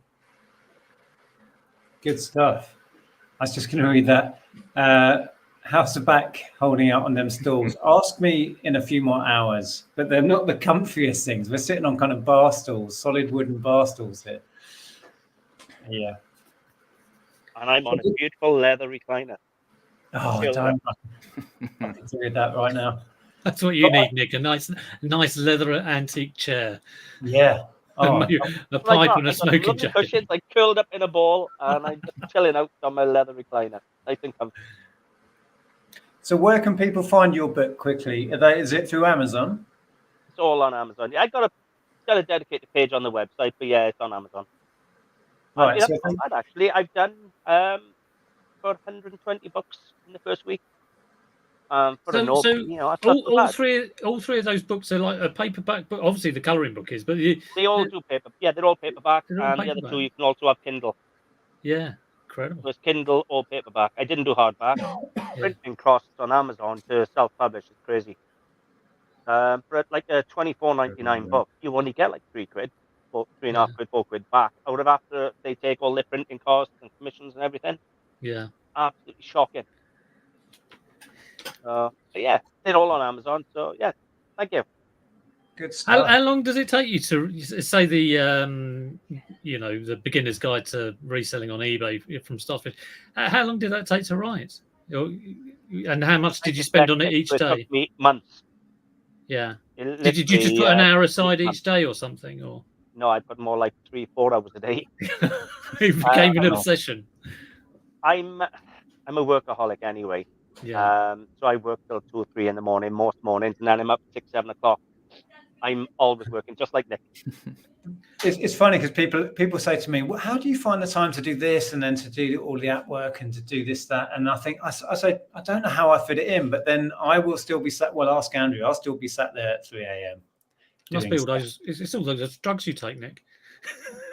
No, that's my part. My part. Yeah, all day. I work all day when the baby's in school and things. Then when she comes home, I see to her, and then when she goes back down 7 o'clock, and I'm working right through till about 3 in the morning. When I do art, whether it's listing, whether it's writing articles, whether it's writing books. So I want to try and get 6 books out within the next 2 years. So then, if I'm drip feeding them out 5-10 books a week, it'll be another income. Yeah, brilliant. That's the idea, anyway. People can't say you don't put the work in, right? And you've only got, when we've chatted before, I've said to you, you've got where you are because you knuckled down and learnt your trade, right? The amount of books you've read on antiques, right? And the amount of knowledge you had to absorb to get where you are, none of that came easy. There are no shortcuts, really. And you're testament to that. Try Google Image, but it's just not the same. You can identify and value items using Google Image, but not when you're running around a car boot sale. You all know as well as I do, right? When you're going around a car boot sale, how speed is your main priority. Oh, there's nothing like knowing, is there? There's nothing like having that knowledge, isn't there? I can scan a table right? I can go through a jewelry box and I can see the color of gold and silver straight away. Yeah. I can see an 18th century drinking glass without turning one over. While other people are there fumbling or photographing, I'm just take that and I'm already on the next stall. Yeah. So it's just 30 years of experience. I mean, Nick, you've obviously talked to Edward before, but have you ever wanted to specialize in one area? I know were you sort of thinking about crystal and glass? I remember you did that video with Edward, and you were talking about like the ting of the glass and everything. But if you could think, oh, there's an area I'd like to specialize in, what would yours be, Nick? Do you think? What would mine be? Yeah, would it be? I mean, I'm guessing something musicy, maybe, or. Well, the thing is, I have specialised, and it drove me insane. I built our eBay store into a Lego store, and we did it on a big scale. And we were doing it down to part numbers. Yeah, thousands of listings. There's a few people who have done that, actually. Well, the thing is, it's a very viable business, and it's a great business model, and it does work. Well, Damien did it. The Mini Millionaires, those guys had a huge Lego store, didn't they? Yeah. The problem I think we're specialising, and I don't know, you can all give me your opinions on this, is that then when you're out and about and you see a nice piece of, 1930s glass, or I don't know, a plush toy that is rare from the 80s, what am I going to do? Leave it there? Yeah. Well, exactly. I mean, I see that kind of, if you do have knowledge, it provides the cherry on the cake, but you still need to get all of the items that are going to make your everyday profit. And also, now imagine that's different if you're into antiques and you go into antiques fairs and all you have in front of you is antiques. But when you are a generalist and you're going to a generalist car boot, to pick up just one thing, would be. It makes it really tough because you are limiting yourself. I mean, Edward, we know you're into antiques, but that's such a wide scope of stuff you pick up. Yeah. Right? So you're still looking at what you're saying, right? You can look at it as, like you say, if you go to a car boot sale and you generalize, you don't fail. Especially within the antiques field, because there is literally a million different categories within the antiques field. If you generalize and you're a general dealer, you don't fail. You can go out and you can pick anything up. But if you specialize, you can go to a dealer and let's say Chinese porcelain, for example. That's the one thing I would learn, or been trying to learn for years. A general dealer picked up a piece of Chinese porcelain, they're going to chuck it out on a car boot sale for £50 or £60. Your average Joe's going to walk past it, so that could be £1 million piece of porcelain. Yeah. The specialist is going to know it. Yeah. That's one of the few fields where you can buy £1 million bowl at car boot sale. Yeah, no, you're right. And it's the same with something like trading cards or Pokemon. I mean, Pete, what sort of stuff do you tend to go for? Just Pete. Pete, right. What sort of stuff do you go for? And do you have a specialist knowledge in anything particular? For me, personally, I intend to have a broad horizon when I go sourcing what I kind of pick up, because I've delved in most things other than like furniture and jewelry and stuff. I've done clothing, I've done toys. For me, usually Pokemon cards, Yu-Gi-Oh, Magic Gathering. At the moment, I'm picking up pictures, framed pictures. Okay. So I picked up a couple today, if I can find just over here somewhere. These are the ones. No, these are the ones. Oh, okay, these ones. Ashley. I do love picking up something I've never picked up before. I love that feeling of, Yeah, one that brought Dave in the other room. So I got that one, the Bank of England. Oh, okay. You've had a few pictures recently, Pete, haven't you? Yeah, I picked up a couple of pictures from a jumble sale. Yeah. Which I looked up, and they're worth £100. They were lovely. If I remember rightly, Chinese. I think. Yeah, the actual, or it might have been Hong Kong. Yeah. I mean, if there's little outlay on that, you can't really go wrong. And then it's interesting finding out about something new along with it. Yesterday, just a random fun picture. Yeah.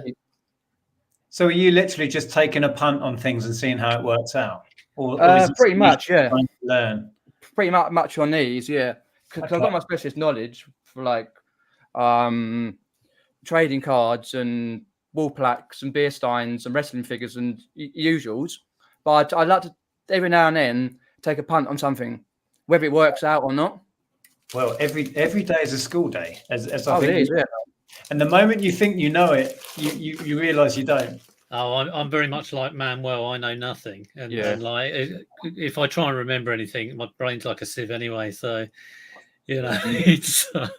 But I often do wish. Oh, I wish I had a bit more expertise in this, that, and the other. But like I say, I just enjoy going round, and I don't know. You know, sometimes you do think, oh, what am I missing? But I think as long as you're getting a lot of stuff, you've got to be happy. I mean, even if I call myself a generalist, and I like to think that my spectrum of things I'm looking at is bigger than someone who's niching, there'd be a hell of a lot of things that isn't even coming on my radar. You know, it's amazing. You can call yourself generalist, but are you really? Like, I will not go through clothing stall stands, you know, clothing rails.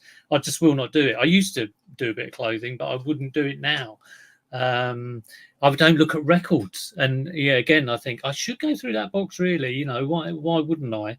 But I kind of my thought process is, well, if someone has come to a boot fair with a big box of records and they look like they know what they're doing, then am I going to get a good deal going in with very little knowledge about this? So, you know, but it is great doing what you're doing, Pete. Just if you're paying not very much for something that you've never had before, to get it and then find out a bit more about it, that's always the best way of learning, you know. There's always stuff that definitely everyone else will walk past and you'll pick up. I spoke to someone this morning that knows us from boot sailing around here and going to yard sales. We bump into them quite a lot.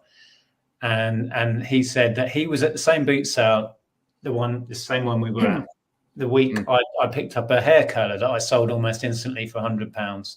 So that was £4 into 100 on something everybody else had walked past. Yeah. So £100 for a hair curler. Wow. And I took a low offer. I could have waited it out. They were selling at 120. What brand was it? It was a Babyliss, wasn't it? Not the Magic Curl ones, was it? It was new in the box, so that helped. Second hand, they were going for 80. Yeah. Oh wow. Mad. I know we're going back again, but Stephen just said my speciality is things I like. I work on the basis that if it never sells, I have to live with it, so I'd better like it. That's exactly my speciality as well. And boy, do we end up living with a lot of stuff. We look after it well, and then we swap it out. Yeah, but I do. Sorry, Edward. I do love seeing, you know, what other people are selling, what they like to sell, and I mean, some of the stuff you sell, Andrea, is similar to like Faye and Simon with all the crockery they sell, and they love it, and they obviously gain knowledge over the last probably like 5 years of selling it, and I look at that. I mean, I love watching the videos, but when they're going through saying picking and packing all of their sales, and they keep pulling out all these crocs that are wrapped in cling film or bubble wrap, and I'm just like, oh my god, that's horrific. I just would not want to do that. You know, if I sell one piece of crockery, I wouldn't want to sell a set. I can't imagine selling a set and having to pack it. One little thing is enough, and I'm bubble wrapping it like anything. But it's just so good seeing other people having the stuff they love to sell. It's brilliant. Shall I tell you what I sold this weekend? A jug and 6 glasses. So how do you see that? Just it really. I don't like my bread stuff. It's all ceramics and glass and antique. Every single thing I wrap is massively bubbled, heavy boxes. Yeah. And 80% of it is overseas. Yeah. Imagine how well I have to pack it. Well, I do a lot of electronics and a lot of like 15 kilogram, like big electronic stuff, but I don't mind that. But it's just the thought of crockery, knowing how delicate it is. But you know, it obviously you can sell anything and you can pack anything. So you get comfortable. Once you've done it a few times, I imagine you You just get into how to do it. I mean, when I first sold on eBay, I took ages packing absolutely anything, and it's that knowledge you acquire by just doing it year after year. You become more efficient. When I done my packing video, right, prove a point, packed a piece of glass, and then threw it on the floor. Yeah. Well, Fame Simon, I think they did a similar thing where they threw it out of the window. Because let's be honest, right? I don't care what company you use, they're going to kick you around like a football. Oh, yeah. Of course they do. Of course they don't have the time nor the inclination to carry things around and delicately put it on the side and place it in the van. It's not going to happen. So I did a similar thing recently. I packed up some ceramic thing and chucked it across the shed to make a point. Yeah. If you're not happy to drop it on the floor, yeah. And don't put fragile stickers. I mean, I don't know if people do this or not, but do not put fragile stickers on anything, because it's like, oh, you do. But I used to say, don't put it on there because it's tagged in your item, and if they're in a bad mood, they'll kick it. Red rag to a bull, isn't it? I do have a lot of people, because of the type of stuff I'm selling, and I'm selling high end. So the drinking glasses. Yeah. So, they want the fragile sticker on there. And to be honest, though, in 4 or 5 years, I think I've had 2 breakages, 4 or 5 years. But that's not for the postal service. That's because of my parking. Yeah. Well, I think I've had one broken package. It was a combi television I sent. And I was gutted and I was annoyed. But at the end of the day, when I was honest with myself, it was my packing. It was down to me that it happened. So, you learn by it. Definitely, you learn by it. When we did our whatnot sale, where we did jugs and mugs, we sold a really nice, large, clear glass jug to a lady, and she messaged us to say that Every had delivered it over the top of her back fence. She said she was in. They didn't open her door. They threw it over her back fence, and she watched them do it. And she thought, oh my God, that jug's going to be in pieces. And when she opened it, it was still in perfect condition. It's all about the void filler. It's all about the void filler. Packaging. Oh, excuse me. I was going to say, I think it does come down to confidence as well. People do get scared about packing a teapot or a set of 6 tumblers or whatever. But you just have to overpack it. Pack it as much as you think is adequate, and then add another layer or rebox it on top of that. What helps is the fact we can now pay for our postage online, right? My website is set up to bill automatically through Royal Mail. So when they buy the item, they're still charging the price as if I'm taking it to the post office. Yet if I buy my postage online and they collect it at the house, I'm saving 20-30%. But I can then put that into extra thick boxes and more packing material. So I'm not losing nothing on the postage and getting safer parcels. That helps. I don't know if you use that service at all yet. No. If you buy your Royal Mail postage online now, right, you can send. It used to be you could only send up to 2 kilos overseas by Royal Mail. Otherwise, you used to have to go parcel force. Now you can send 20-30 kilos overseas by Royal Mail on their heavier parcels, and it's like 20 quid, 30 quid. It's nothing. Compared to parcel force is £100. Same with UK Mail. It's a lot cheaper. I built a box by my front door. I don't know if you saw it on my Facebook, right? I literally pack my parcels at night, pay for the postage, put them in my box by the front door, and go to the car boot sale, and they're gone by the time I come back. Not stolen. Picked up by the postman, scanned, and off they go. I don't even queue at the post office, nothing anymore. You save some like 30%, 20-30% to have them picked up for free. Yeah, it's funny how your processes do change. I mean, when I first started, I used to queue at the post office, and then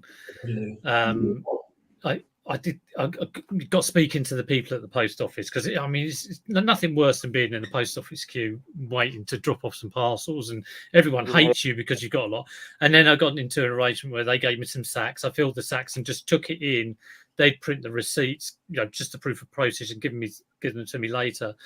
And now I don't even go to the post office because there are such bad queues down there, and I just go to a local shop with a post office section, and I can go there in a very quiet period of time. But check this out, because they'll actually pick it up from your front door. Yeah, no, it's cheaper definitely than paying in the shop.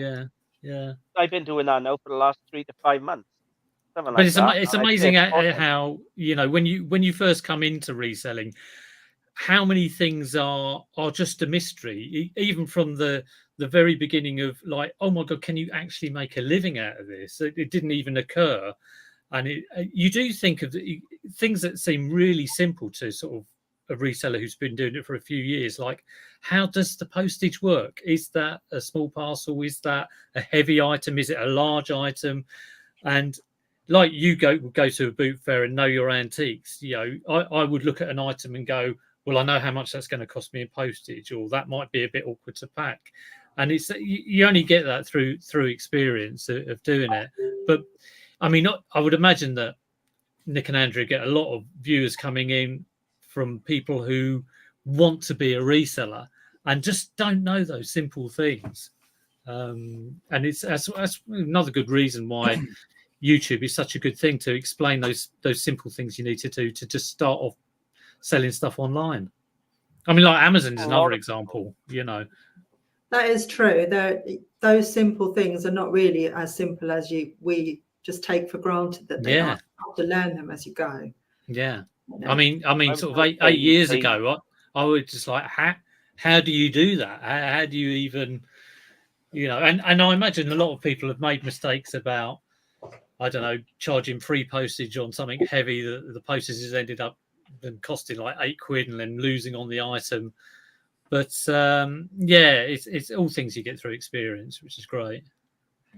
I was going to say that new people don't realize well, but when they look at an item, they see it, they figure out what they think they're going to sell it for. But the buyer doesn't look at that. They look at the overall price, the cost. Yeah. So if the postage is £30 to overseas or something, they expect the item £30 cheaper. So it's all in at that one price. Yeah. I mean, I think a lot of new people who come in don't realize that the buyers take into consideration the postage cost as part of the purchase. Fees as well. I mean, you're right. I mean, if you're at an antiques fair, or if I'm at a boot fair, and someone shows me an item, I'm thinking, okay, I can get that for it on eBay, but I'm taking off 25%, and then how much do you want for it? How much am I going to make? And it's a very quick calculation that you're doing in your head, and you can't just think, oh, we're selling that for 20 quid, I can get 30, because it may not be. You may end up losing money overall on the deal. So it's just, and you may not get the 30, and you know, all those things. Just you know, once you've been doing it for a while, just you know, come naturally, more naturally than when you're starting. And of course, when you're starting, you don't really know what you're looking for or any idea of price. So yeah, it is interesting. Right, I've just heard from Faye and Simon. I think they said we're going to be here in about 10 minutes. So that's about right. We can wrap this up, and then we're going to get Faye and Simon on. And I think we've got another package from them to open, which we'll do when we do that when we have them. So that's coming up. Heather's just said she might be able to pop on about 6. Oh, okay, fantastic. So did you complete the bingo then, Nick? Did you get every single word? We did one line. We did get a line. We got like a whatever that would be in bingo. I'm not bingo. Yeah. Well, I was glad I got Monopoly, but I did think it would be ripped Monopoly board. I thought that would be the whole yeah. I was gonna suggest Old Man's Boots as well, but oh, I'm pretty sure when we had Ricky on, that viral. Oh yeah, he said viral. Definitely was mentioned a few times. Oh, okay. So that's nearly another line. I doubt anyone's going to say that though. Who's going to say that? Well, keep it to hand. Well, somebody said, I don't know, you might not know what we're talking about, Edward. Somebody said that. I thought you were wondering why people would say that, but I think that might be because of bumhole pick of the viewer. Depends on how many drinks Lex has had for tonight. Yeah, you may just get her to say it. We're basically playing bingo. We're playing word bingo in the chat, and we were sent a bingo card, which we're slowly filling in. I've got to remember to keep looking down there at the words. Oh yeah, nobody said that. That's a surprise. That will come up anyway. Right. Oh, look, Maggie said viral video hours ago. Okay, well, we'll give you that one then, Maggie. Excellent. Lex is still on. I'm sure she'll say, yeah. How many swear words can you get in half an hour? If you watch my video, probably about 100. Oh, I've let the odd clue slip in lately. Not necessarily attention. Yeah. Apparently, we're getting messages, private messages. Apparently, I've got to say that Susan got Atari. There you go, Susan. Well done. Yeah, all right. You happy now? Oh, look. What? Kitchen. You must have seen on that one when I flashed up the card earlier. They've been really good and they've held back, but they must realise that nobody was going to say kitchen island. Oh, tap points. Is that on there? Is that on the bingo card? No. You need tap points. Right, Susan, you can't give yourself points, and that's one. So, right? Good Lord. Edward, I was going to ask, how is your YouTube doing? You still enjoying it and enjoying putting the content out? I know it's been a rocky road, and it is for all of us to keep that consistency. But how's it going? No, I'm on it at the moment. I took a few months off back a few months ago, actually. I slowed down for a few months because I had the priorities. I was working on the books and other things like that. So I did slow down. But for the last month or so, I've been putting out a video every other day. But some of them are fabulous. I've been, honestly, God, I can't fail. I even went to an antique centre this week, spent £46, £1,000 worth of listings. And that's from an antique centre. From other antique dealers, they're supposed to know what they're doing. £18 on a lamp, it's up to 400. £10 for drinking glasses, they're up for 300. Things like that. So yeah, I'm enjoying it. And I'm starting to cover some controversial subjects as well, like the power tools and things like that. And I put one out today, my local charity shop. Oh my God. And I'm not interested in slagging charity shops off. I don't want to get into arguments with viewers on charity shops. They had a dartboard net, right, that had been used that much. They had to turn the metal because the number was totally naff. Right? It's like somebody had hit the 20 a million times. It was all sprayed up like a hedgehog. And they had 20 quid on it for a second-hand dartboard in a charity shop. So that was just one example. They had like £70 on a Bible. They were there. eBay price, £150. We won't take any offers. And there was something else. They had like £7 on books that, you can't sell for £1. Literally, it's gone. I've gone from going in there every single day and buying something out of their grate to like plaster busts that I sell for 10 and 20 quid. They're asking 50 quid each. I just don't know what's going on down there. All the old people have gone. They got new management in, and the prices. Honest to God, I can buy off other dealers half the price, and that's with other dealers making a profit. So I put that out today. Yeah. So yeah, I'm covering more interesting things rather than just hauls. I'm trying to do a whole range. Oh, is that? Hang on, how do I scroll down there? Oh, there we go.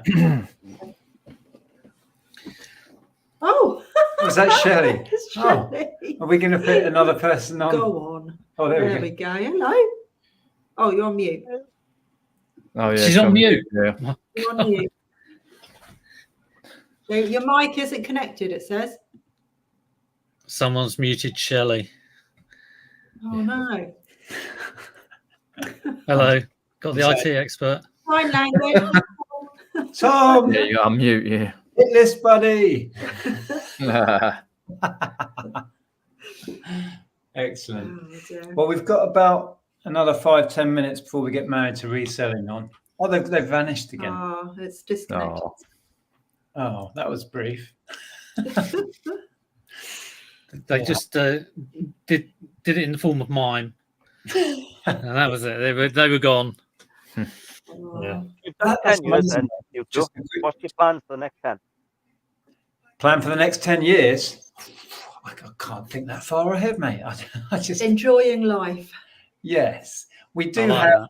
We've been setting the wheels in motion for various ventures, as you might know. B&B that you were going to do. Are you still going to go down the B&B? Hang on, Andrew was shouting in my ears. Then. Sorry, I'm getting excited. Tommy, you're giving us what not? Say it again, Edward. I said when you bought this barn, you were going to do a B&B. That was your ambitions then. You're still going down that line? We are. We're not going to reveal what's going on with that at the moment because it's all still up in the air. We always knew we were going to wait a year or two to get settled and see, plan everything. So it's about the time we're going to start. You could be the resting place for the traveling reseller. It comes along with a, wanting to get some bargains. Well, all I'll say at this moment in time is plans are always open to evolving, as we all know when you set plans in place. But that is still the idea. We want to have an Airbnb. Yeah, we talk about it all the time. We've also, as everybody knows, we've been harping on about it for 2 years. We've been developing an app that's gone incredibly well in that we got the Android version 1 out, but Apple has been a nightmare. But that's happening. So I admire you, Edward, for getting your books out and finished, because finishing a project is actually not easy, is it? Actually coming to the end and completing something. It is one thing. Hopefully the people who buy it find some value in it, because that's what I hope. Yeah. But as I say, I'll have another half dozen out over the next year or two, but I'm going to focus on teaching people how to identify different areas. So I've done the gold and silver. So I might do Georgian drinking glasses. I've done a couple of really intense videos on them. I might do some books just to help the reselling community. I'm not interested in going into in-depth. I want to get half a dozen different categories out there. Or certainly by the end of next year. Well, leave some room in the book market for us, because we've had an idea in the works for about 4 years and not given it any time. Well, that's the way of our life, really. Why haven't you given it any time? Other things. And we're clearly not as organised as you. It's not about organised. It's literally, right, I had to make a sacrifice in this. What priority do I want to achieve? And I set a time limit. I said, I want to achieve this by this. And that took priority over everything other than the children and things. It took priority over listing. I don't think I listed for like 2 or 3 weeks, 1 week. 1 month rather. I was literally from 7 in the morning till 10, 11, 12 at night, writing solid. Nothing else mattered. So you just got to focus on what you want to get done. Yeah, you're right. And I'll take that as inspiration, because we've got an idea and we know how we're going to do it. It's just about committing to something. But I'm always making more money next. I'm spinning plates all the time is my problem. Yeah. And I have But what you've got to ask, right? What is going to make you more money, right? Let's assume it's a book. I don't know what it is, but let's assume it's a book and it's going to take you 3 months to make. You're like me, you've already got massive listings. So you can continue to take your funds with your listings you've already got. You could set everything else on a back burner and focus on that one project till it's done. Yeah. You've got to work on what's going to bring you the most return. Is that item that you want to do, or is your project going to bring you more money than you can potentially make on the reselling in 3 months on listing new products? It's an If interesting. it is, then that's your answer, isn't it? Put the rest on the back burner and focus on that. It's an interesting point, but we have no idea how lucrative any of our But projects if potential is there and the enthusiasm's there, why not do it before someone else beats you to it? Yeah. It's probably something that we just need to bit by bit, maybe in the evening. Yeah, commit to, and then, like you say, do a bit every evening and dedicate time to it. You're totally right. Sorry? Just commit to 2 hours a day. Yeah. Yeah. And if you say to me you haven't got 2 hours a day, right? Just take a look at your Netflix time or your screen time on your phone, right? This is telling you, Nick and Andrea. I'm serious. It was the same thing that was said to me, right? Someone said to me when I said, I don't got the time to write the book, I'm always busy. And they said, pull out your phone. I pulled my phone out. I had like 8 hours a day screen time. Now, I know a lot of that is checking stock and things like that, or on my sites. But how much of that was just potching around on YouTube or watching crap? Yeah. You're so right. You're so right. The majority of my screen time, like you say, is checking stock, but it isn't. It's we do YouTube, we're editing, we we do pretty much everything on our phones these days. But we do waste time as well. Well, that'll be our takeaway. But from you see, today. I don't. We're going to get that project started. I dispute that. When I've cooked dinner, we've sat down to eat dinner, and we've got a couple of hours before bed. I'm disputing that that's wasted time, because I just need that downtime. I need a little bit of downtime from a busy day to wind down before I go to bed. Well, I sacrificed my downtime to write the books. Now I can have the downtime. Now they're done. Well, before we wrap this up, Edward, can you promise me that you'll hassle me to get our project going? Just Send me a private message as to what your project is, and I will give you enough hassle. Yeah. Right. Deal. Message you every day until you do it. I don't know what I'm asking. Yeah. I'd regret that. Turn up. Have you done it yet? Yeah. I will be paying a visit over the next 12 months, probably, up your area. So you don't know when, you don't know where, but he'll be there. Yeah. No, you're right though. If you really want to do something and you have a goal to do something and it's a priority for you, you have to be able to focus and get it done. But it's not even just that, is it? It's what's going to earn you the most money out of it in the long run. Yeah. All right. I know we all do the reselling. We all love the reselling. All right. And I know if I was to list, 100 products this month, I'm only going to sell 10, 15% of them products this month. Other than that, it's over the stock itself. So can I afford to sacrifice that 15%? Yeah. To write the book or whatever the project is you want to do? Yeah. Something got to give. And if whichever one's going to make you the most money, focus on that one. But you can't have a slice of every single pie. Focus on one pie at a time. You're making me hungry now talking about pies. But no, you're right. I think someone's trying to chat to Tom in the chat. He's probably not looking. Mm-hmm. Yeah, because Tom wouldn't, he wouldn't just ignore you. Tom is one of the most sociable people I know. So yeah, probably just don't take it personally. Working or doing. Well, I can't even see the chat unless you share it. So if anybody said anything to me, please don't take it personally. Yeah. I haven't got no chat on my screen. I've literally just got the 4 pictures. Well, shall we think about wrapping up this section shortly, and then we're going to try and get Faye and Simon in soon. And I want to know what's in this mystery box. I know, I'm curious. Who knows? But so thank you, Peter Ray. People go and follow the channels, by the way. We can do a quick shout out. Peter Ray's been on YouTube. Did you say it was now like 6 or 7 years? Yeah, about 7 years. Yeah. Yeah, and you've been of what we do for so long. So thank you for supporting what we do. And for myself to be so consistent on YouTube for like over those years, it's just mind-boggling how I fit it all in.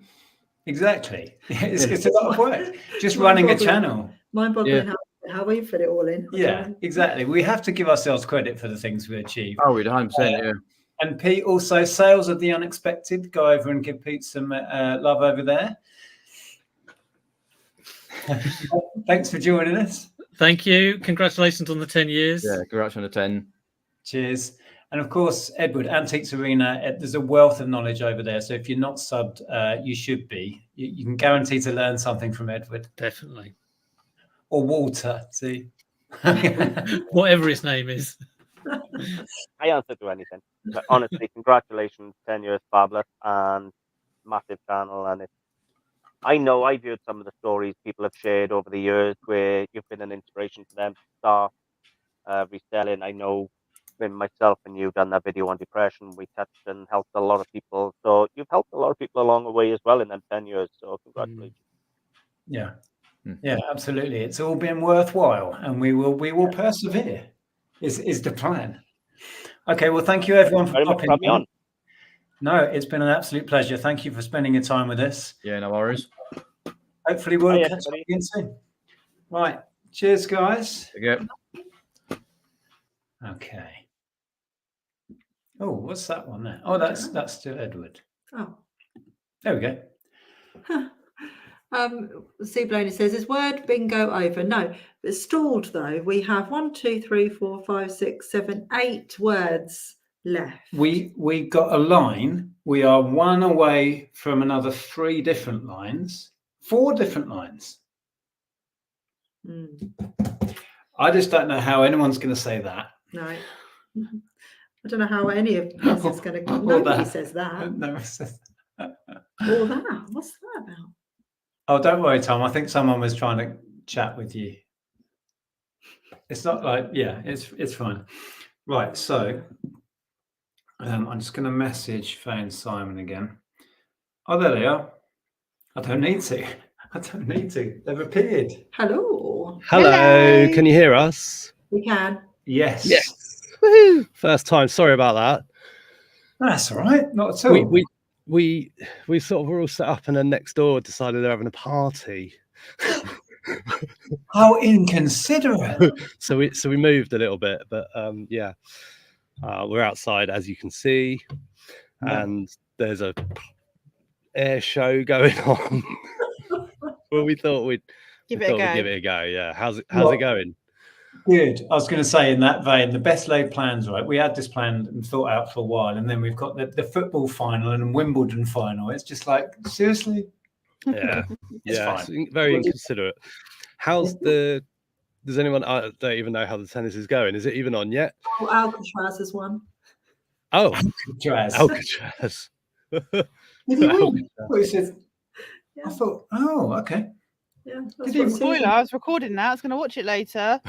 No. I have zero interest. Zero interest in tennis, haven't you? Yeah. Yeah. Well, I opened that one you said to open early. I didn't read the whole thing, so I held it up like that. We were in a coffee shop earlier, and I just popped in, and right at that moment, and I was like, no, and we could see your confusion over some of it, and I think I typed in, hopefully I pressed send, saying like it'll make more sense later. Because there was particularly one which I think you found now anyway, because you showed it and someone said it. So well, it was hilarious. It actually made it more funny because I flashed it up quickly, so I think people were going back and trying to read them. And then for a while, people were doing exactly what you didn't want to do and just putting random words in. Yeah, and how complete are you? We have a line. Yeah, we are. One away from 1, 2, 3. We're one away from another 4 different lines. Ooh. Okay.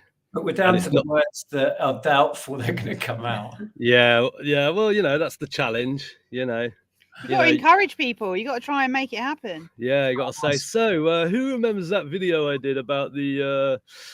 I know I did say you can't prompt, but the later it goes, the more I'm sure you'll get creative. The hardest bit about this game that you've devised is we've got to remember what words we're waiting. Yeah, well, that's why I printed the cards as well, so you can have the sheet and the cards, scattered around it, stuck to a wall in front of you or something. Well, thanks for putting the effort in. That blew my mind that you'd gone to that thing. Oh, Shelley's trying again. Oh, Shelley, let's try and get Shell in. Do you know? Yeah. Yeah, Shell stuff. There we go. Hello. Oh, what's happening? Are we here? Yeah. Yes. Yes. Hello. Hello. Can you see us? Oh.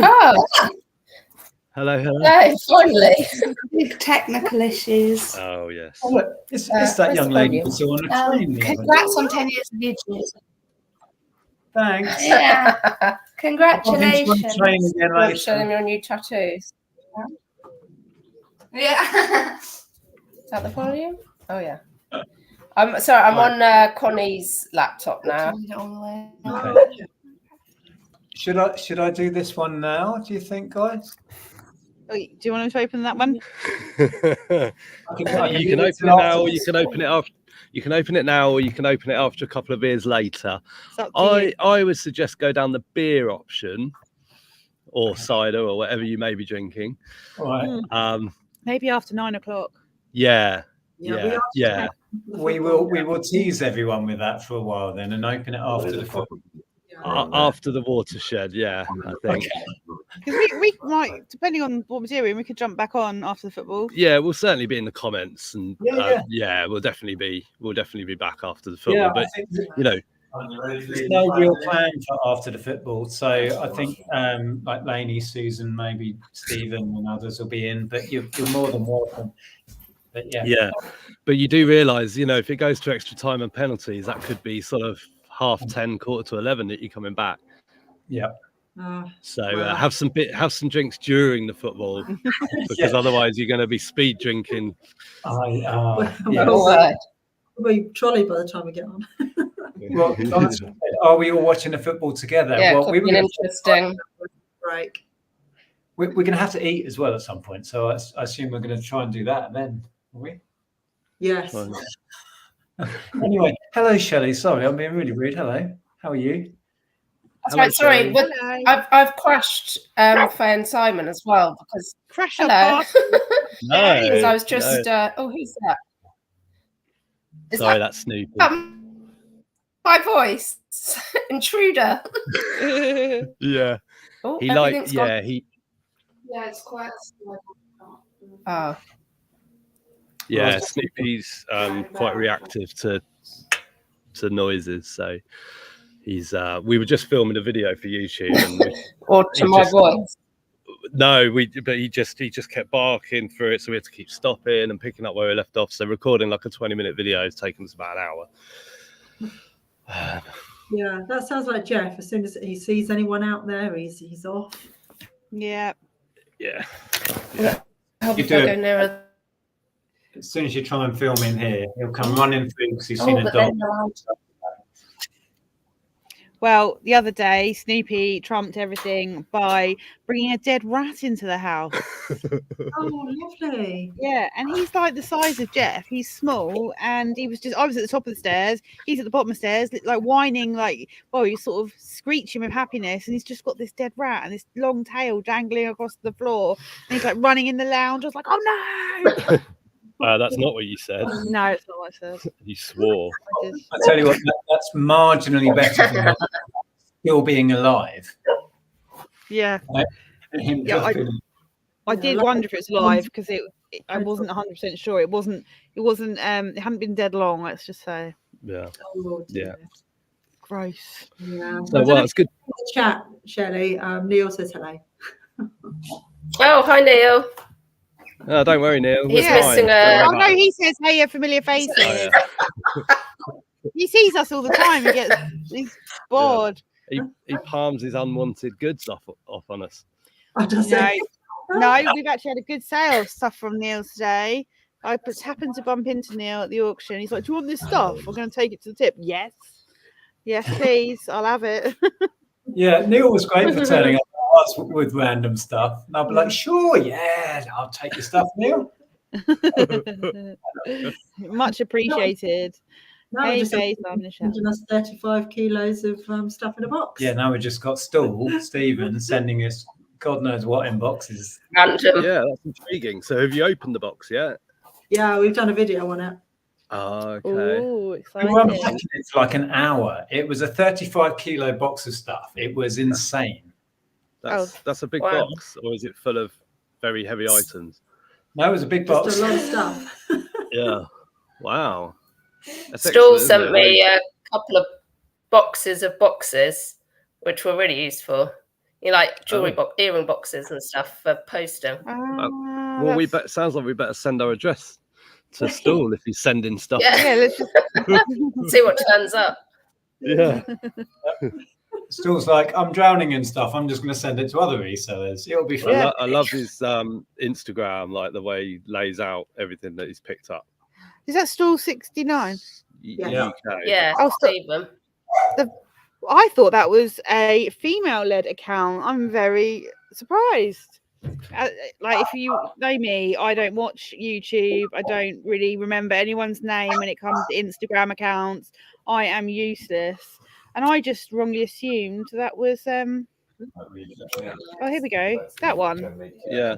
Maybe it's because it's so aesthetically pleasing. Yeah, it is. Thank you very much. Yeah, it's very, very good. Yeah, I always look at that one and I'm impressed with what you pick up. Yeah, send us your stock our way as well if you want.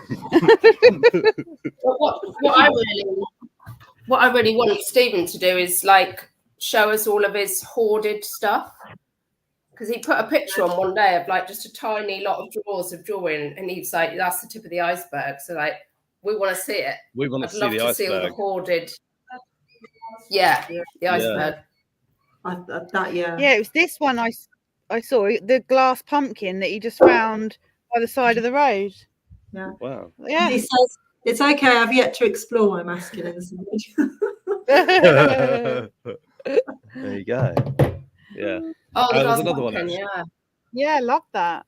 I think it was Sales of the Unexpected who, I think it might have been, who thought tea cakes was female for years, and it was just like a few weeks ago that he discovered that tea cakes is not female. Who's tea cakes? Tea cakes. No, we met tea cakes. Did we? We did at a sale. Do you remember?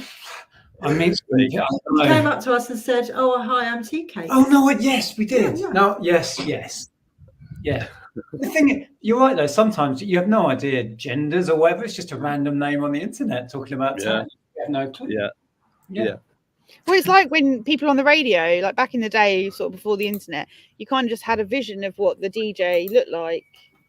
Yeah. By their voice, and then when you actually eventually saw what they looked like, it's like, I did not think they'd look like that. Yeah. I thought BCP was American for a while. Is that bum crap picker? BCP. Shelley, it's a shame you weren't on the Seller Is he Ladies. not? We were reminiscing a little bit. This is the days before StreamYard. Who's that? Wow. Oh my god. Wow. What's that? It's you. Oh, that's my hair. What's that? Are you growing your hair again? Blimey. I'm not shaving it. That's all that I can say, really. Because everybody keeps creating that they don't want it short. Connie did after encouraging me to shave. About a week later, she said, "Oh, you don't look like my mum anymore." So, what's your idea? So I thought maybe one last. Oh God, they're coming back. Myself.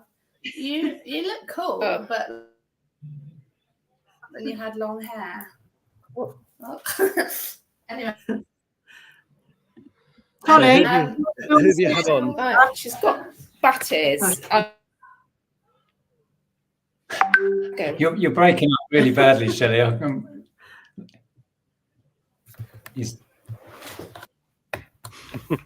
Where is your internet best?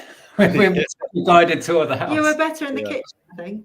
Have you got a That's what I'm doing. custom I'm nearby? all around trying. McDonald's. It's just we bought Connie a cheap laptop because she trashed the last one by being too rough with it. So I'm now on her laptop, which, Yeah. Stephen says the short hair seems to attract people looking for Russian gymnasts. Oh. Is that who you get trolling you? do you know what? I get a lot of I've got loads of trolls these days, and it wasn't the hair. Somebody said I looked like Miley Cyrus the other day. I said, "Oh, I'll that's a take that." compliment. But yeah, just tons of them coming in. I don't know where they're coming from. I would imagine Miley Cyrus gets a lot of There must trolls, be on so I do some list. understand. Well, you know what, Tony? I personally thought that you rocked the buzz cut. I thought you looked awesome with your buzz cut. When are you Oh, Well, I'm not doing it. oh, love Andrea. Was your head cold a lot? Oh, though? yeah. Some people said I had nice short hair. Did my head get cold? Yeah. Did you say? Yeah. Yes. Oh, it's frozen. No, I'm just cold all the time anyway. It's just my head being cold.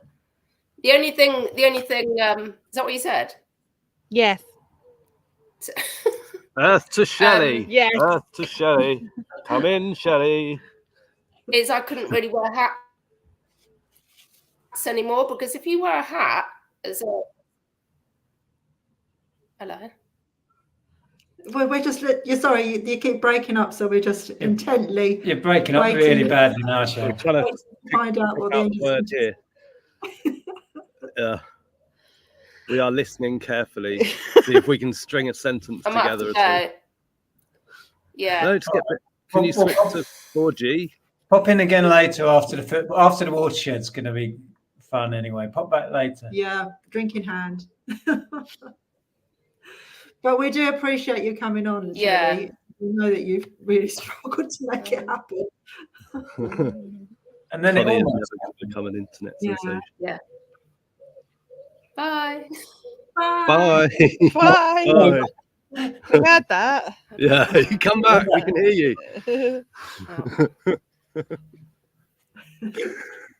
Can't find the out button now. No, we've got to find the off button. Yeah. Oh wow. Oh dear. Oh, I know that hopefully Shelley has been struggling for hours to try and get on, so that was an achievement. Oh no. Oh, bless her. So, what have you got coming up then before the football? I know you've got. Is it a quiz at 6:30? Yes. Yeah. Where are we at? 5. We're at 5. Well, were you allowed to say? Is it a secret? No, no secrets here. It was at about 5. It was going to be Peter Cummins, but he hopped on when we had a bunch of people in. So we've got up until Laney's quiz. Well, Tommy's coming in about 6. Oh, sorry, and Tommy. Tommy and at so 6. is Heather. Yeah. How many people are in now? We've been hovering around 100 consistently. Oh wow. Yeah, which isn't bad to keep that consistent number. Yeah. It was very odd going live at midday. I'm so not used to being live at that time, especially on a Sunday. Half our viewers were still at the boot sale, I think. For some reason, I thought you were starting at 10, so I popped on at 10:10. I thought, oh no, they've overslept. No, you told me it was 12. No, but this morning when I woke up, I thought, oh, it's 10 o'clock. So I popped on. I thought, oh no, because obviously you've been very, very busy. Well, I went to the early boot sale and got back and went back to bed before 10. Did you? What did you get? Are we allowed to know? Not a lot. I went back because a lady we met there last one, this is a local one to us. I bought a tapestry kit off her for £1 and she said, I've got loads of these at home. I'm like, all right, bring them all next time and keep them in the car. So I went back and bought all her tapestries. Nice. And did you buy them all? Yeah, I bought everything. I don't really know what I've got. I just said, she went, here they are. I bought them with me and I gave her the money she wanted and I went away. I haven't even looked at them, so I've no idea. We watched your Norwich garden garage trail video a couple of days back. Yeah. The one where you got the Pioneer Yes. stereo. Oh, and yeah. The lamp and the glass lamp. Oh, I love that lampshade, that white glass lampshade. Let me grab it so people don't know what we're talking about. Oh, Tom says that he can pop on later for the late night. He's saved up a non-PG rant. Ooh. Is it Vegas themed or reselling themed? 'Cause he's just been to Vegas. Stephen, would you like Cath Kidston or Midwinter? You know? Yeah, this is nice. It's got flecks of green and orange paint chips in it. It's really nice. Not paint, I mean glass. £2. I saw it there and I thought this could be anywhere from a couple of quid to like £30 in Norwich. You have no idea. It's really random up there. She was like, couple of quid? Okay. Yeah. If you researched it, do you know what it's worth? I think we're looking sort of 50 to 70. Oh, nice. That sort of money. Nice. Yeah, that was a nice find. And that was, the same people I got the Pioneer. I haven't even tested the Pioneer yet, but I might keep that because it's nice. Steve Blaney would like to see your T-shirt. I just realised that you're Jeff and I'm Mickey. Yeah. Yeah, our daughter had this made for us. These are pictures off Jeff's Instagram. Didn't you wear that to the Hitchin meetup, I think? Yeah. I'm sure you wore that. Oh, did I? Yeah. I commented on it then. Yeah, quite possibly. Yeah. So yeah, you were saying what was happening. We're going to get Tommy. We met Tommy. Tommy trades down at Bristol at the eBay Roadshow, didn't we? We did, yeah. He was a lovely guy. So we're going to chat with him around 6-ish, I guess. And Ladies quiz. He's doing a ladies quiz. Ladies quiz? Or about ladies. A quiz about ladies. Ladies quiz. we're not going to be quizzing the ladies. Is there a theme for the quiz? Ladies. Other than ladies, yeah. Well, ladies and music. Yeah, it's just a music quiz, apparently. Yeah. Oh, lovely. Yeah, which suits us, obviously. There used to be a thing when I first sort of got a PC. Back in 1975. No, like I was like 20. Oh. And you used to be able to do these quizzes on like Yahoo Chat or something. Did you ever sort of stumble across that?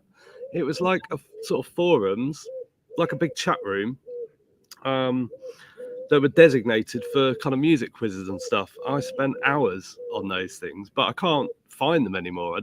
I guess they've moved to They other don't have places. chat rooms like they used to. No. Are you still using the same PC? No. Yeah. No. But those were the days when you'd go in a chat room and everyone was saying LOL, and you're like, what does that mean? What are they talking about? What's LOL? I did a bit of MSN chat at one point. It is mad how rapidly it's all moved on when you think about it.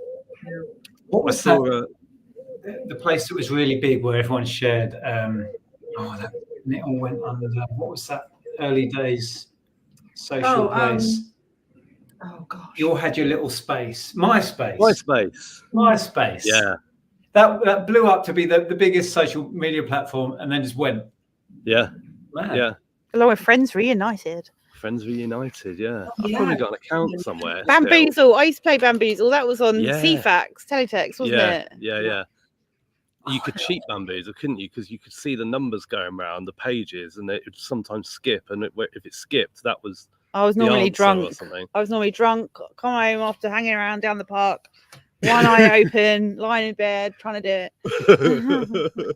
I feel like I've missed something here. I've no idea what that is. Why is that when you're drunk that you have to close one eye when you look at stuff? Yeah. Or in the early days of drinking, you go to bed and lay down, the whole room feels like it's doing this. Yeah. And then flipping back. Oh, it's horrible. Yeah. It doesn't do that anymore. 20 years old Pims they had the other night. You have to be really patient to play Bamboozle, yeah. Freddie, what's that? Freddie has moved to visit Faye and Simon. I heard Freddie a minute ago in your garden. Who's Freddie? So our pigeon. He sits on the roof of the shed and talks to me. Oh. We call them sniper pigeons, or sniper pidge, because they just sit around on roofs like snipers. Which is, I saw that in your video. Cool.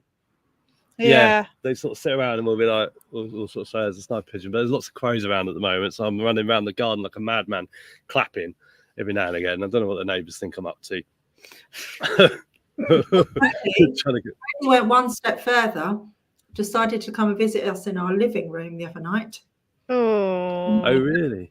When we had the heat wave, sitting there watching telly, and he came in, and suddenly Nick goes, "Oh, there's a pigeon in here." Well, the thing is, to get to our living room, you have to come in the back door, walk all the way through the kitchen, the dining room, the big hallway that used to be the post office, and then so he just wanders around the corner, sees us, and does that about turn thing, like in that little gif. I'm a real sort of sucker for wildlife. Like I can't stand seeing anything in distress, no matter how big or small. So if there's a fly in the dog's water bowl outside, upside down, flapping its wings, I'll go and get it out.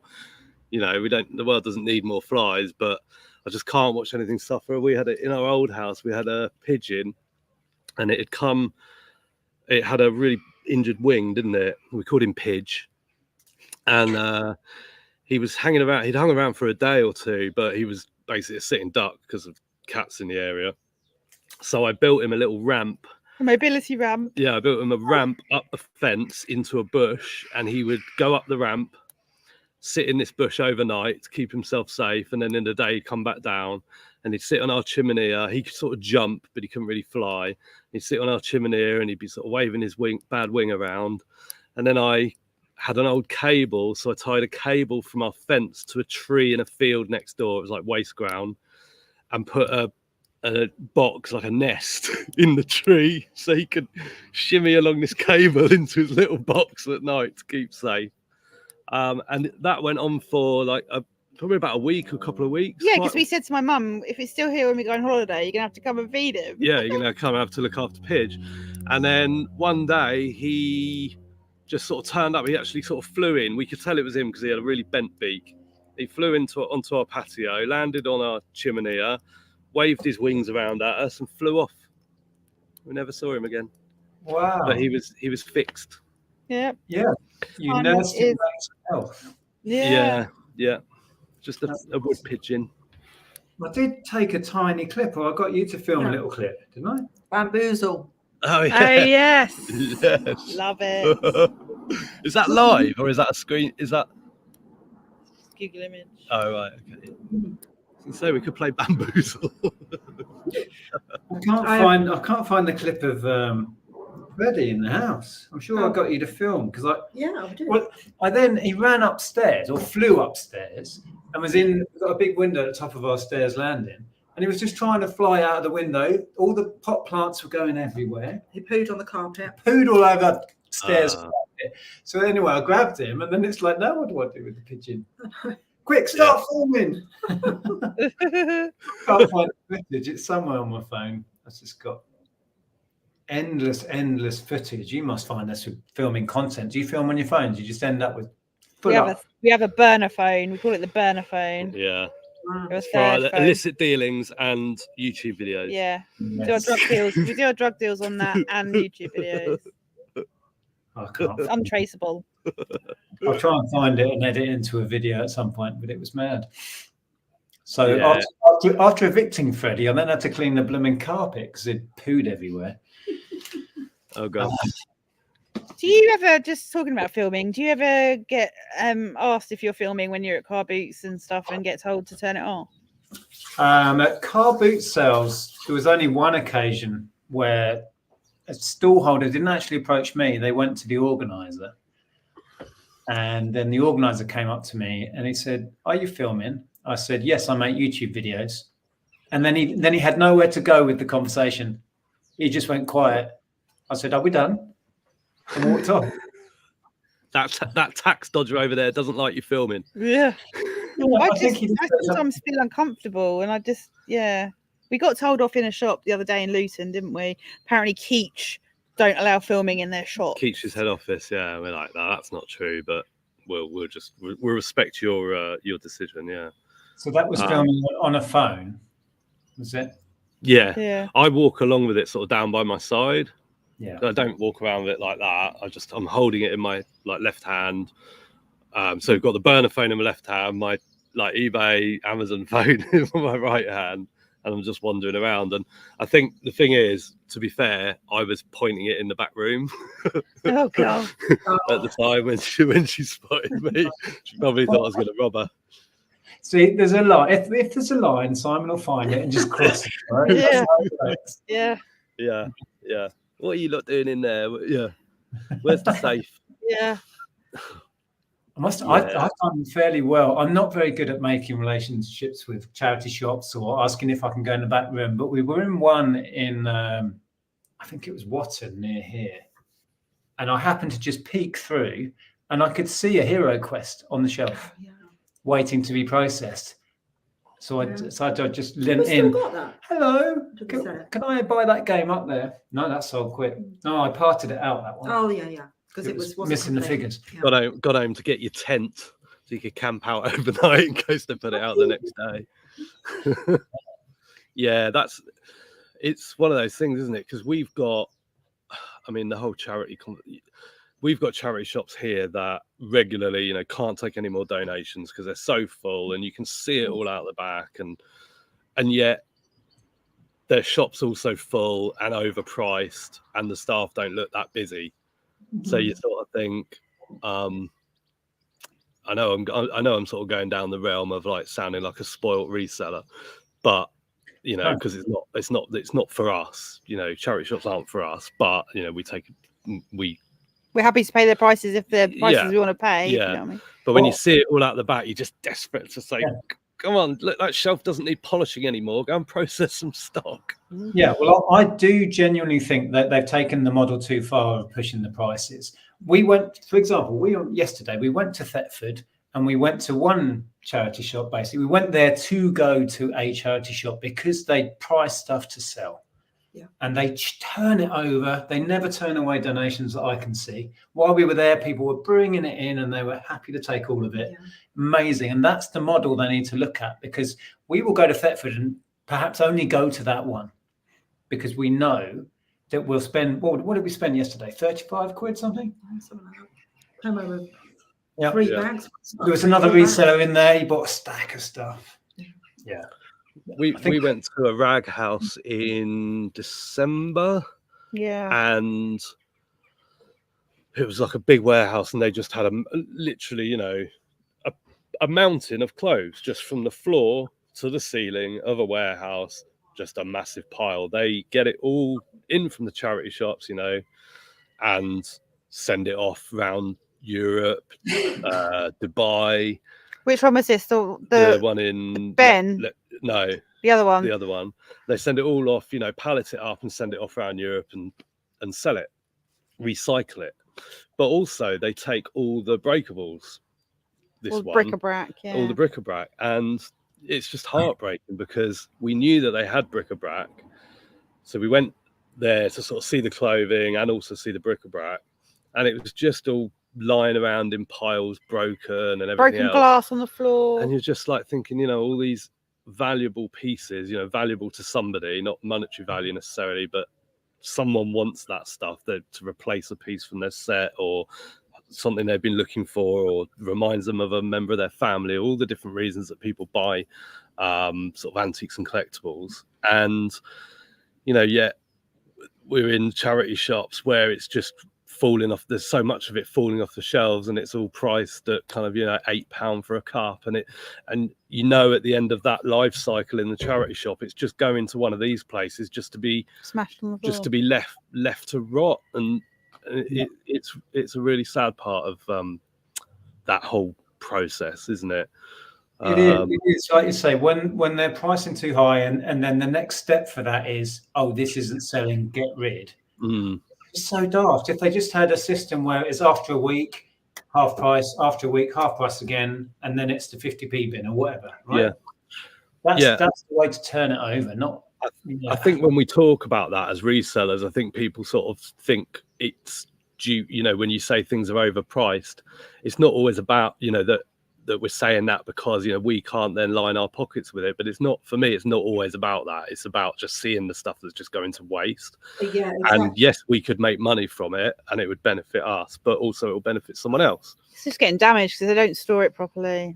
They just want the clothes, so they do a deal with the charity shop where they take the bric-a-brac as well, but actually they just want the clothes. Yeah. And I genuinely think that the shops like the one we mentioned in Thetford, that one is making way more money than all of the others because they are pricing it to sell quick and turning over. Yeah, on a sort of business level, then they're better off to have things at a lower price because they turn it over quicker. Turn over more. They never turn away stock. And people like us who spend a lot of money in there go back as often as we can. And also, if we're buying stuff for ourselves that, you know, isn't to resell, which we do. Yeah, we do too. You know, if you're looking for clothes, you're not going to buy something that's only a couple of pounds less than it is in the shops to buy. You know, I don't know. Yeah, I think Pound Girl Cheryl pointed this out the other day, that she bought a load of stuff in Primark for herself, and she said that she would buy them in charity shops, but you know, her local charity shops sell Primark for, you know, the same sort of price they sell at Primark. Yeah. Ross said, I was just going to read out Ross's comments quick. You're quite local to me, Simon and Faye. We have exactly the same. No more donations. People fly tipping, overpriced, mad prices. They seem to have gone too far on the model. And I agree that some shops have taken it a bit far. My favourite local charity shop is Independent. They have donated 22k to 2 different charities in the last year. They price stuff to sell. Most stuff is priced the same. I get stock there. I get great stock there. That's all we're saying. While we were charity shopping yesterday, I saw a really nice candle, and they'd started to burn it, but it still had quite a bit left in it. And it was from TK Maxx originally. It was £2.99 in TK Maxx, a charity shop price, and it was £2. Yeah. I thought, well, that's a very nice candle, but I'm not going to spend that money. Now Exactly. I know it was £2.99 originally. Yeah. I feel like once things get to towards the end of their life cycle in a charity shop, whatever that is, 2 weeks, 4 weeks, however they operate, they just need to then at that stage get a big table and just pile everything on the table. And it's like everything's 10p.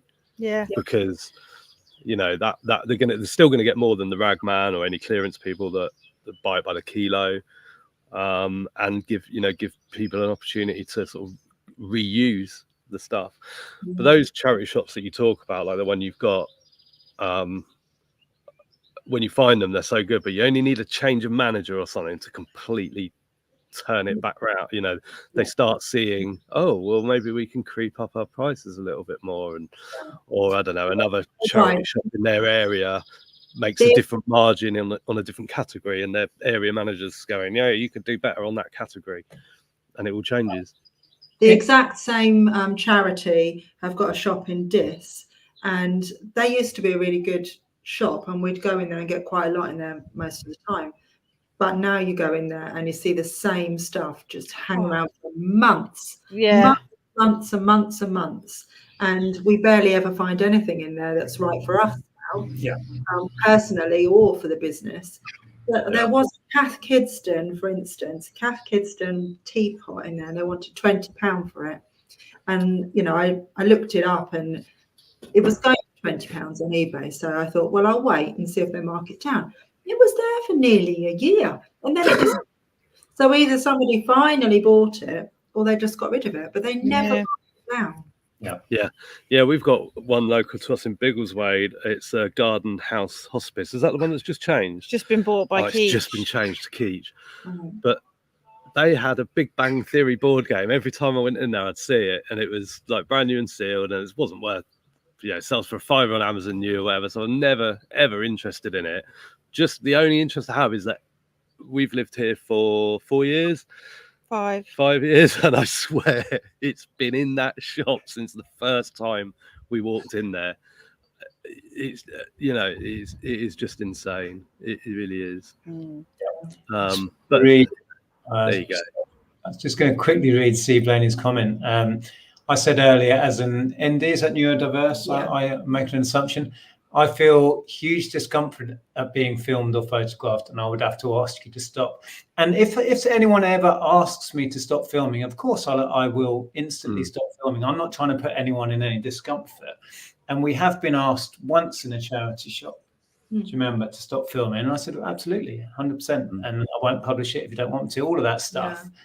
Yeah. Although I have to say that I do try hard, like you were saying, not to film people, just to film the stuff. Yeah. We don't do many car boot sales, but when we do, I'm pointing down at the stuff, not at the people. If I put them in a thumbnail, I'll tend to blur the face, or if it's only the side of the face, so that you wouldn't recognize anybody. And that lockdown was great for that, because you could just walk, well, not locked down, but when everyone was wearing masks, you could just walk around anywhere and no one was getting recognized. Yeah, that's true. Absolutely. What about the person we filmed yesterday? Oh yeah. We were sat outside Bernardo's in the car.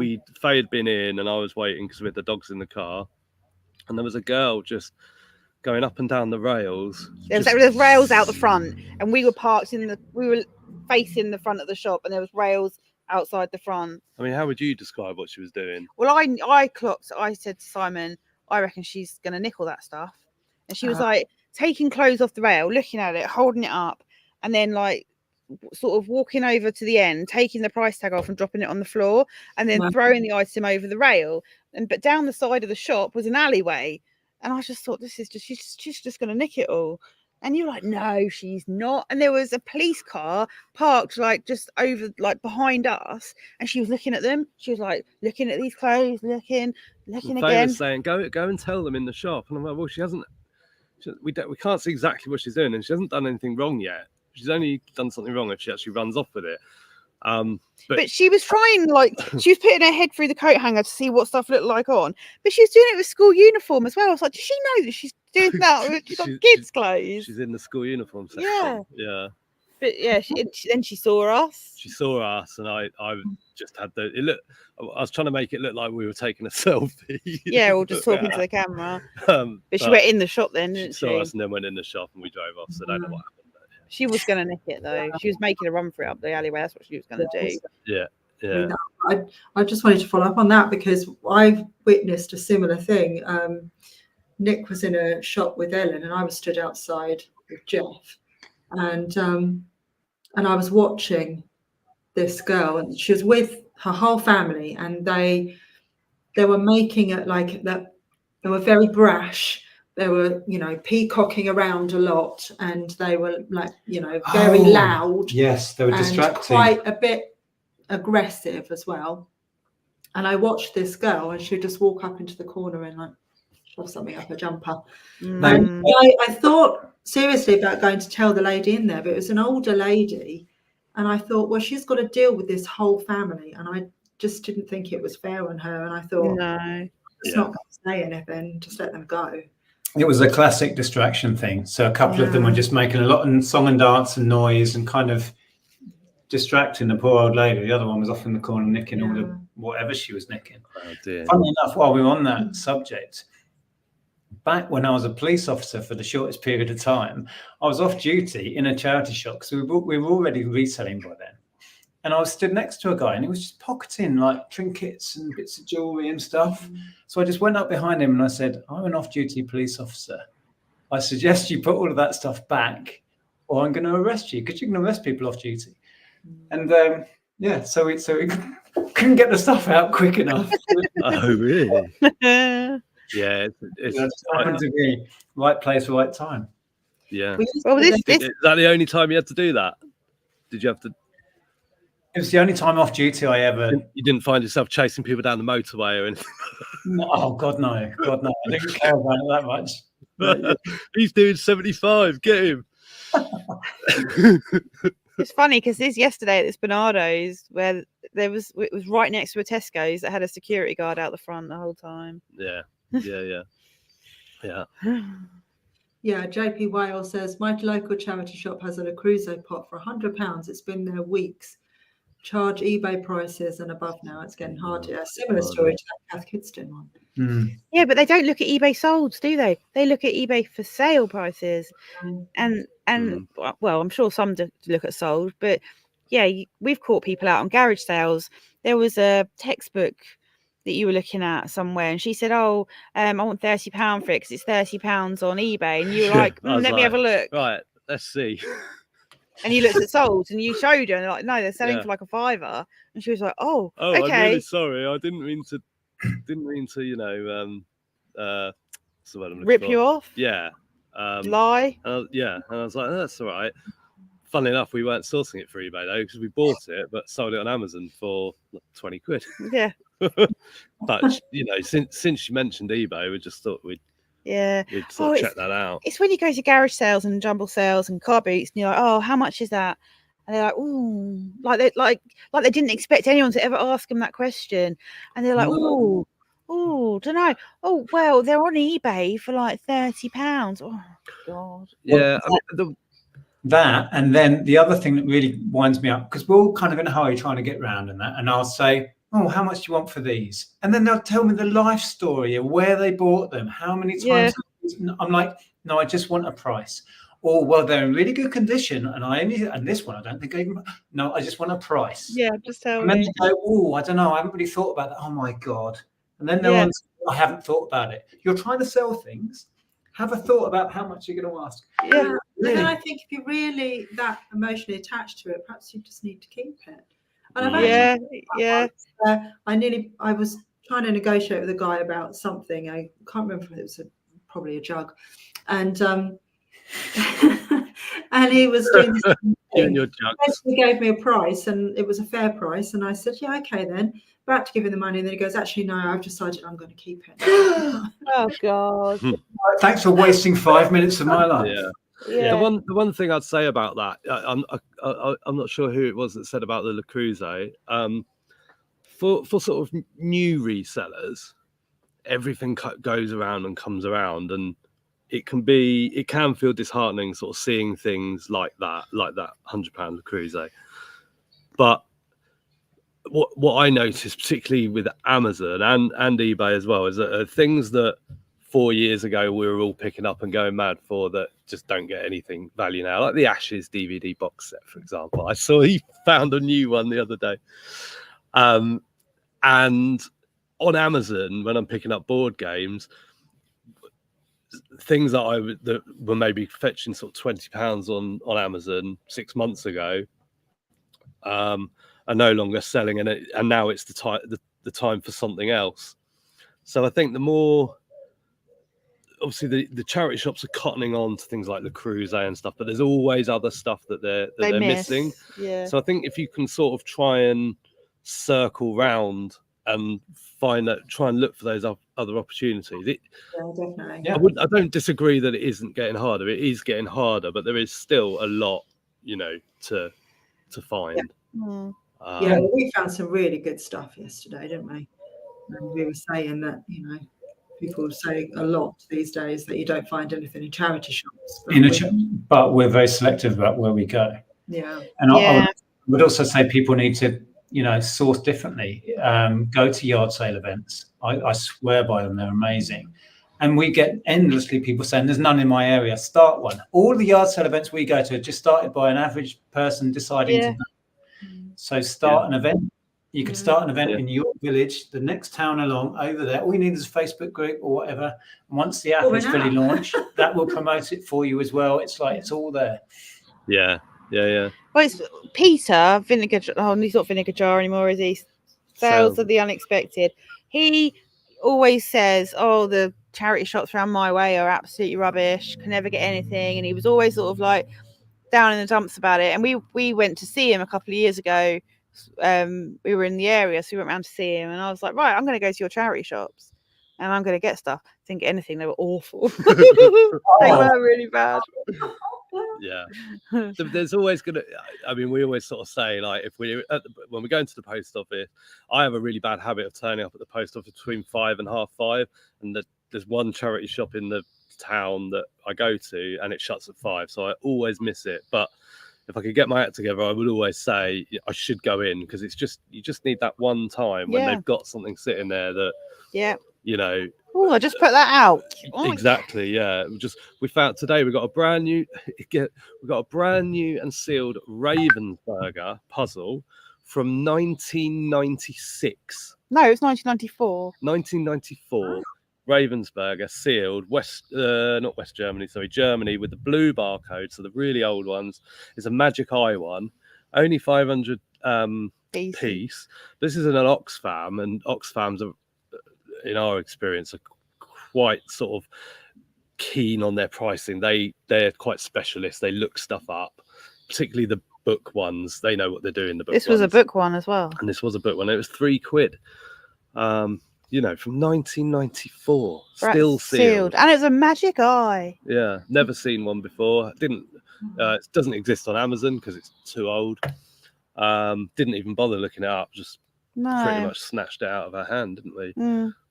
You just it's just timing, isn't it? It's just timing. Yeah, and perseverance. I don't know. We all see a lot of people moaning about charity shops, but how often are you going? How many different towns are you going to? You know what I mean?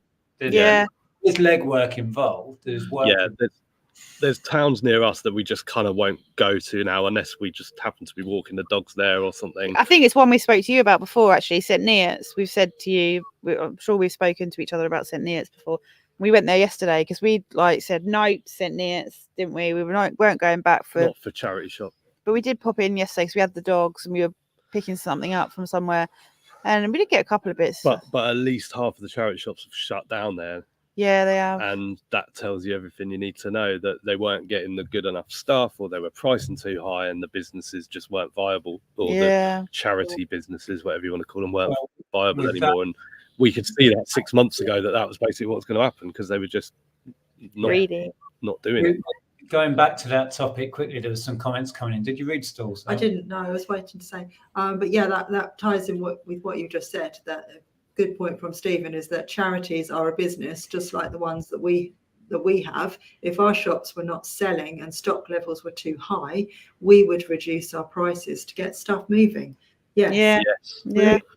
But because they get it for free, they just throw away their stuff they can't sell. That's the part of it that's frustrating, right? Mm. And Tommy there, who hopefully will be in soon to have a chat, a local charity shop by mine does a 50% off day when they have too much stock for too long. Not everything makes it on there, but it's a great way to clear a lot of them, clear a lot of stock for them and stock for us.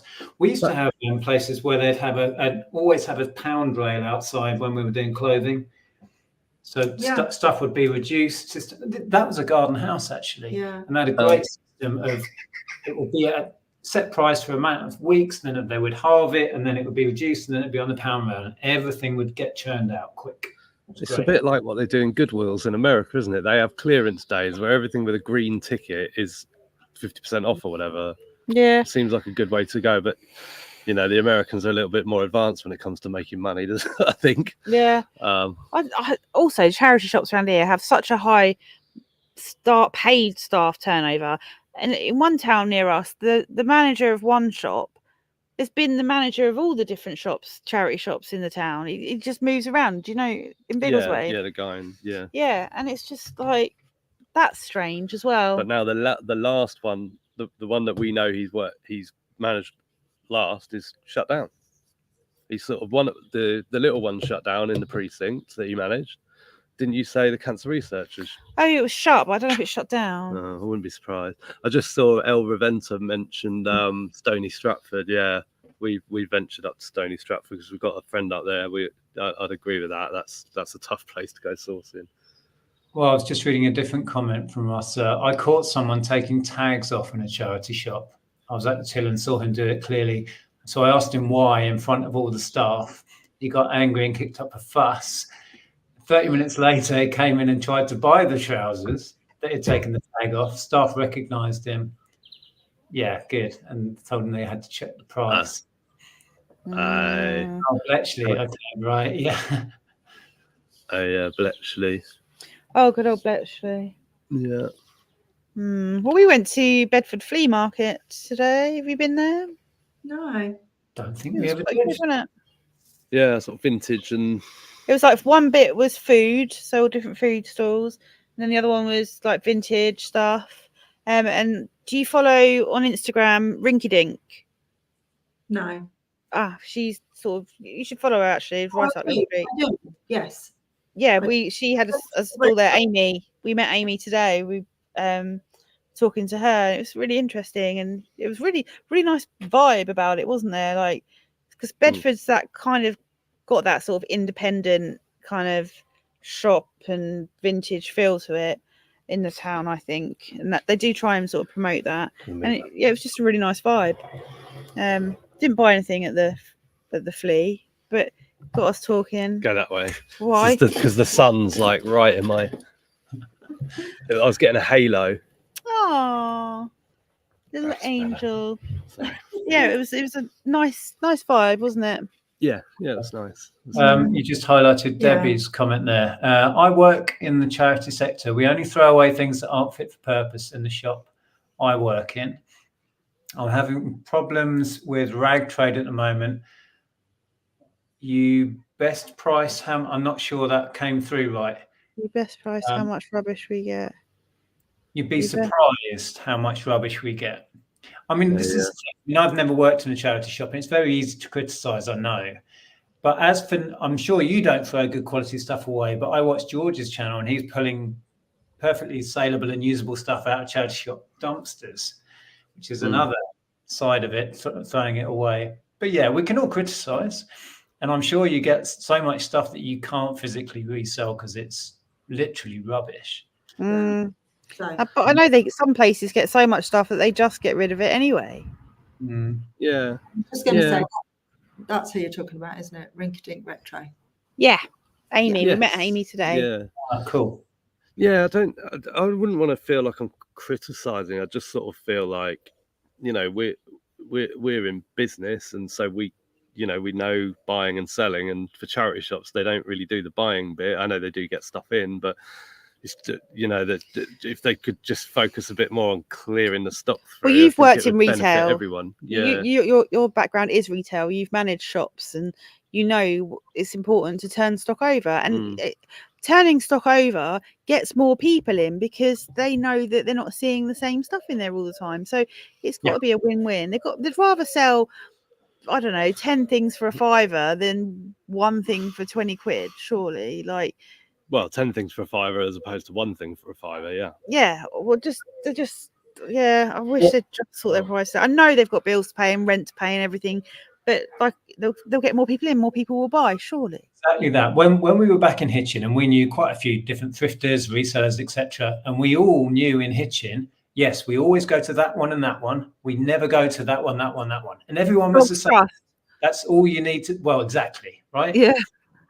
So that's all you need to know. And they were always busy. It was never the same stuff in the shelves in the good one, the good ones, right? But the others, I didn't know anyone that shopped in there. They were quiet. They'd go in, and it was the same stuff that was there last time. It's all you need to know. Yeah, Dogs Trust in Hitchin. Gosh, they're expensive. I always used to pop into that one first, but yeah, there's a new charity shop in Hitchin actually, just opposite Marks and Spencer's Food. Can't remember what it's called.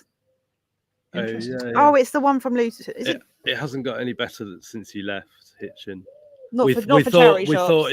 We thought maybe all this stuff that Nick and Andrea were buying is going to stay on the shelves, and we're going to clean up. And no. But you know, the little precinct down to the market. Yeah. There was a few down there. The one of those is shut down as well. Oh, yeah, there were two down there at one point. Yeah, there's the air ambulance one, and then like the vintage one. Yeah. The vintage one's shut. That was a hospice shop, I think. Yeah.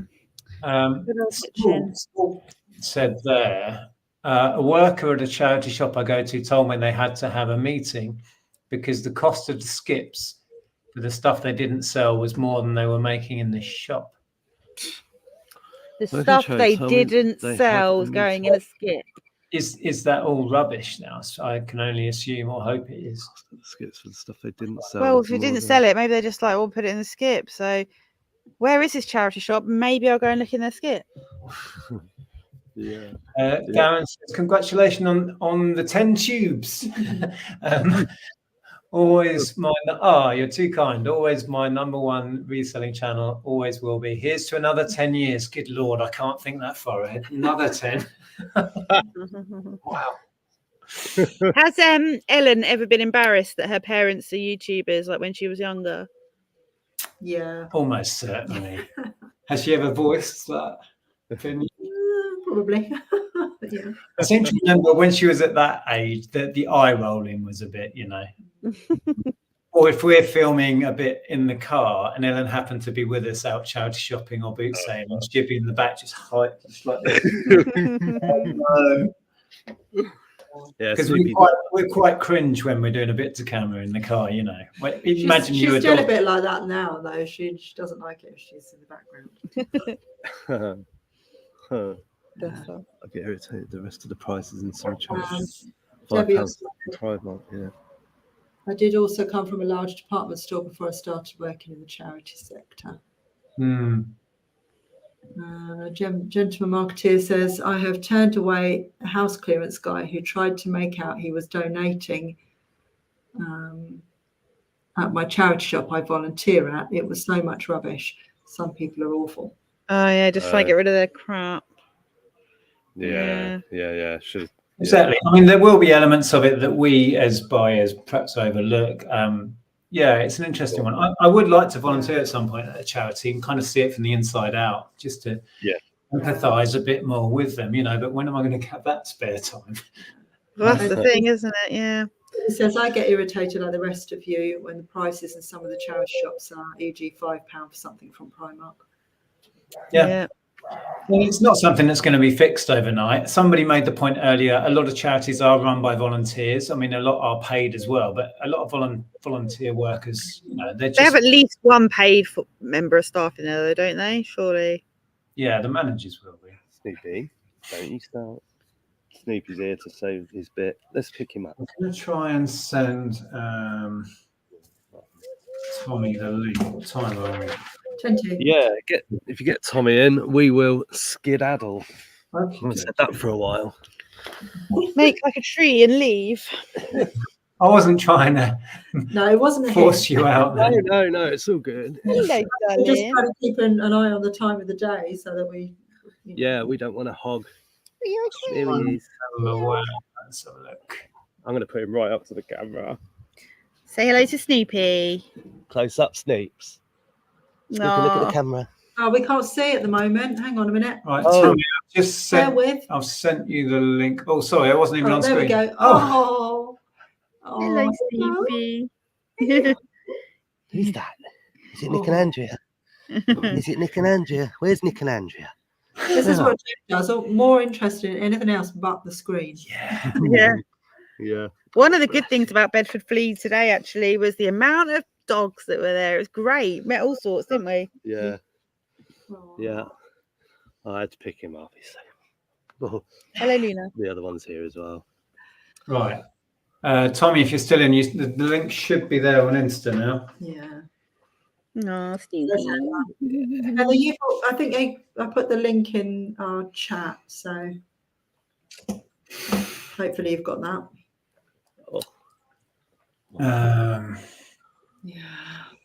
What's this comment? I caught a new assistant manager opening our Sue Rider up on a Sunday, nicking the labelled clobber to sell at boot sales. What? Oh. Oh my god. Oh dear. Oh, you got a very vocal pigeon there. Yeah. Oh, is he loud? That's fine. I think it's on the chimney. He's sniping him back. I think he's next door, isn't he? I don't know. Yeah. We've got 5 chimneys, so they do seem to always sort of be around. No, 6 chimneys. They're always around. Yeah. Yeah. Your house has 6 chimneys? Yeah, it's got there's 2, there's a fireplace in each bedroom. Well, 2 of the 3 bedrooms. Sorry, 2 of the 3 bedrooms have got fireplaces. The dining room and the lounge has got fireplaces. And then there's the kitchen, which is like out of commission, sort of blocked off boiler cupboard, which also has a chimney. And the barn. Because it used to be, and then the barn, because the barn used to be a like bread oven, and the chimney's like a open fire for cooking. Because I think it used to be like a bit of an outhouse, didn't it, back in the day? Yeah. So people would shower there. There's like a. They didn't have showers. Well, no, not a shower. Sorry, wash. They'd poo in a bucket and wash. Okay. Yeah. Is that what they did? Yeah. Is that where you do your picking orders? Is that your? Yeah. In the poo bucket room. Yeah. Yeah. I wanted to say, I thought earlier, I watched a video of yours recently talking about what's great about eBay, and that was so refreshing because it's so easy to bash eBay, right? But that video, we sat and watched that one together, didn't we? Yeah, I did like that. Yeah, that was really interesting. Thank you. Cheers. Have you seen our customer service one? Not yet. The last one. I know you. Yeah. Yeah, we were away last week, so I haven't caught up yet. Oh, thanks for saying that about that one. Yeah, we sort of thought, we all have days where we're like, oh, eBay, and I think we've said before to you, when we say eBay's dead, we don't mean eBay as a whole is dead. We just mean it's like when you walk into we're having a slow day, or when you walk into a pub and there's no one in there, you're like, oh, it's dead in here. It's like, where is everybody? But yeah, like I don't have a problem with eBay, but I think a lot of people are very vocal that they do have a problem with eBay and are going to leave eBay. I think if you can't make it work for you, then you should leave, because what's the point if it's not working? And it doesn't work for us often, but we just take out of it what we can get out of it. But without eBay, we wouldn't do what we do. No. Well, I don't know if you caught any of earlier because when we were at the road show, there was a guy that was speaking to the conference room, and he was there to talk about promoted listings. And Carla opened a floodgate because she put her hand up and asked the question about, you know, not favourably liking the idea of paying for promoted listings, etc. Hello, Tommy. Hey, and it did open a floodgate, because then a lot of people were putting their hands up, and he got bombarded, and poor guy had to go, I'm leaving now. Well, talk about the show. Tommy was there. But then I was indeed. around the room at lunchtime, and we ended up having a chat with him, and there was a lot of, you know, sort of negative comments and about promoted listings, etc.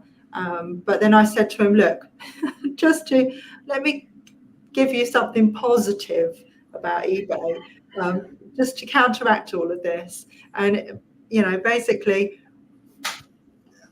it's the best platform to sell on. And, you know, given lots of the reasons that you gave, the customer service is second to none in terms of other, you know, platforms that you can sell on. And, you know, you've got the seller protections, and all of those things that you said.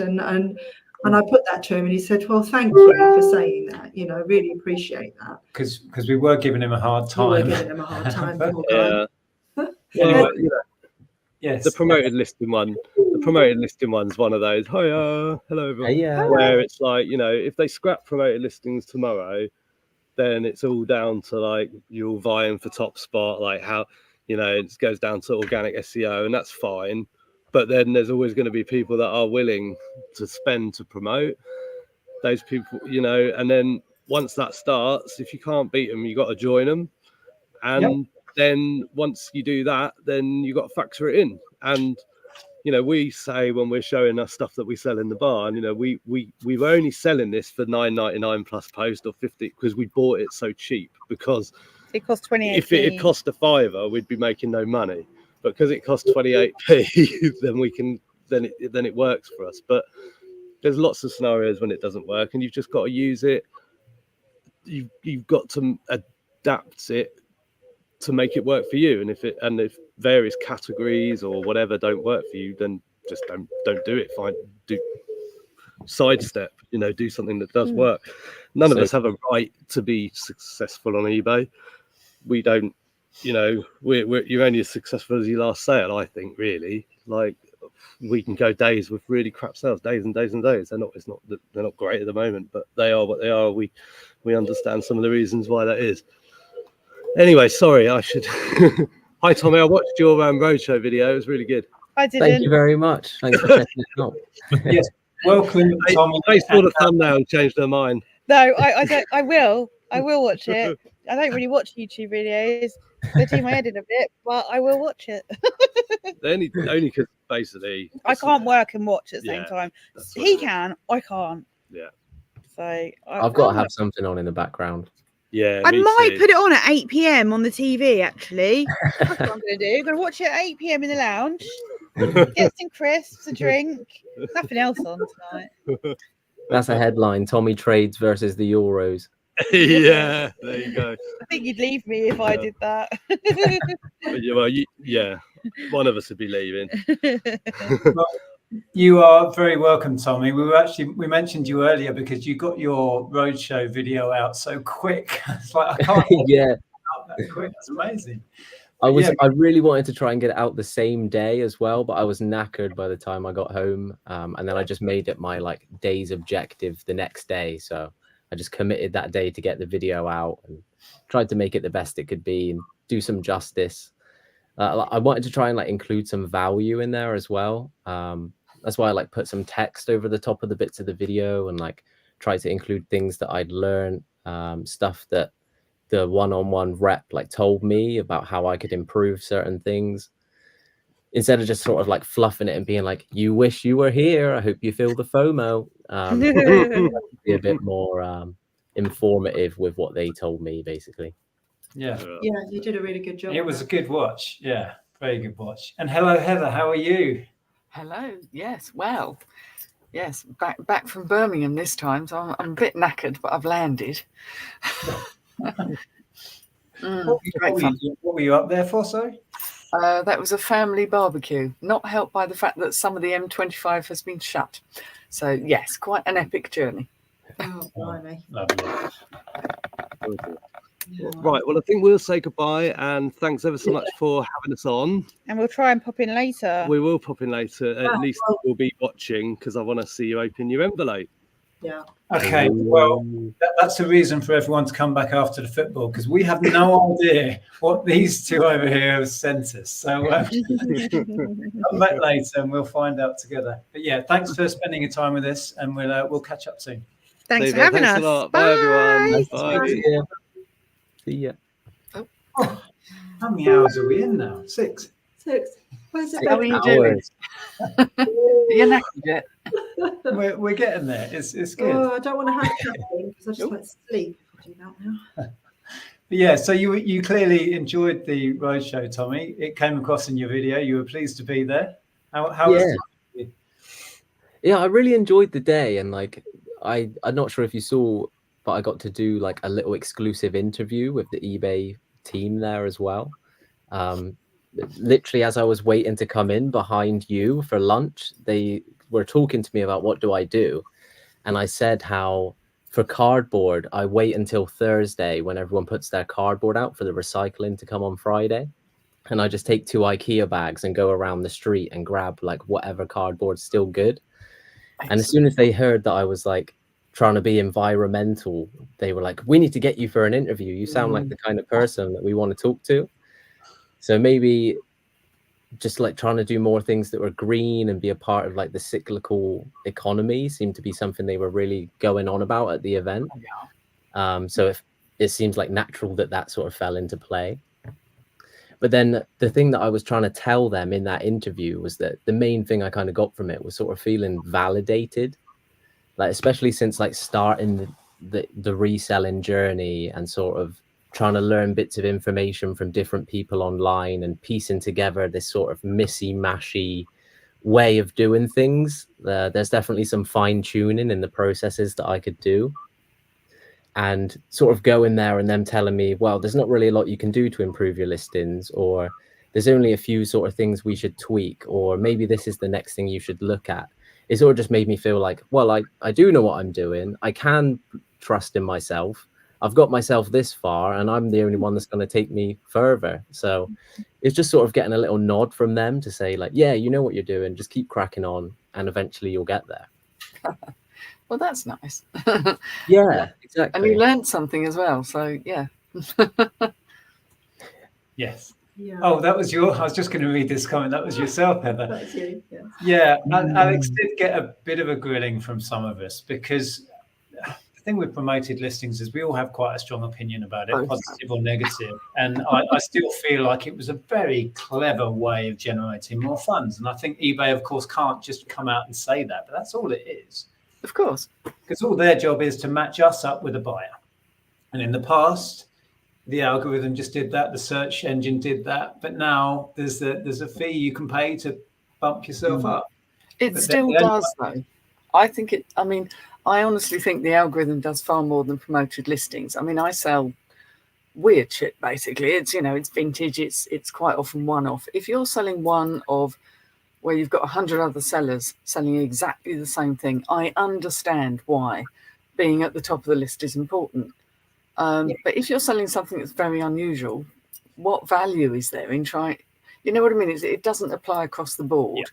And I've never actually promoted. Now, I've had some shit days, obviously, with bad sales, and I've had some very good ones. But I think there's a psychology that once you start doing it, you think, if I stop doing it, things are going to be even worse than they are now. And that kind of manipulative psychology kind of grates with me a bit. I have feelings that is not a nice thing to do to people. So I have a bit of an issue. And they were heavily promoting not only promoted listings, but priority promoted listings, whatever Jeff that is. The advanced one. Yeah. Oh, more money. Yeah, I would tend to agree with you that if you're selling unique, antique, almost one-off stuff, it doesn't really make sense to pay, because if someone's looking for that, they're going to search hard for that. And it's interestingly, in our business, your stuff you don't tend to promote. Yeah, and I did for a long time, and I even went right up to their recommended percentage, and then I thought, what am I doing? It was higher and higher week on week, it felt like, until it was like 12 to 15% on some things, and I thought, this is ridiculous. Why am I doing this? So I just stopped on everything. It didn't make any difference. My sales didn't suffer in the slightest. Whereas a lot of my stuff is your video games, media, toys and games, that there's not just a handful of, there might be 100 competing listings. So I do feel that having it on, I promote pretty much everything I do at about 3% average. Yeah. And I think I do have the fear that if I took all of that off, would my sales drop? So I maybe am caught in that cycle now. I don't know. And you're in a very different market now. You know, if I go on eBay to buy something, maybe I'm not as daft as the average eBay. I don't know, but I sort price low to high if I'm buying. Yes. And surely that negates any promotion. Is that just me? No. Do you select free postage as well? Because that was one of the things they were saying was like 72% of buyers shop or filter by free postage when they shop on eBay. I don't think they do. I think they just search low to high postage, including postage, and then they get an overall price. Yeah. That's an interesting quote though, Tommy, that one, isn't it? Because I'm such a cynic, and I realise because I'm a seller that free postage means it's built in. So you're not. Yeah.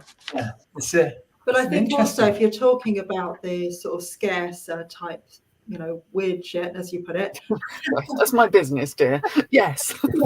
Then if you're finding something that's quite scarce, then you're going to pay the postage because you want that thing. So it doesn't matter. Yeah. Doesn't matter. I just sent a Venetian mask, which is like that face size, full face size, can be worn with feathers out here. Yeah. And it's gone to Australia. Now, I reckon they probably paid as much in postage as they did for the 100 quid they paid for the mask. It was vintage. There's nothing else like it. Why would I promote something like that? If I'm selling, I don't know, a Marks and Spencer silk blouse, yes, there's going to be a lot of them out there. Maybe I should promote. But I've just never bitten. I've just thought, no. Well, I think what this goes to show, and we've had a whole range of guests on just today, for example, and I think Edward and yourself are a great example of people who are selling stuff that is unique and weird and wonderful, and that's a completely different business model to perhaps myself or Tommy or somebody else, and you have to approach it differently. And eBay tried to give us advice that fits all, and it doesn't. It really doesn't. No. And if you're marketing to people that are going to spend £200 on a vase, they don't care that they're paying 10 quid postage. And perhaps it's the only one on eBay, so you're not competing with anyone, so promoting's a bit daft. So yeah, I think you have to understand your business, not my business or someone else's.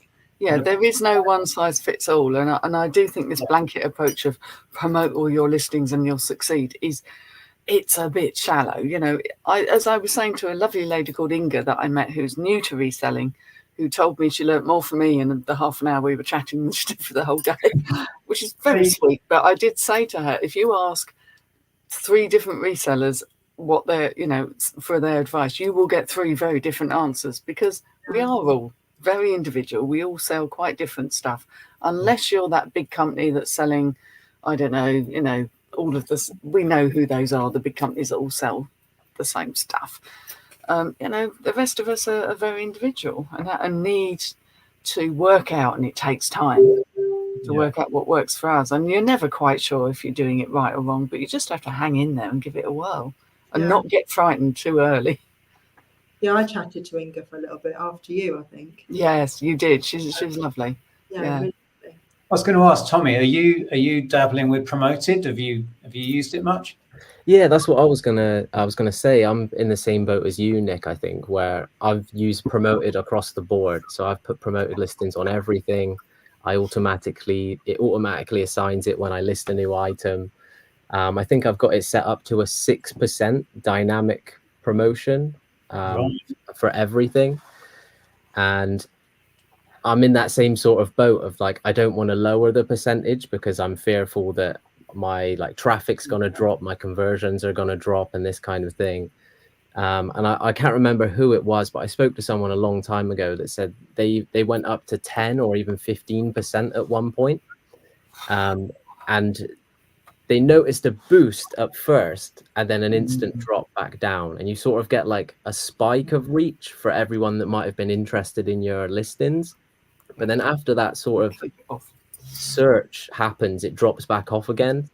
And they've sort of found that the best point for them is around this like 5 to 7% mark. But I've heard from other people that they just stick at 2%, and they've done that ever since they started. And as you're saying there, Heather, like you don't promote and you're still having the same, you're still having like consistent sales. Well, I wouldn't say they're consistent. Right. I wouldn't go that far. They've always been, because of what I sell, they've always been up and down like nobody's business. And I've had some appalling, no sales days, but also we're in different times. I said to eBay, I actually said, I know these days I'm working twice as hard for half the money. But then I think everybody is. I don't think that's personal. I think that is a situation we're all in. And of course, the amount of funds you actually get after eBay have taken their considerable chunk, and I'm talking clothing here because I sell quite a bit of clothing. So, I made that point very plain that, not fun knowing that an awful lot of people out there can sell their clothing and have no fees at all for any of it. It's a bit of a kick in the pants, to be honest. It's an unpleasant experience.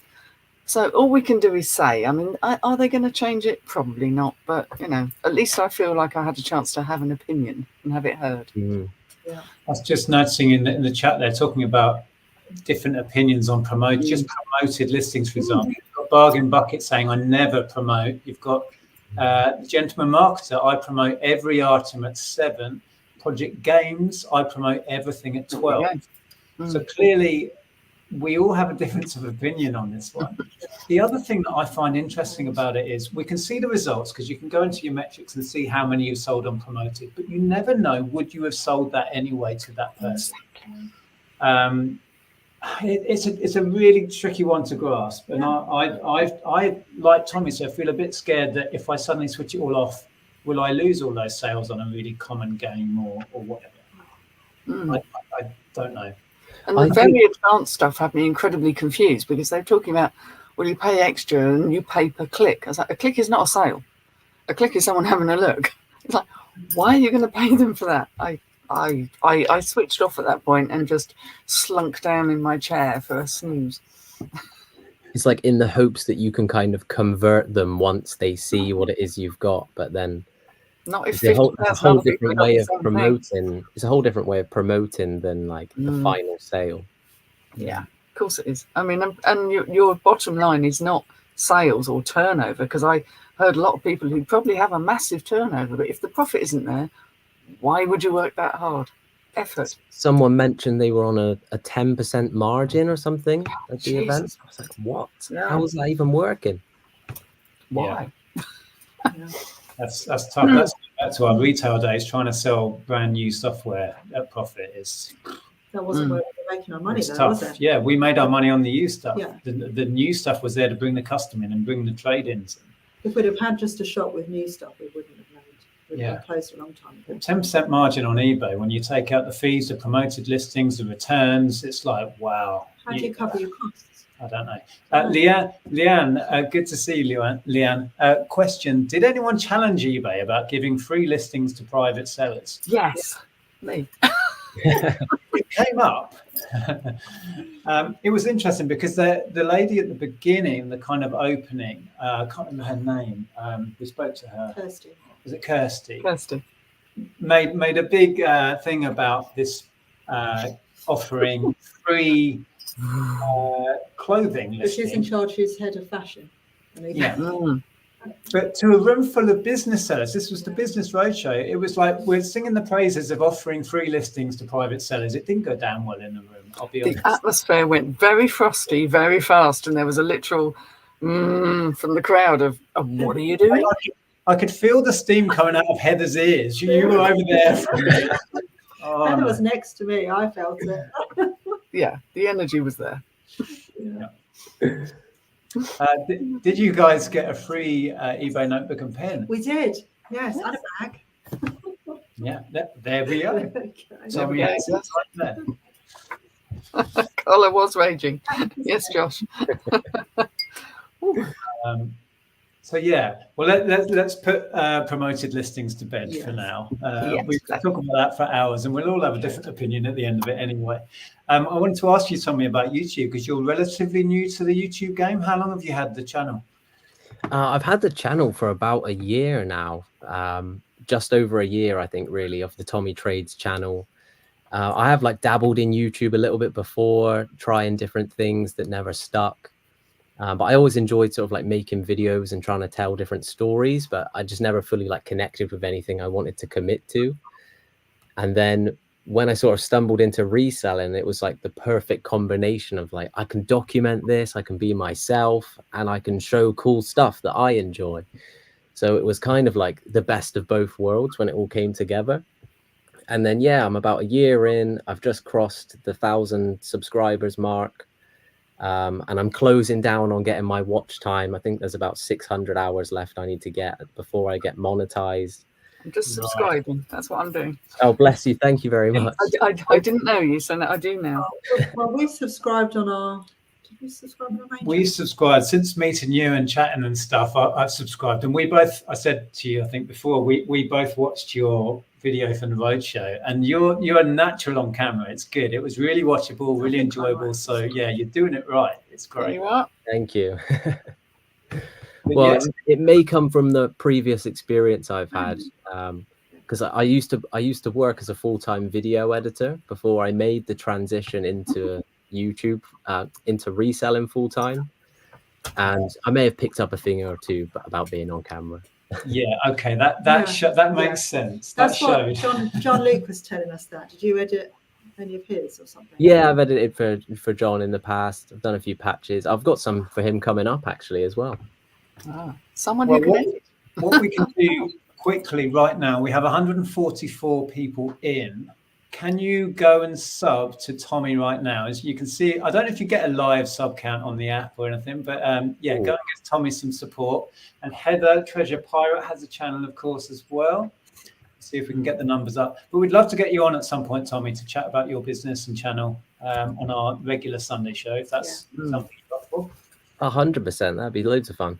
Yeah, good. Andrew's already subbed. Apparently. Already Thank you so much, guys. I really appreciate that. Thank you. Project Games, smashing it, Tommy. There we go. Project Games, he's a legend. Yeah, I need to go over and watch. I've heard the name mentioned a number of times now. So yeah, He's really like leveled up his content. He's like pumping it out much more consistently now, and it's just showing. He's been sharing his numbers and stuff on Instagram, and like it's really inspiring just to see like when you do start taking action and being consistent with stuff, you start to get the results from it. And I think that's kind of what I've learned from like even my year in YouTube is just you can't take weeks off, you can't take a month off in between unless your content is that good that you can hold an audience for a month at a time from a single video. The more consistent you can be, the better, I think, at the start.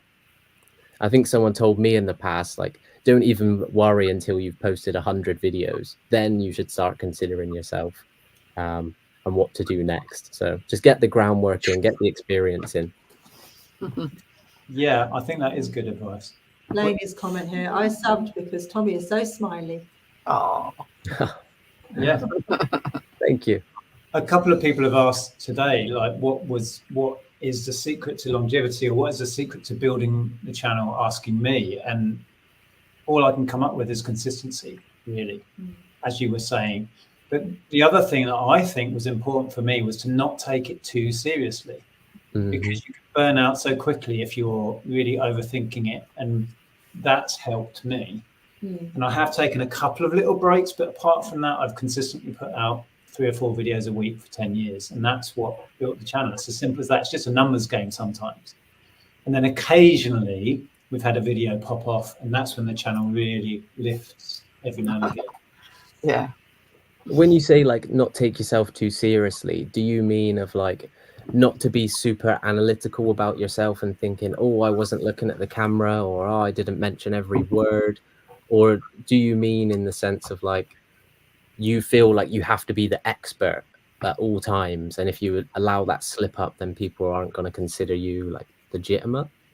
Yeah, to be humble and to keep in the humanity when you mess up. And we've had conversations about this with your content. Try not to edit out all of the personality when you mess up. For a while, and I still do it to a certain extent, when I say something really stupid or fall over my words, I'll snip it out and put it at the beginning. Take the mickey out of yourself, enjoy it, because then other people will enjoy it with you. And I kind of discovered that along the way.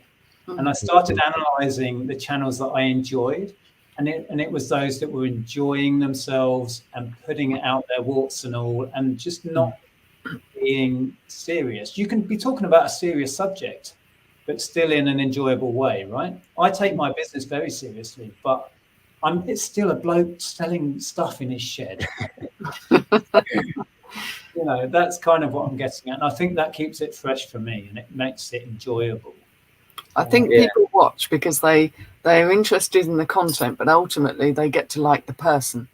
So if you're you, people will want to see you as well as the content. I think there are channels where it's very content heavy, which is very informative, but it doesn't grab you and engage you in quite the same way, where you're interested in that person, you're invested in how they're doing. So get it, just be you, and share the knowledge, share the love, and you will do fine. I speak as somebody with a rubbish channel because I'm not consistent, I'm not monetized, but I don't want to be. I know that isn't for me. So, but yeah, you'll make a great success of it, I'm sure. No, thank you. I think that what you're saying is ultimately the key for anyone listening who might be on the fence about starting a channel, or who's like early in their own journey, that you can decide how you want to do it. Like if you want to be the person who's providing the information, and you want to say, here's how I do my packing, and you want to do how-to videos, and you want to be more tutorial based, you can go down that route. You don't really have to present yourself extravagantly on camera to make people fall in love with you because you're trying to deliver information. But if you want to go down the vlogging style, you want to document your journey, allow your natural self to come through. And I've been doing exactly what you've been saying there as well, Nick, of like purposely trying to take the mickey out of myself or do something silly in the video, just so that even when I come to edit it, I'm not taking myself seriously.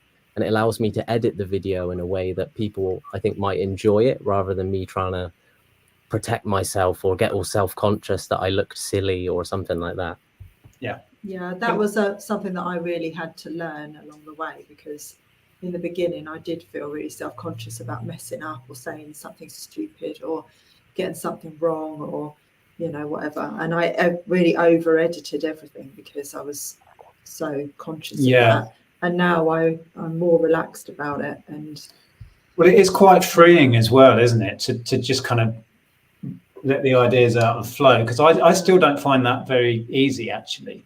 And I if I have a particular idea of a video I want to make, I'll overthink it, and sometimes I'll overthink my way out of making the video.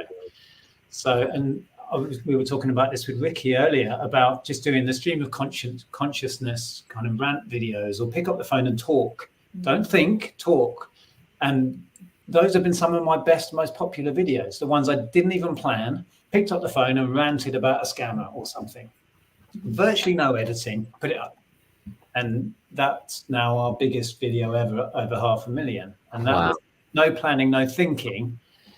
Yeah, so don't overthink it. Actually, if somebody asks me for advice now, I say, don't think about it, do it. Don't get in your head. Yeah. There's too much of an analysis paralysis that takes place if you get caught in that. Definitely. Yeah. But I have to say, Tommy, we really liked the way you presented your videos. We thought it was really, we liked your style in the way that you did it, and it was just really watchable. And well, watching you like walking up the stairs, just presenting, people walking past you and stuff, I can't do that. I'm too in. I can't, you know what I mean? You look like, whether you were like thinking in your head, that bloke thinks I'm a weirdo or whatever, I don't know, but I can't do that. I really struggle with that bit. I'm getting so we've been able to walk down the street and vlog now. But that's your editing background, isn't it? That's something you've got a feel for, whereas the rest of us are kind of like, oh my God, what do I do now? Yeah, no, I do appreciate what you're saying. And I've definitely had those moments before. Like I've definitely been there, and I've debated this all with myself of like, oh, are they going to think I'm an idiot or this? And I'd say even reselling's helped me with that, in the sense of like being in a charity shop and thinking that the manager is watching me or that the staff are looking at me when I'm trying to look something up. And now I just like, I don't care. Like I'm there to do my job when I'm at the charity shop and I'm trying to source. Like if they want to stop me, fine. Like that's just another thing in my day, but I don't really need to consider what they're thinking about me or what I'm doing. And I try to like take that on when I'm like filming as well, of just get the camera out and do it. And I'd also say there's a part of me which is almost like, because I know it's a hard thing to do, I try, and when I do it, I feel good about it, if that makes sense. Like because it's a difficult thing, I'm trying to say, just do it. And because I'm doing it, I then get loads of energy from it, and it like makes me want to do it more.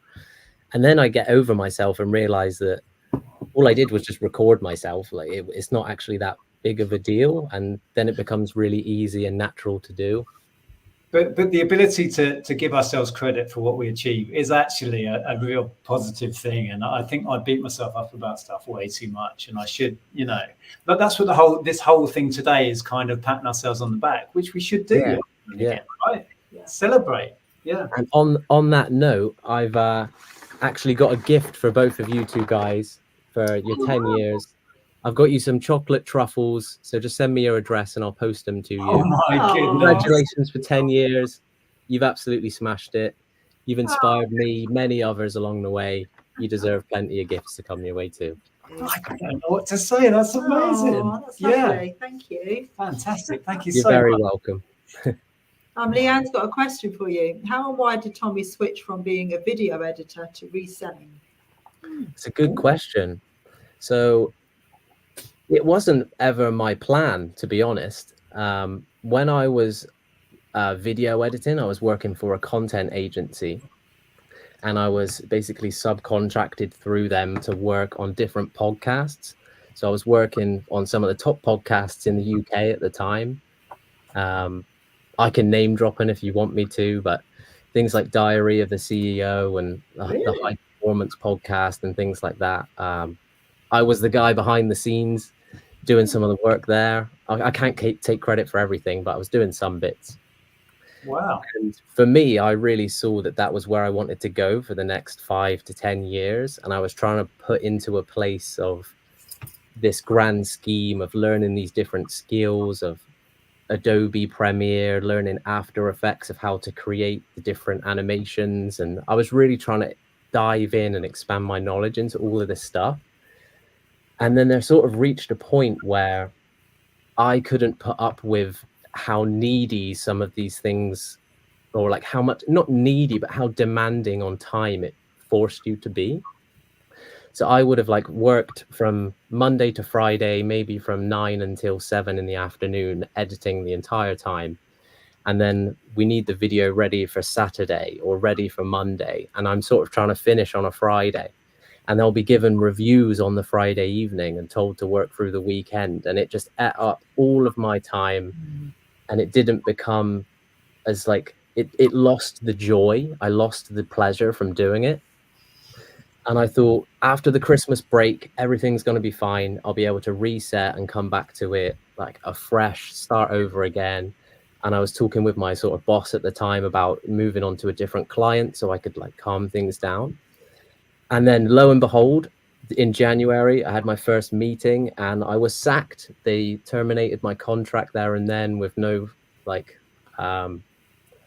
no pre-warning, no nothing. Like the first day back to work, I was immediately sacked. And I just sort of had to figure out, well, what the hell am I going to do now? And this is where I sort of have a funny view on death piles, is that I built my entire business from a death pile that I built up while I was working full time, and as a hobby would go charity shopping and pick up a thing here or there. And then I would run out of time because in my full-time job to be able to actually list any of this stuff. So by the time I lost my job, I had 200, 300, 400 items ready to list that I just hadn't got around to this entire time. And that was how I just started my business. Essentially going full time was just, let's get all of these items listed, let's be consistent with it. And from there, I found consistent sales. And here I am 6 months later, paying my bills, able to reinvest. And I'm documenting it all on YouTube. You know, at some point down the line, I would like to see Stephen Bartlett have you on as a interview. Can you imagine that full circle moment? That would be a funny one, yeah. Wow, that's a great story. Wow. But in a nutshell. Gosh. I don't know if Lane. Oh, you said to Lane, yeah, come through the link. Okay, cool. Yeah. Is she here? I can't see I can't Lainey see yet. her yet. So what we've got, Lainey's doing a quiz for us, which we're roughly going to start around past, but we're not in a rush to say goodbye. But we'll start thinking about wrapping this section up soon. And like I said, Tommy, we'd love to extend the invitation to come on to one of our regular Sunday chats. Yeah, we want to quiz you more on that. Yeah. Yeah, 100%. So that story again. I wanted to ask you guys a question. Yeah. So in your 10 years of this journey, I'm 1 year into this, and you're, so say, 10 years into this YouTube journey. What would you say, other than some of the things we've already mentioned about learning to not take yourself seriously and these kind of things, is there any sort of top tips that you've found to take yourself to the next level? And have you ever made a move to sort of go from one level to the next? That's an interesting question. I've never really been that analytical of it and tried to purposefully, hey Lainey, I've never really tried to plan and do things to level it up. Most of our growth has just been steady, organic, that old cheesy word. So I'm probably not the person to ask. I think one thing we did do that I can say quickly was that good friend Zahir was the guy who said you need a regular slot for a live stream to build an audience. And he was absolutely right, because I used to just pick a random day and go live or get someone in and have a chat with Tom or something. So he said, no, pick a time, tell everyone you're going to be there every week, and it will build an audience. And it was some of the best advice I got. Yeah. So consistency, that comes back well, to again. I was going to say consistency as well, because I'm trying to build my own channel, and I realized that trying to be consistent and trying to upload the same day in the week. And I'd love to be able to do 2 videos a week, but just trying to run a business and do that at the same time is tricky. But at least getting that one video out once a week at about the same time, I think is helping to grow it. So yeah, it comes back to consistency again. It's No, it's a good answer, definitely. Consistency and showing up regardless, I think. Yes. Yeah. Right, I'm just going to read a couple of comments before we wrap up this section, and then we're going to be quizzing in a minute. Hi, Lainey. We'll get on to that in a sec. Just wanted to read Ross's comment there. They say being self-employed is risky, but as Tommy shows, you can have a stable, normal job, and they decide to sack you or get rid of you. That decision can be someone you don't know or get made redundant. Exactly. I don't think there is such a thing as a stable job anymore. This is the reality of that. But yeah. No, and as Ellen knows, working in hospitality, most of it's 0 hours contract. Yeah. So, you know, they can get rid of you in a moment, or you cut your shifts down, and then you're not making enough to cover your rent in that 1 week. Or well, Ellen had a job, and she wouldn't know from 1 week to the next what shifts she was getting, and it was just ridiculous. It was just crazy. I've said to people in the past that reselling, it is a hard thing to do. It's a hard thing to grasp, maintain, and grow. But if you can really get involved in it and make it happen, put the same amount of work into it as you would into someone else's job, like working for them, you're eventually going to end up building something for yourself instead of just being able to cash out and have some jobs experience. So you can basically spend the same amount of energy that you have as a person and choose which route you want to go down. But one way you might end up with a business that you could sell or it provide for your lifetime, and the other route, it might not do that. So it's ultimately up to you which path you think is a riskier one to take. But we're going to have to work hard regardless. So we just got to choose our hard. Yeah, absolutely. Well and said. I was thinking about this the other day, actually, that, you know, when we had jobs and we were working for Our Price and Virgin, etc., the only way to increase your earnings was to get a promotion, or you know, and that involved taking on more responsibility, more work, and it was tougher. But when you're working for yourself, and especially with, you know, reselling, etc., that's up to you and how hard you work and how much extra that you can earn, and you don't have to rely on somebody to promote you. Or, you know, I was just thinking about that, that through the other day, that there's so much freedom in that. Invest in yourself is what I would add to that. That's kind of the way I look at it. It'll pay off for a lifetime. There you go. Right, I'll hop out and leave you guys to get quizzing. Thank you very much for having me on. Let me know your address and I'll send over your chocolates as well. Thank you, Tommy. And yeah, I'd love to catch up again soon. Will do. Keep in touch. Catch you later, guys. Bye. See ya. I should probably duck out as well because I know you're about to go quizzing. But hello, Lainey. Long time. Hello, Heather. Lovely to see you. Good to see you. Looking good, sweetie. Lainey and Heather chats. We missed Lainey and Heather chats. We need to bring that back. Yeah. Oh, man, my life is so stupidly busy at the moment. I meet myself coming backwards. It's ridiculous. I'd like some work-life balance. I'm working on it. But yes. Thanks for popping on. And I will have a great quiz. I will see you later. Thank you. Bye, Heather. Bye, Lily. Bye, Nick. Oh, Bye. leave studio. I must ask to Lou. I'm sitting here drinking because I've got a really stressed. Have you got your pens and papers ready? Let me go and get that. All right. I don't need to go far. We're just abandoned, Lainey. Yeah. It's all right. I've took control of your show before. Once. Yeah. I'm still here, just grabbing a pad. Oh, thanks, Chris. He is actually. He's a really good cook. My brother started doing cooking videos. Bilbo cooks he is, and he's a bit mad as well. I wonder where we get it from, but still. You got any paper left in here? Hello, everybody, by the way. Hi, Ross. Hi. No. Will. I've got just the thing, the back and a tick. Hi, that's retro. Flipping retro. Why did I say that the wrong way? I don't know. You'll answer some quiz questions while you wait. Okay, Andrew, who's going to win the match tonight at 8 o'clock between Spain and England? Oh, branded. Yeah, you're branded. The celery winning, is it? I've had some celery with some hummus just there, actually. Ooh, that sounds very nice. nice. Yeah, I let the side down, don't I, JP, bringing on a proper northerner. Seeing a proper northerner on the channel. Blatant product placement, Susan says. Yeah. Hi, Helen. Well, if Spain do win tonight, they've had a very good day as a country, haven't they? Well, I had a dream, right, that Bellingham scored. Now, it was, it said the 87th minute on the clock. So I'm going, if that happens, I wish I'd put a bet on, but still, like, yeah, I should have probably done that, shouldn't I? Hi, Donna. Oh, you're a Geordie. Oh, no. No, we can't have Geordies, man. Magnums are better, obviously. Oh, Fauna.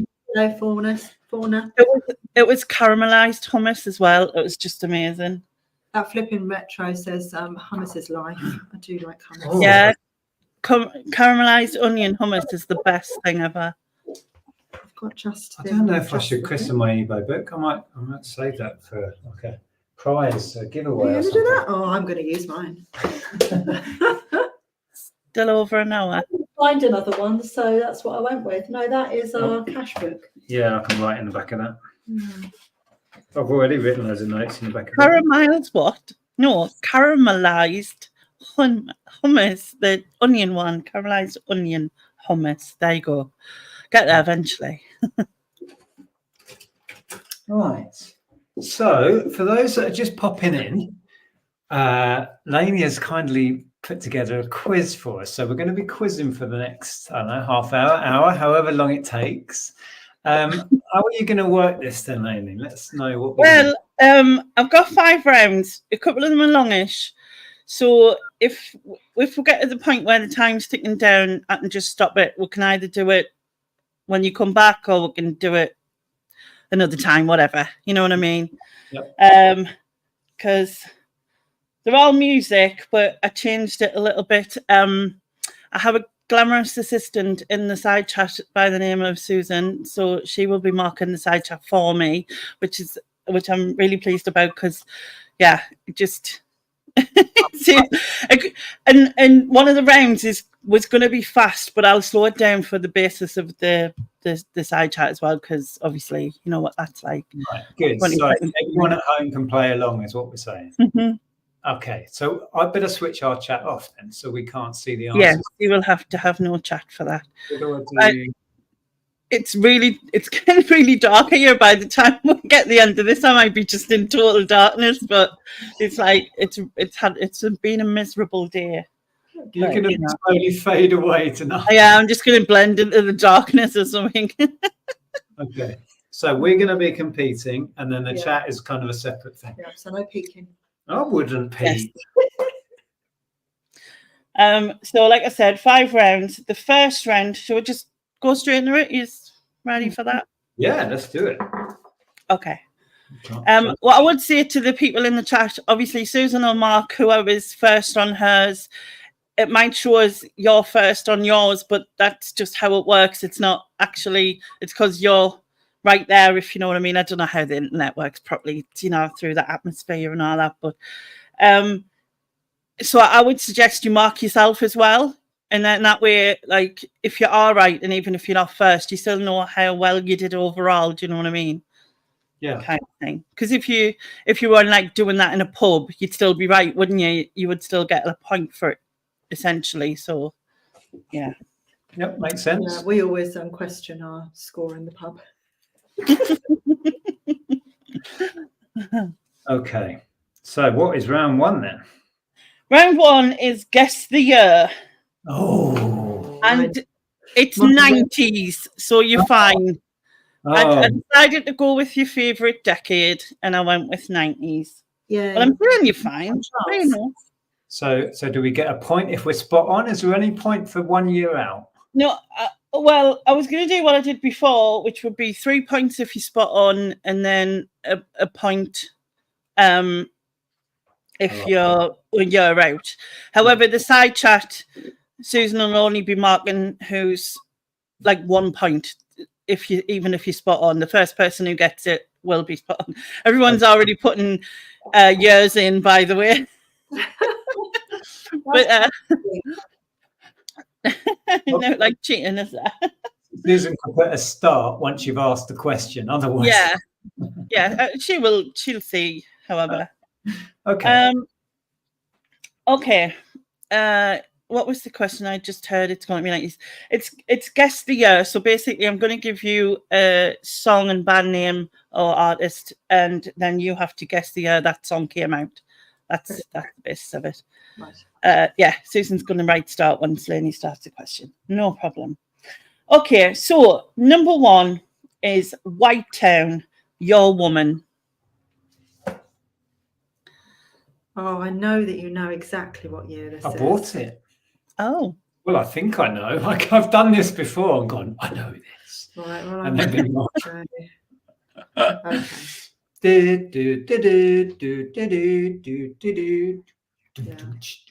it's a great tune. Yeah. It's still down there. I think his name was Joyti Mishra. Or wow. Joyti. You don't get bonus points for that. No bonus points?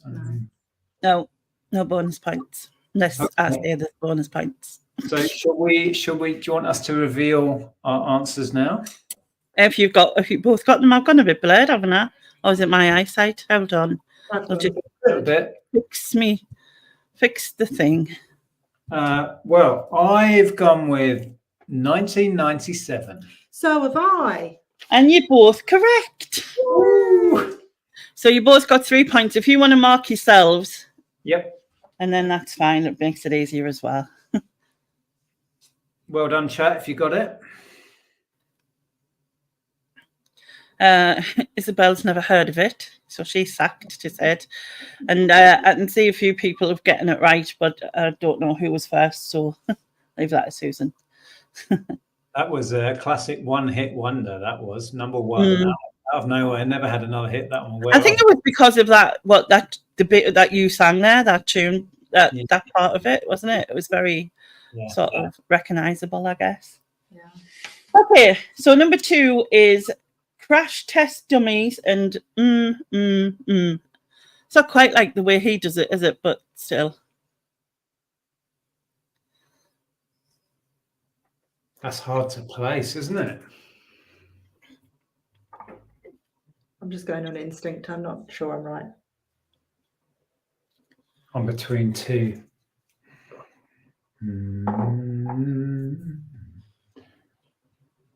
Once there was a boy.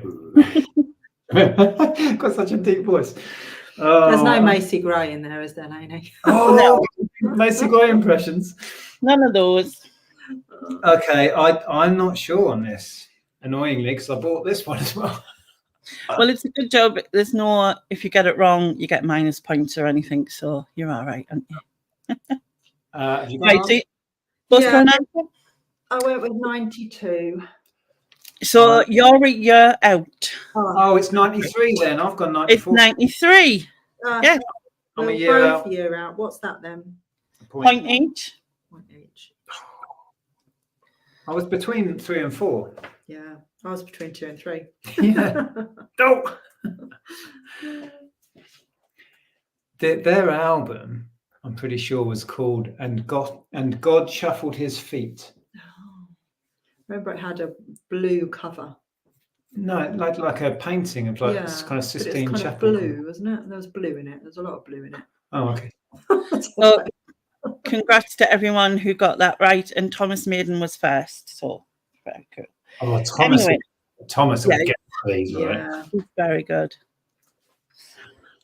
Okay, number 3 is Delamitri, Roll to Me. That's hard. I think. Are you going to sing that one? Because I can't place it. I can't really sing that one. Roll to me. Roll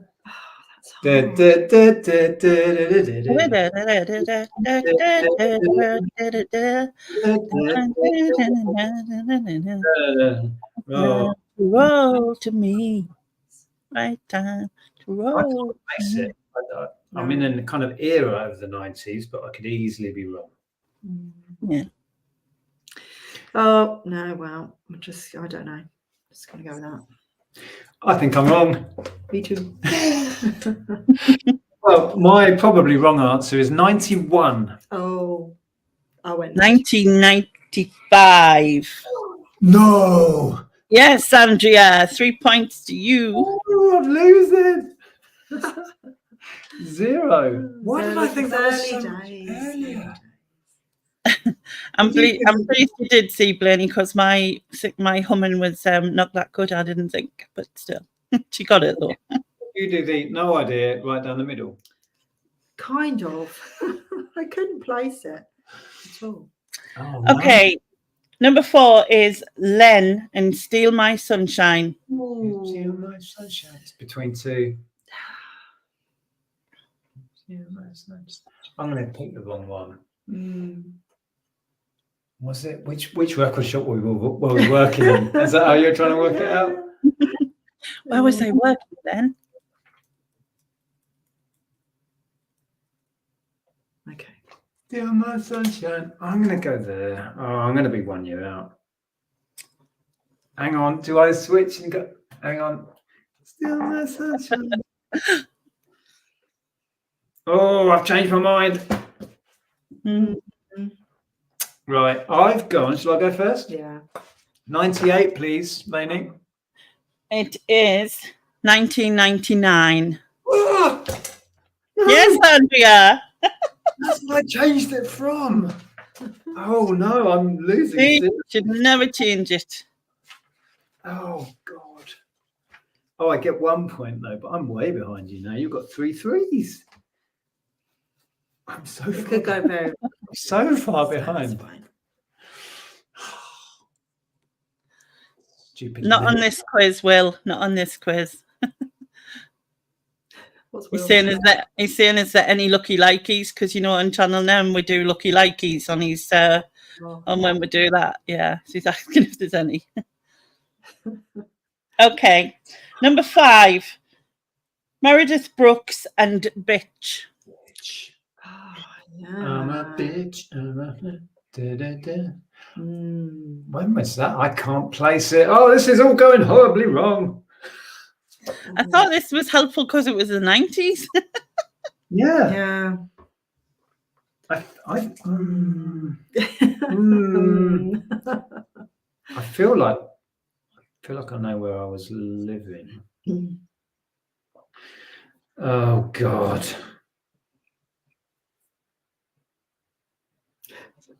Okay, I've plumped for something. You want to go first? I went 96. I went 98. It's 97. Oh. 1997. The threes. I'm seeing a few people getting it right in the side chat there. Reseller Georgie was first on that one. Okay, number 6 is Weezer. Say It Ain't So. Oh, surely you know this. Did you buy it? I bought this. I bought all the early stuff. Say so. My favourite Weezer song, actually, I would think.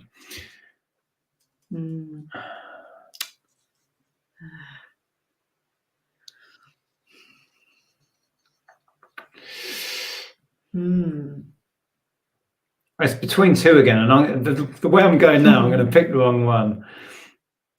Say it ain't so. Was it? Oh, I don't know. Going with that. Oh, I've picked one. So it'll be 1 year out. I might be. I have gone 95, please, Lainey. It's 9. What did you go, Andrea? Sorry? 98. It's 94. How many out do I go now? Do I get minus points? No, you don't get minus. No minus. Minus how lots of points you get for that? No minuses. Don't try and be just wrong.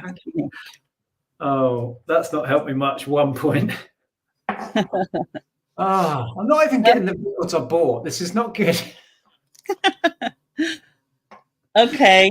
The point went to Tony and Jill. They were first with it. So good. Well done to them. Number 7 is Spin Doctors, 2 Princes. Oh, this is between 2 as well, isn't it? I reckon that's.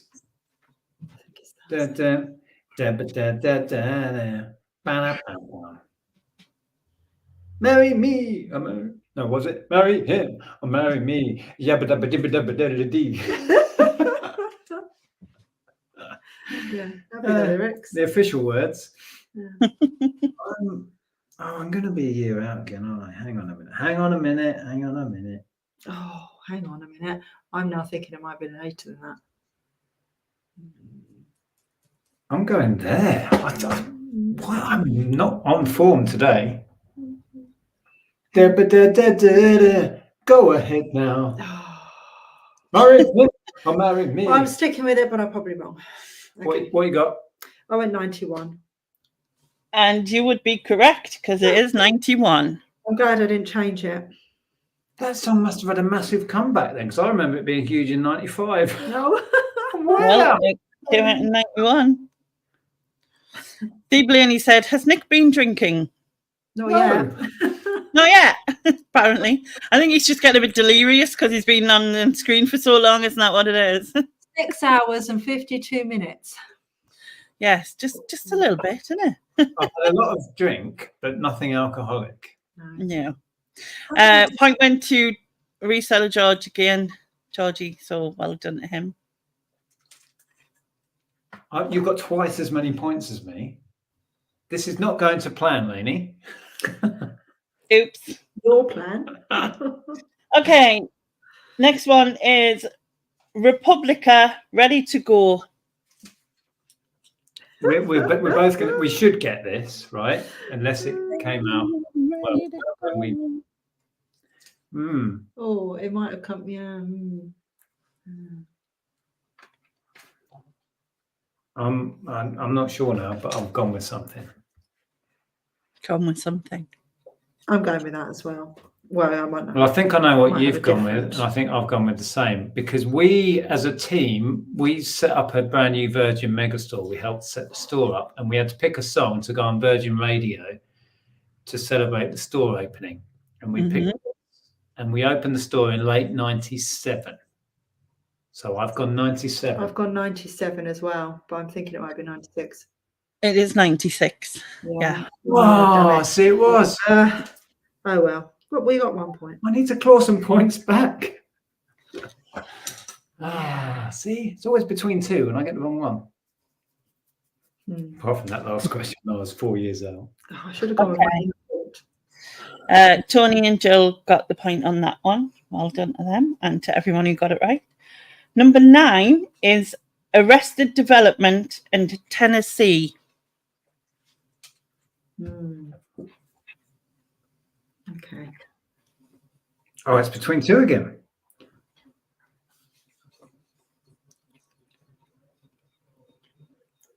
Mr. Wendell. Ooh. That's the wrong song. They had singles out over like that couple of year period. So I'm wondering, was Tennessee a late single from that album? Oh, I'm going to pick the one that's not the right one. Okay. Shall I go first? Yeah. 92, please, Lainey. 92. It is 92. You are correct. Oh, you got the 3 as well. 3 points each. Okay, last one in this round is The Offspring and Pretty Fly for a White Guy. Yeah, that's between a couple, isn't it? Pretty fly for a white guy. Dun, dun, dun. I'm going here. Okay, I'm going there. What have you gone then? 98. I've gone 99. And it's 98. What's happening? I've been between two on so many and just gone the wrong way.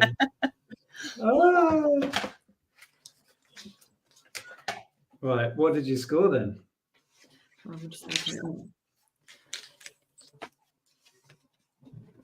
Oh, what a disaster. 21. 12. I've got some catching up to do. Just a bit. There is a few where you can earn a few points on as we go along, so there's the option to do that. We've got this. Round 2. Corin's on 10 points at the moment. Georgie won that round on 3 points, but we'll do like a total at the end as well, I think. I've never first named the year round in my life. Round 2 is just general music questions. There's 10, and we'll get started. So, question 1: who was the first woman inducted into the Rock and Roll Hall of Fame?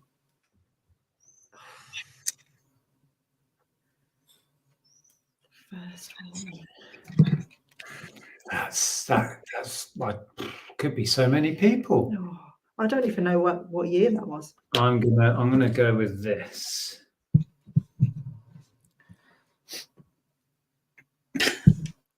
You have to plumb for someone, don't you? I mean, it could be so many people. God, that's hard. I don't even know when that started. I've seen her name in the side chat. So someone's got it. Someone's got it, yeah. I've seen it a few times actually, so yeah. Oh, no, that's really hard. I just picked with, yeah, I don't know, it's a pure guess. I'm between two. I'm going to put this one. I'm pretty sure it's not right, but I can't think of any other name. What have you got? Put Joni Mitchell. Joni Mitchell. That was another thought I had. I went with Janis Joplin. And it's Aretha Franklin. So we've also wrong. Aretha, she was the first lady. Wow. It was the first one. Okay. Question 2. What was the name of Britney Spears' debut album?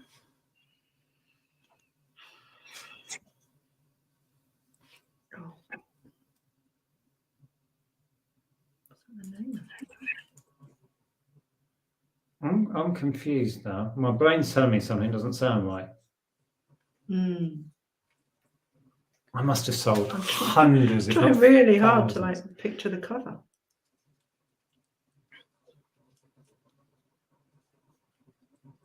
Is that the name of the album? I don't know, but I'm going to go with it because that's all I can think of. I feel like we've come up with this right answer and we're doubting ourselves. Right. Well, shall I tell you what I've gone with? Yeah. Oops, I did it again. Oh, no. I put Baby One More Time. It is Baby One More Time. You are correct, Andrea. Went for the wrong song. That's the second album. Oh, I'm completely wrong. Oh, yeah, of course, Baby One More Time. Oh, my goodness.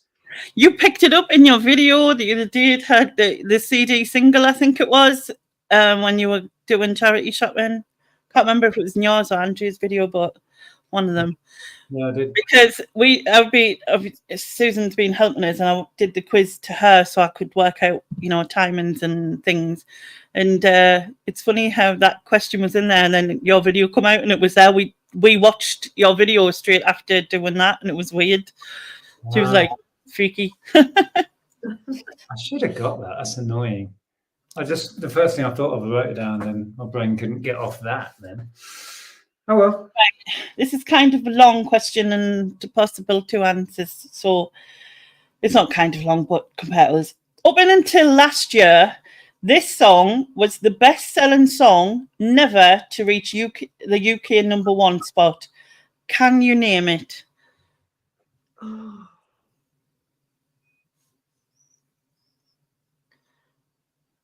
Could you repeat that one more time? Yeah. Up and until last year, this song was the best-selling song never to reach #1 in the UK. Can you name it? I've got a guess.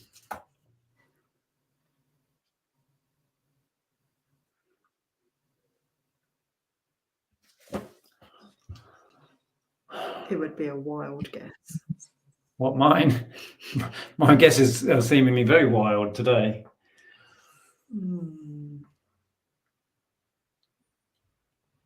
Best-selling song.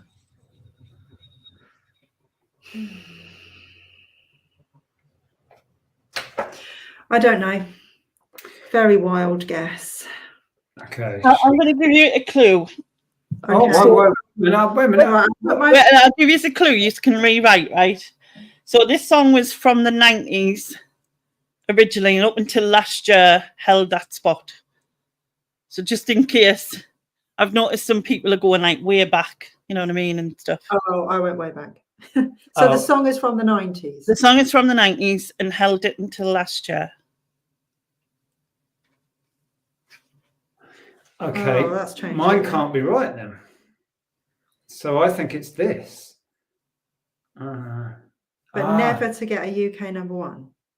That song didn't make #1, but it is a bestseller. In the 90s. Until last year. Last year when it got took over. Oh, God. So maybe it's that then. Oh, no, it's from the 90s. Oh, yeah, so maybe it's this. How many girlfriends? You just like chose a few different. Okay.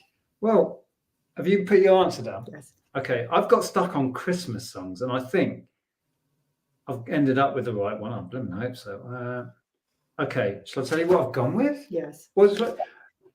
I started with Fairy Tale of New York because I thought that went to number 1 because of certain events. He passed away, but that was released in '87.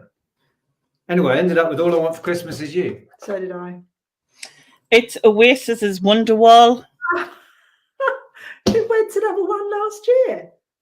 No, it didn't go to number 1 last year. Another song took. Did I read that wrong to you? Hold on a minute. Up until last year, this song was the best-selling song never to reach UK number 1. Oh. And then it was the best-selling song was taken over by another band and song. Oh, I thought last year. Meant up until last year because it finally made it to number 1. Yeah. No, up until last. Sorry, I should have said that. Up until last year, when it was knocked off by another band, which song was released in the noughties. Okay, that was confusing. So what was the other song? What was? And that was the bonus point. Could you name the other song that was that from the noughties that took over it last year? Which is now the biggest song to never get to number 1. Yes. From the noughties. Oh my God. Sorry if I just head blew everyone there. A naughty song that's now the biggest selling song never to get to number 1. What could that be? Was it something like? Is this the question? Well, apparently there might be a bonus. Oh. Yeah, it's a bonus question. That must have got to number 1 though. So can you repeat the bonus question? I was busy thinking. So basically, right now, there's a best-selling song currently that has never reached number 1 in the UK. So it beat. It was originally Oasis's Wonderwall until last year. Oh. And it's from the noughties. The noughties. Oh, I'm just going to have to guess something. We're not going to know. And this is a bonus one, though, yeah. Yeah, it's just a bonus, yeah. I don't even know if this song's from the noughties. I don't know. Every song that comes into my head, I think, that was number 1. Well, exactly. I'll put a wild guess. I won't be right, so I won't worry too much. Right. Have you got a guess? No.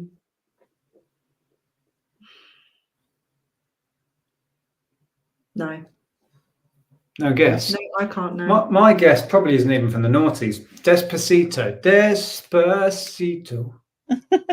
No, it was the Killers, Mr. Brightside. Oh, what? We were never getting that. No. Maybe I overdid that one. Sorry. That's all right. No, it's a great question, but we just didn't understand it. Yeah. It worked in my head, but unfortunately no one else is there, thankfully for you. Anyway. Okay, move on to number 4. The lyric, Josie's on a vacation far away, is from which Outfield song?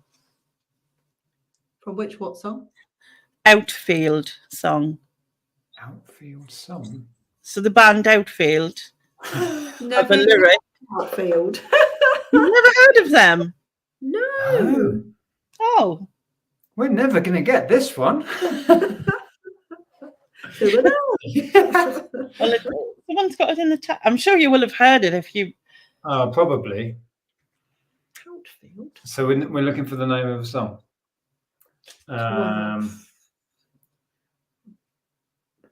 Can you repeat the lyric? I mean, you know, I don't know.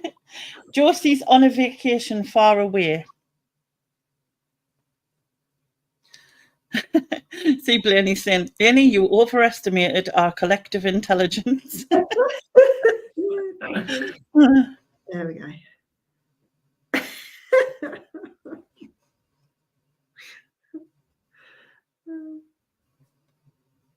Okay, Okay, I've got a very long title down. I've got an What have answer. you No, it's put? only 2 words. Oh, okay. Oh, Andrea's got a great answer. What have you got? Hi. Hi. Oh. I've got a logical answer. Where's Josie? No, the song is called Your Love. Oh. What year was this on? Like in my head, I can hear it, but I know if I try and sing it, it'll sound nothing like it's meant to, so I'm not going to try. What year was this out? I shall tell you. Let's have a look.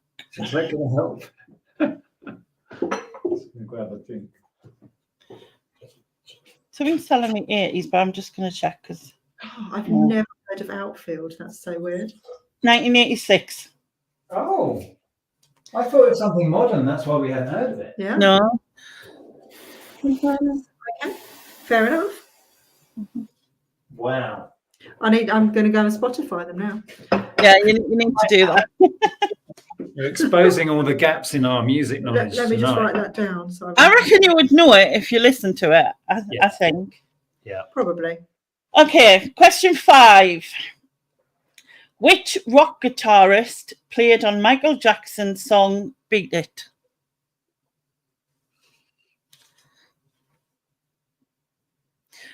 Susan didn't know it at the time, and then she listened to it afterwards, and she did know it. It's one of 2. I think it's not. It's going to be the other guy now from. Okay, I've gone with one. Okay, it's Eddie Van Halen.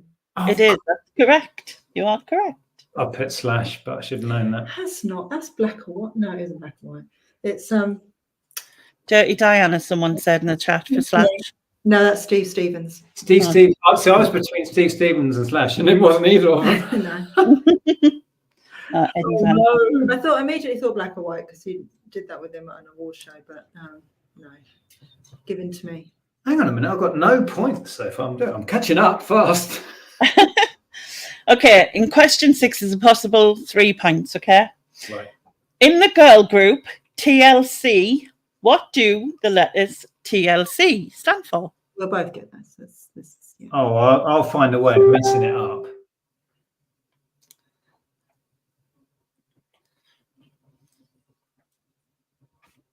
Oh, I'm doubting myself on all of them. Shall I go first? Because you're going to know it absolutely. Hang on 1 second.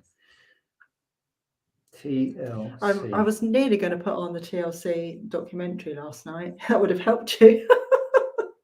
But you went to have a bath instead. So Because I've messed this quiz up royally so far, I'm doubting any knowledge I think I have. But I'll go with T-Boz or T-Boz. Is it T-Boz? That's my answer anyway.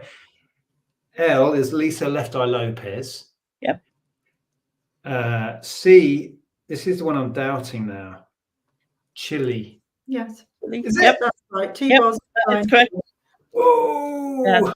Yeah, but you got all 3, so I can't catch up. So Tion, T-Boz, Watkins, Lisa Left Eye Lopez, and Rosonda, I think it's pronounced, Chili Thomas.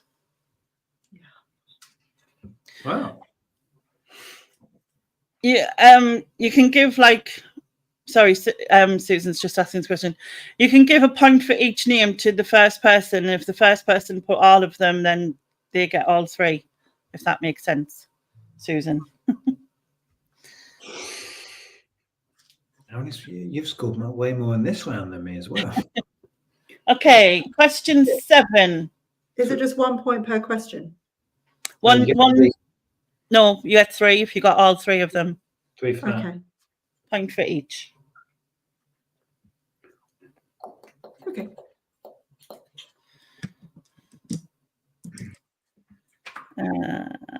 George.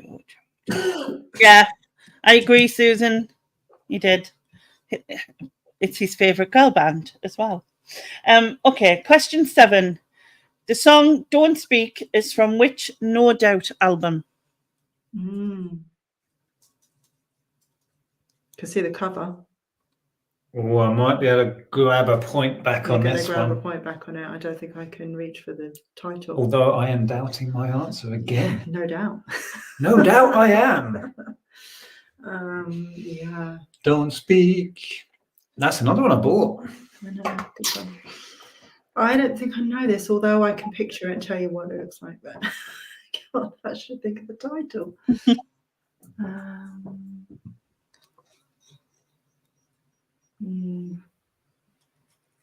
No, might have to pass on this one. Well, you're picturing the album cover with her and an orange going, ooh, and I believe they called it Tragic Kingdom. Correct. It is Tragic Kingdom. Yeah.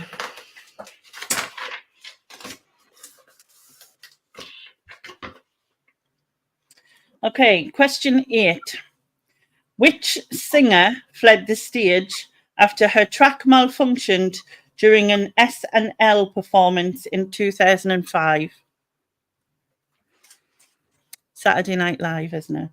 SNL. 2005. Her track. After her track malfunctioned. Right, okay. Ooh, I assume she was miming. I don't know. 2005. We were very busy being young parents at that point. 2005. So who was big and would be on SNL then? 2005. Could it be? I'm going to go here, you know. Oh, yeah. She was still doing stuff then. I'm going to go with this one, but I don't think it is. I've got a guess, but it could be way off. You both got a guess? Yeah. Ashley Simpson. Oh, no. I went Britney Spears. I've got Britney Spears too. Ashley Simpson. Yes, Ashley Simpson. She went back to live with Homer and Marge, and that's the last we heard. Yeah. She was quite kind of like emo-ish, wasn't she? In comparison to her sister, who was like Barbie doll type of thing. Jessica Simpson. I know what's happened to her. She married Diana Ross's son. Oh. Yeah. Well, there we go, folks. Yeah. Facts. Okay, question 9. Which famous singer was known as the Big O? The Big O? Yes.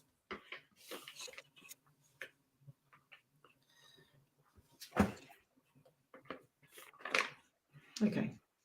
Go on then. What have you gone with? Roy Orbison. Oh. What did you put? Roy Orbison. Yeah, that is correct. Roy Orbison. Still not gaining any points at all. Okay, question 10, and the last question in this round. Which 90s singer had a comeback in 2016 with When the Bassline Drops?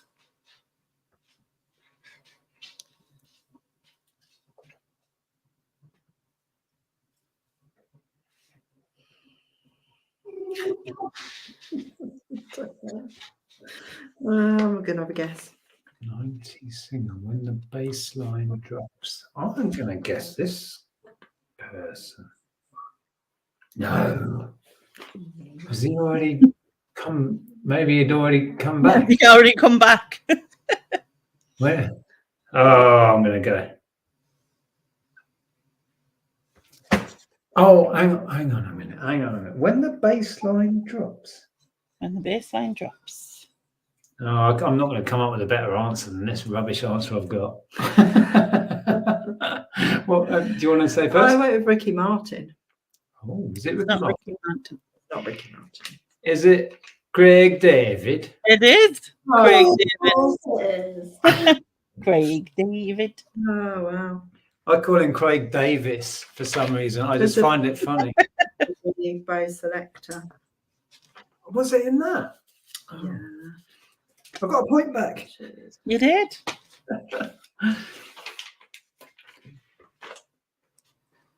But Okay. I scored the same as you in that round, so I'm not gaining anything.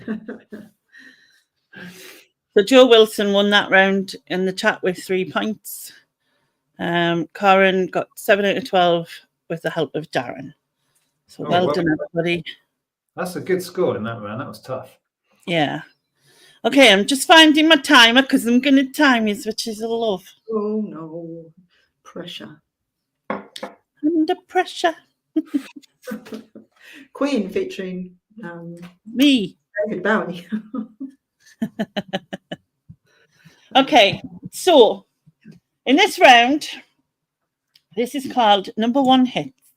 And I'm going to give you the name of a singer, and you have 1 minute to write down as many songs of theirs that you think are number 1 hits, basically. Oh, my God. My goodness me. And then you will get a point for each one you get right. Do we get penalised for songs that weren't number 1? No penal, none of that. You just get, they just don't count. Write down as many as we can think of, and hopefully. This might be hard to score for Susan to do in the chat, so we might have to forego that. So everyone in the side chat may be better off just like scoring themselves, because there's quite a lot of answers to be done. So score yourself for who you get, for what you get. Oh, we've only got a minute. Right. So I'll give you the name, and as soon as I give you the name, I'll press start. Right, and just bring that up again. So the first one is Kylie Minogue.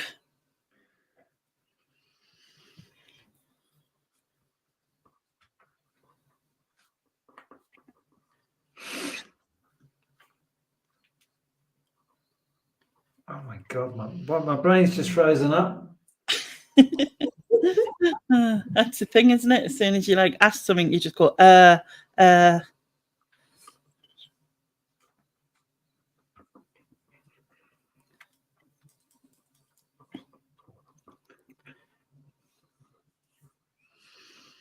should also add, which I meant to do, is that I'm including anything they're featured on and anything they collabed with as well. So all of the people in this is including that, just them, with collaborations and also features.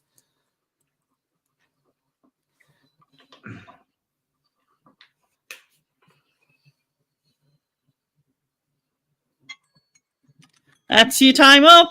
Can you hear that? Oh, it's not a minute. What's wrong with your watch? That's not a minute. I don't know. But I just write them down. This is like Pop Master, when it's like, yeah. If that wasn't timed and under pressure, I'd get 3 times as many. That was hard. My brain just shriveled up and The thing is, though, if I just leave it, we'll still be here in 5 minutes, like 10 minutes doing just this one. Do you know what I mean? It's the only way to do it. I'm not having a football match to be had. Shall I go first? Yeah, go Well, I just read them out and you can tick them off whether you've got them in or not. That's probably the easiest. Okay. So Kylie has had 7 UK number 1s, and the first one was I Should Be So Lucky in January 88. Yes. You didn't put that one. No. Second, Especially For You in December 88. That was with Jason Donovan. No. Then Hand on Your Heart, May 89. Of course. Hand on your heart and tell me it's not over. I know it's that. Yeah. Then Tears on My Pillow in 1990. Man. No. Then Spinning Around in 2000. Got it.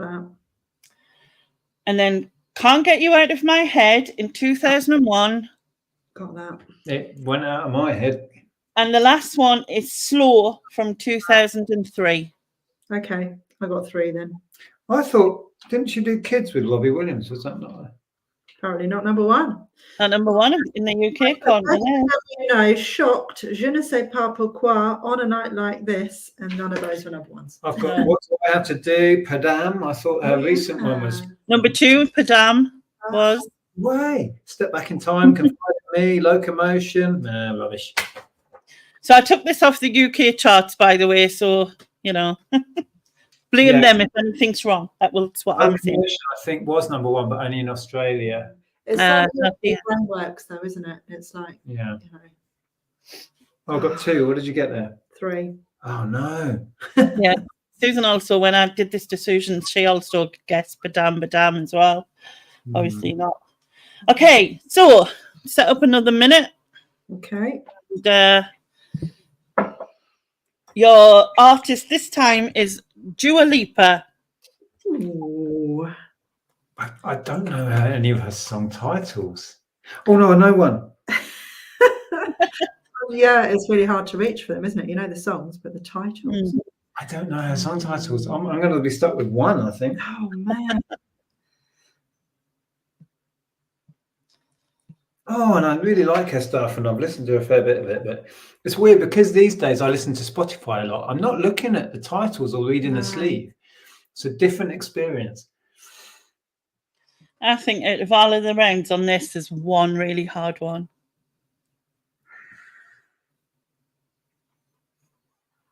Oh, you're going to score a few on this. I can't get past one. Oh, what's that one? You got 10 seconds. Oh, stop it. Oh, no. Oh. What's the one about don't. And it's done. Oh, I couldn't reach for this title of it. Anyway, never mind. Okay. Poor muscle. So, Dua Lipa, go on. Dua Lipa has 4 UK number 1s. I bet I've got none of them. The first one, 2017, is New Rules. Of course. I couldn't think of the name. I put "Don't" on the phone. That one. The "Don't" on the phone. I don't get a point for "Don't" on the phone. Don't on the phone. Just don't. Okay. Next one is One Kiss with Calvin Harris in 2018. Of course it is. Then Cold Heart 2021 with Elton John. I to reach for. I was trying to sing it through and I couldn't get And the last one is Dance the Night from the Barbie film 2023.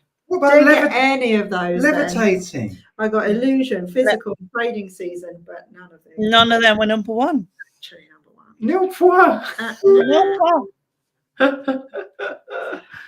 I just don't know what's number 1 anymore. Does anybody? Nobody Not really, to be fair. Wow. Not really. Yeah, Right. I kept trying to. I just kept singing through, and it's gonna be a long, long time. And I just couldn't think what they called it. Okay, ready for the next one. And press start, and it's Coldplay. Oh no! So UK number 1s for Coldplay. I never know any of their song titles. It nicks off. Well, I'm struggling now already.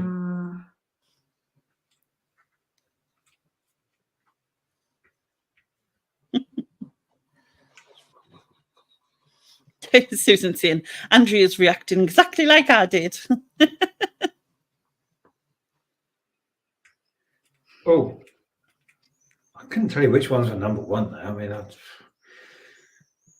my God, I bought most of their early albums. Still can't remember any songs.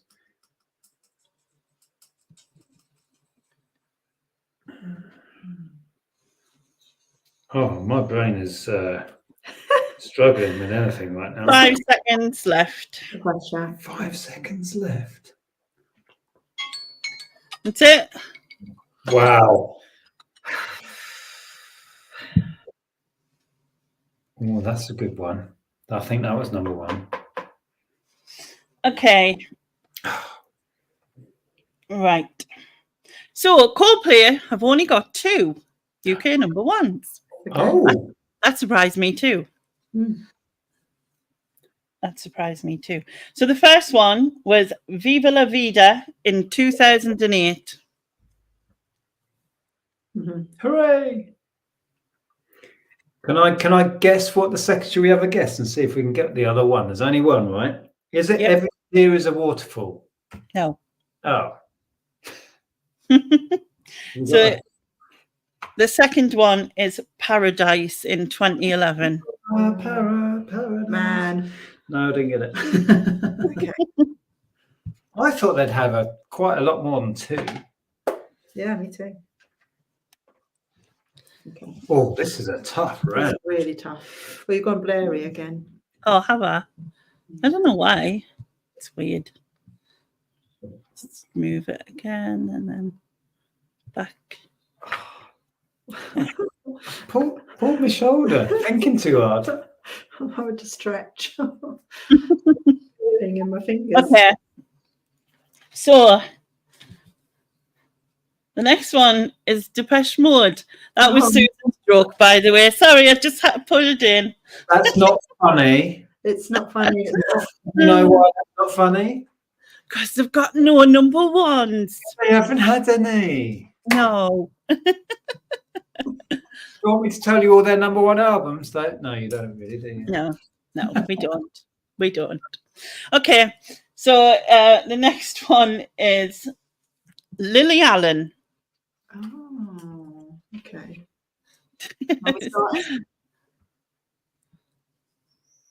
Oh, what's that called? That's all this round is going to be. What's that called? What's that one? Yeah. Oh, Lily Allen. Oh.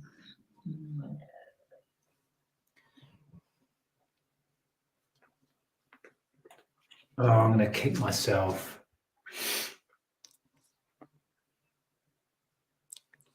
I've only got 2. Lisa can't remember the name of any of her songs. Oh, this is terrible. Oh, dear. 10 seconds to go. You want to think? I can't think of the name of the song. I'm not even sure one of my answers is a song of hers. That's it. Done. All right. Oh, no. This is poor. Okay, so Lily Allen, I should say, has had 3 UK number 1s. Yeah. The first one was Smile in 2006. Yeah. The second one is The Fear in 2009. And the last one is Somewhere Only We Know in 2013.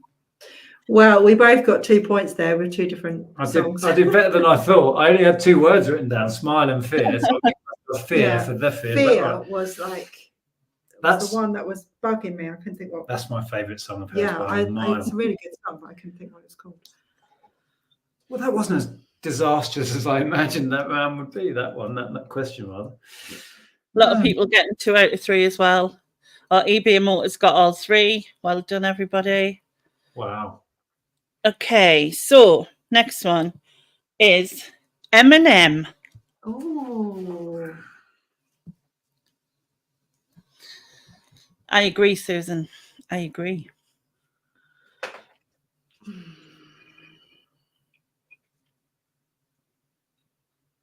Oh, what's that one called? What's that one? I definitely need to change that to what's this one called?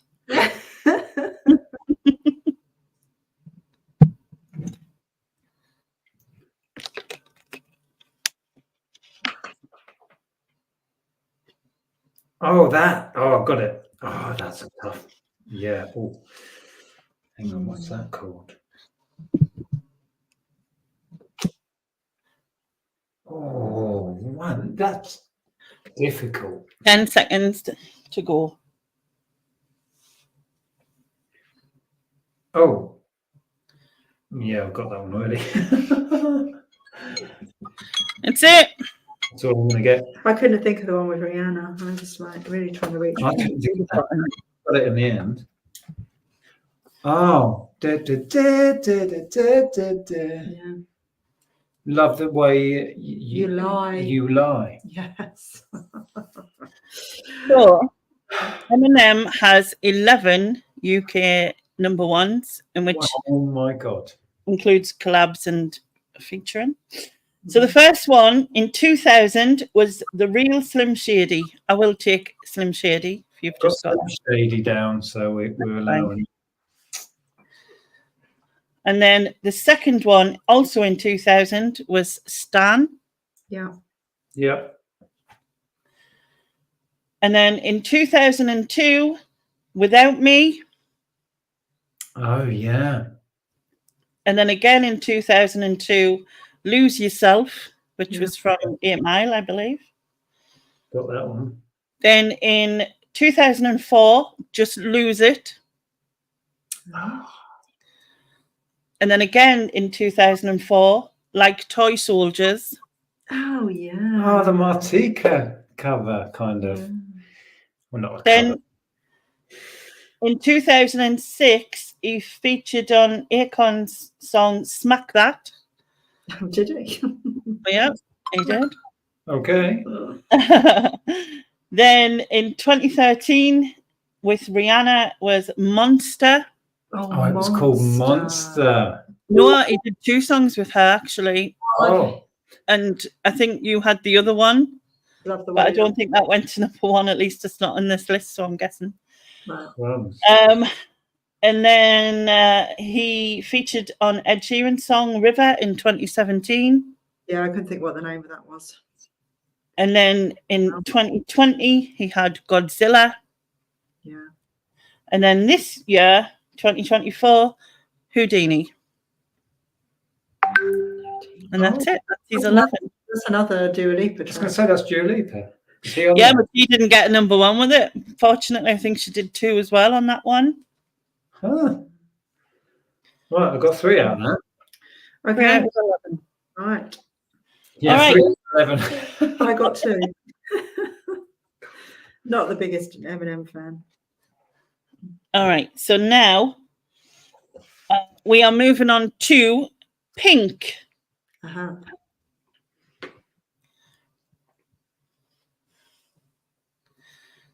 A lot of the chat got 5 out of 11. That's kind of good. I don't really listen to Pink at all.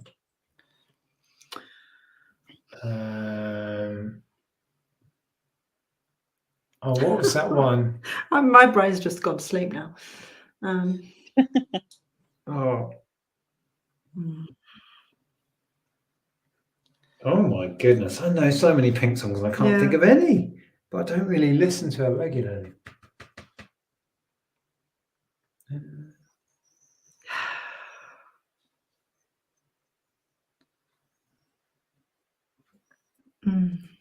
I just can't think of any titles or songs. Oh, this is a goodness. I can think of album titles. I can't think of any songs. That's it. Oh, No wow, I got way. 1 now, and it's probably not even a number 1. And you're going to tell me the titles, and I'm going to go, no, because I know that. What was the one with the dance? Oh, I was trying to think of that one. That's the only one I think I'll stand a chance with. You know the one I'm not gonna dance, not gonna not dance. Yeah. What's that one?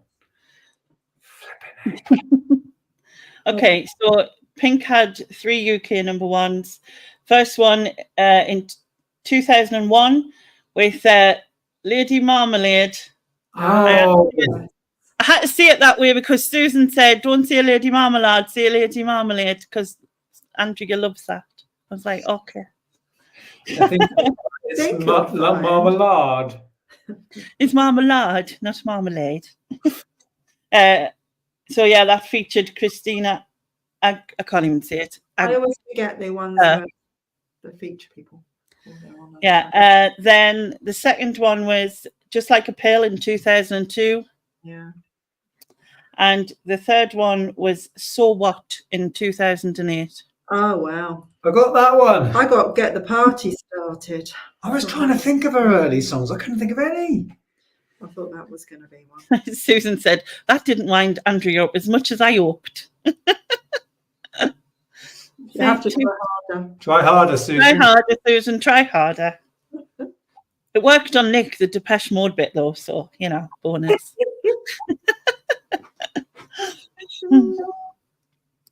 Okay, so the next one is Sam Smith.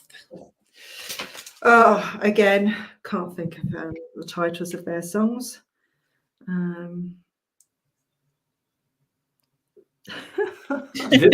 This could be a fail, a complete fail for me. Sam Well Smith. done, JP. Got all 3 for the pink one there. What's the big one that launched his career? He was a feature with somebody. He was a feature. He was, wasn't he? Sam Smith. Sam Smith. What does he sing? Oh, hang on, my favourite song from the other. I know, yeah, what's that one? but what is it called? No, my brain's just gone. Goodbye. I've got the video in my head. I'm off on holiday now. With what's her name? What's her name? I love Sam Smith, but Same. can't think of that. Well done. Okay, right. Well, I've got one. It's like my favourite song of a couple of years ago. Yeah. Unholy. Oh, Yes, for that's the one. goodness That's the sake! one. It's not in, by the way, but it is. But I knew what you meant when he was like with her. There was a ballad, and I could see the video in my head, and something about like used to losing people. Oh, go on, tell me. Put me out of my misery. Okay, so the first one was "Stay With Me" in 2014. I think that was the video I had in my head. And then the second one was "Money on My Mind," also in 2014. Got that one. Third one, "Writings on the Wall" in 2015. That was the Bond theme, I believe. Yeah. I don't know if I said he had 4 UK hits, by the way. And the last one is with Calvin Harris. It's called "Promises" in 2018. Of course. Oh, well, this one. Wow. Number 8. Nil point. Right. Next one. Number 8 is the Sugar Babes. Ah. Okay. Well done, eBay Motors. You got a half car, and that's cool. Oh my god, I can't think of that. Their big breakout hit. What on earth did they call that? Oh, good lord. No, it wasn't that. It wasn't called "Oh Good Lord." No.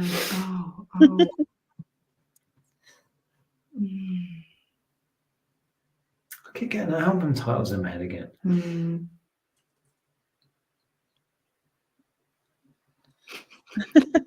Sorry, Trove, but I know nothing about that. Pokemon cards.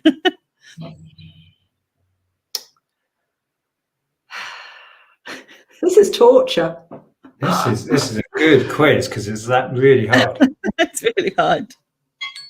There you go. Time's up.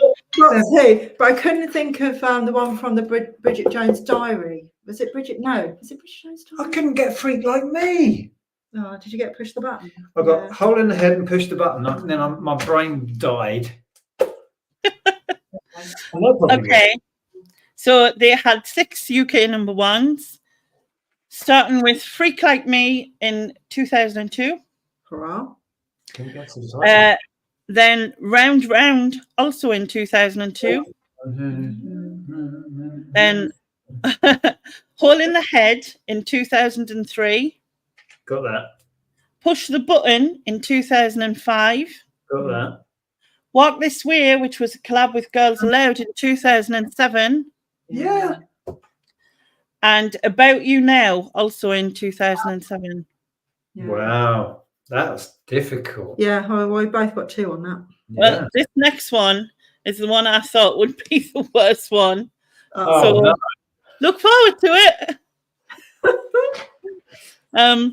Okay. What's my phone doing? Where's my clock gone? There you are.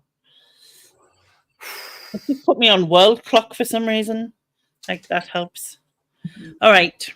So this next one is "Tiny Temper." Sorry. Tiny Temper. Oh no. I've got one. Oh no. I think that's the only one I'm going to know. No. I think I might get a point, lady. I'm not going to be able to name any others, though. I don't think. Tamara has wrote, "What even is that? He's a tiny temper." Didn't he change his name to just Tiny? Just Tiny, yeah, he did. I don't know. I think he's mellowed out. Does he do TV? No. Was that? He was doing TV, wasn't he? He did a documentary about presenting an art show or something. We know all of that, not any of his song titles. Well, you got 5 seconds. Well, I'll be able to tell you my one. It could be way wrong, but I think I remember this being. There you go. I think this was a huge hit, and it was called Pass Out. Oh yeah, yeah, yep. That's what I was trying to think. He had was involved in 7 UK #1s. Wow. First being Pass Out in 2010. Then Written in the Stars in 2010. Oh yeah. Then R.I.P., which he featured on. It was Rita Ora's song. Mm-hmm. Then Tsunami 2014 with Dubs and Borges. That's what I call them. I don't know if that's the name, but that's what I call them. Then he featured on Carol. I did that the last time as well. Cheryl Cole's song Crazy Stupid Love in 2014. Then Jess Glynn featured on his song Not Letting Go in 2015. And he was also with someone called KDA featuring Katie B, Turn the Music Louder in 2015.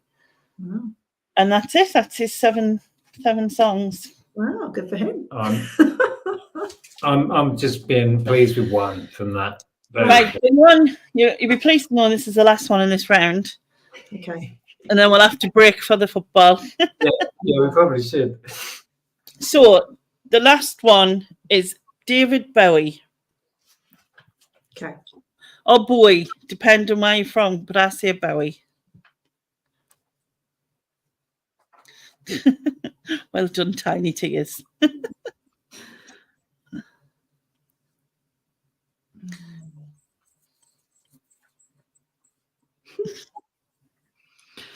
My brain has just gone to sleep. I know, it's so embarrassing that I can't bring songs to mind. #1s though, Bowie, that's...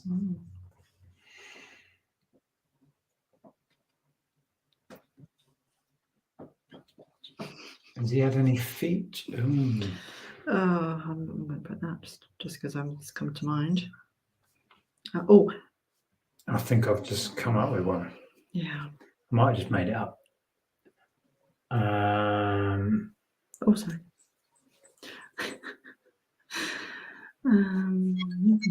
That's it. I was trying to think of that Christmas one he did with Power Up. Oh, yeah, Drummer Boy. No, I couldn't come up with it. Ooh, okay, so in this one, first one was in 1975, Space Oddity. Got that one. Then in 1980, Ashes to Ashes. Got that one. Then with Queen in 1981, Under Pressure. I didn't get it. Then in 1983, Let's Dance. Got that. I was struggling to think of that one. Then in 1985, a collaboration with Mick Jagger, Dancing in the Street. Got that one. Got that one. There you go.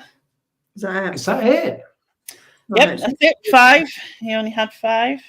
Right, I've got 4. That's not bad. That's my best result in that whole round. Oh, wow. Right, so in total then. Or should we add them up?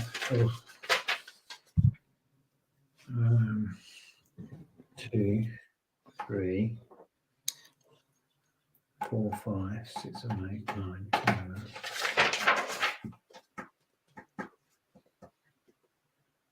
Yeah. 16. I got 12. Oh, I did catch up a little bit. I'm going to double check my adding up. Hold on. Kylie, 2, 3, 4, 5, 6, 7, 8, 9, 10, 11, 12, 13, 14, 16. Yeah. So if I add that to my other scores, round 1, 12, 6 is 18, 18 and 16, 20. I'm on 34. Oh, I'm on 38. Oh. Well, there's 2 further rounds, which we can do after if you wish. Yeah, that would be great, actually. We'll come back. So for everybody, how do I get back to the chat? Exit full screen. Yeah. And put the chat back on. Susan said there. Yeah. Yes. So the plan is now, in a few minutes, we will go off. We're going to have some food and watch some football match or other. And then we'll come back afterwards. So we don't really know how long that's going to be with extra time or possibly penalties, but we will be back with Lainey to finish the quiz and with some other friends and maybe share food. So please join us if you can. You need to come back to find out who wins the quiz. I've caught up a little bit. What are you on? 30? 38. 38, 34. Yeah, there's some chances of major points in one of the rounds, in the last round. So is that Jasper barking? Yeah, someone's at the door, so he's just having a meltdown about it. Right, I'm going to pop to the shop. Okie dokie. So before the shop shuts, we need a bottle of wine or something. Shop shuts at 8. Do you want wine? I'll pop over with you. We will wrap up in a second. We'll wrap up now then, because we've only got 10 minutes. Well, thank you for part 1. That was good. I do like a quiz. Genuinely, I love a quiz that really pushes you. And that was hard. That was a really good pop quiz. So thanks. And we've got, 2 more rounds, did you say? 2 more rounds, yes. Okay, cool. So if you can come back after the football, we will be here. I can't really schedule that. It will be, no, because we won't know when it'll end, but it'll be approximately 10-ish. Yeah. So just keep an eye out. Keep an eye out on YouTube. We won't schedule it because we don't know when we're going to go live. So yeah, we'll see you a bit later. Yeah. See everybody later. Everyone, thanks, Lainey. Yep. See you soon. Bye. See you all after the football. Ta-ra. Bye. Awkward twins.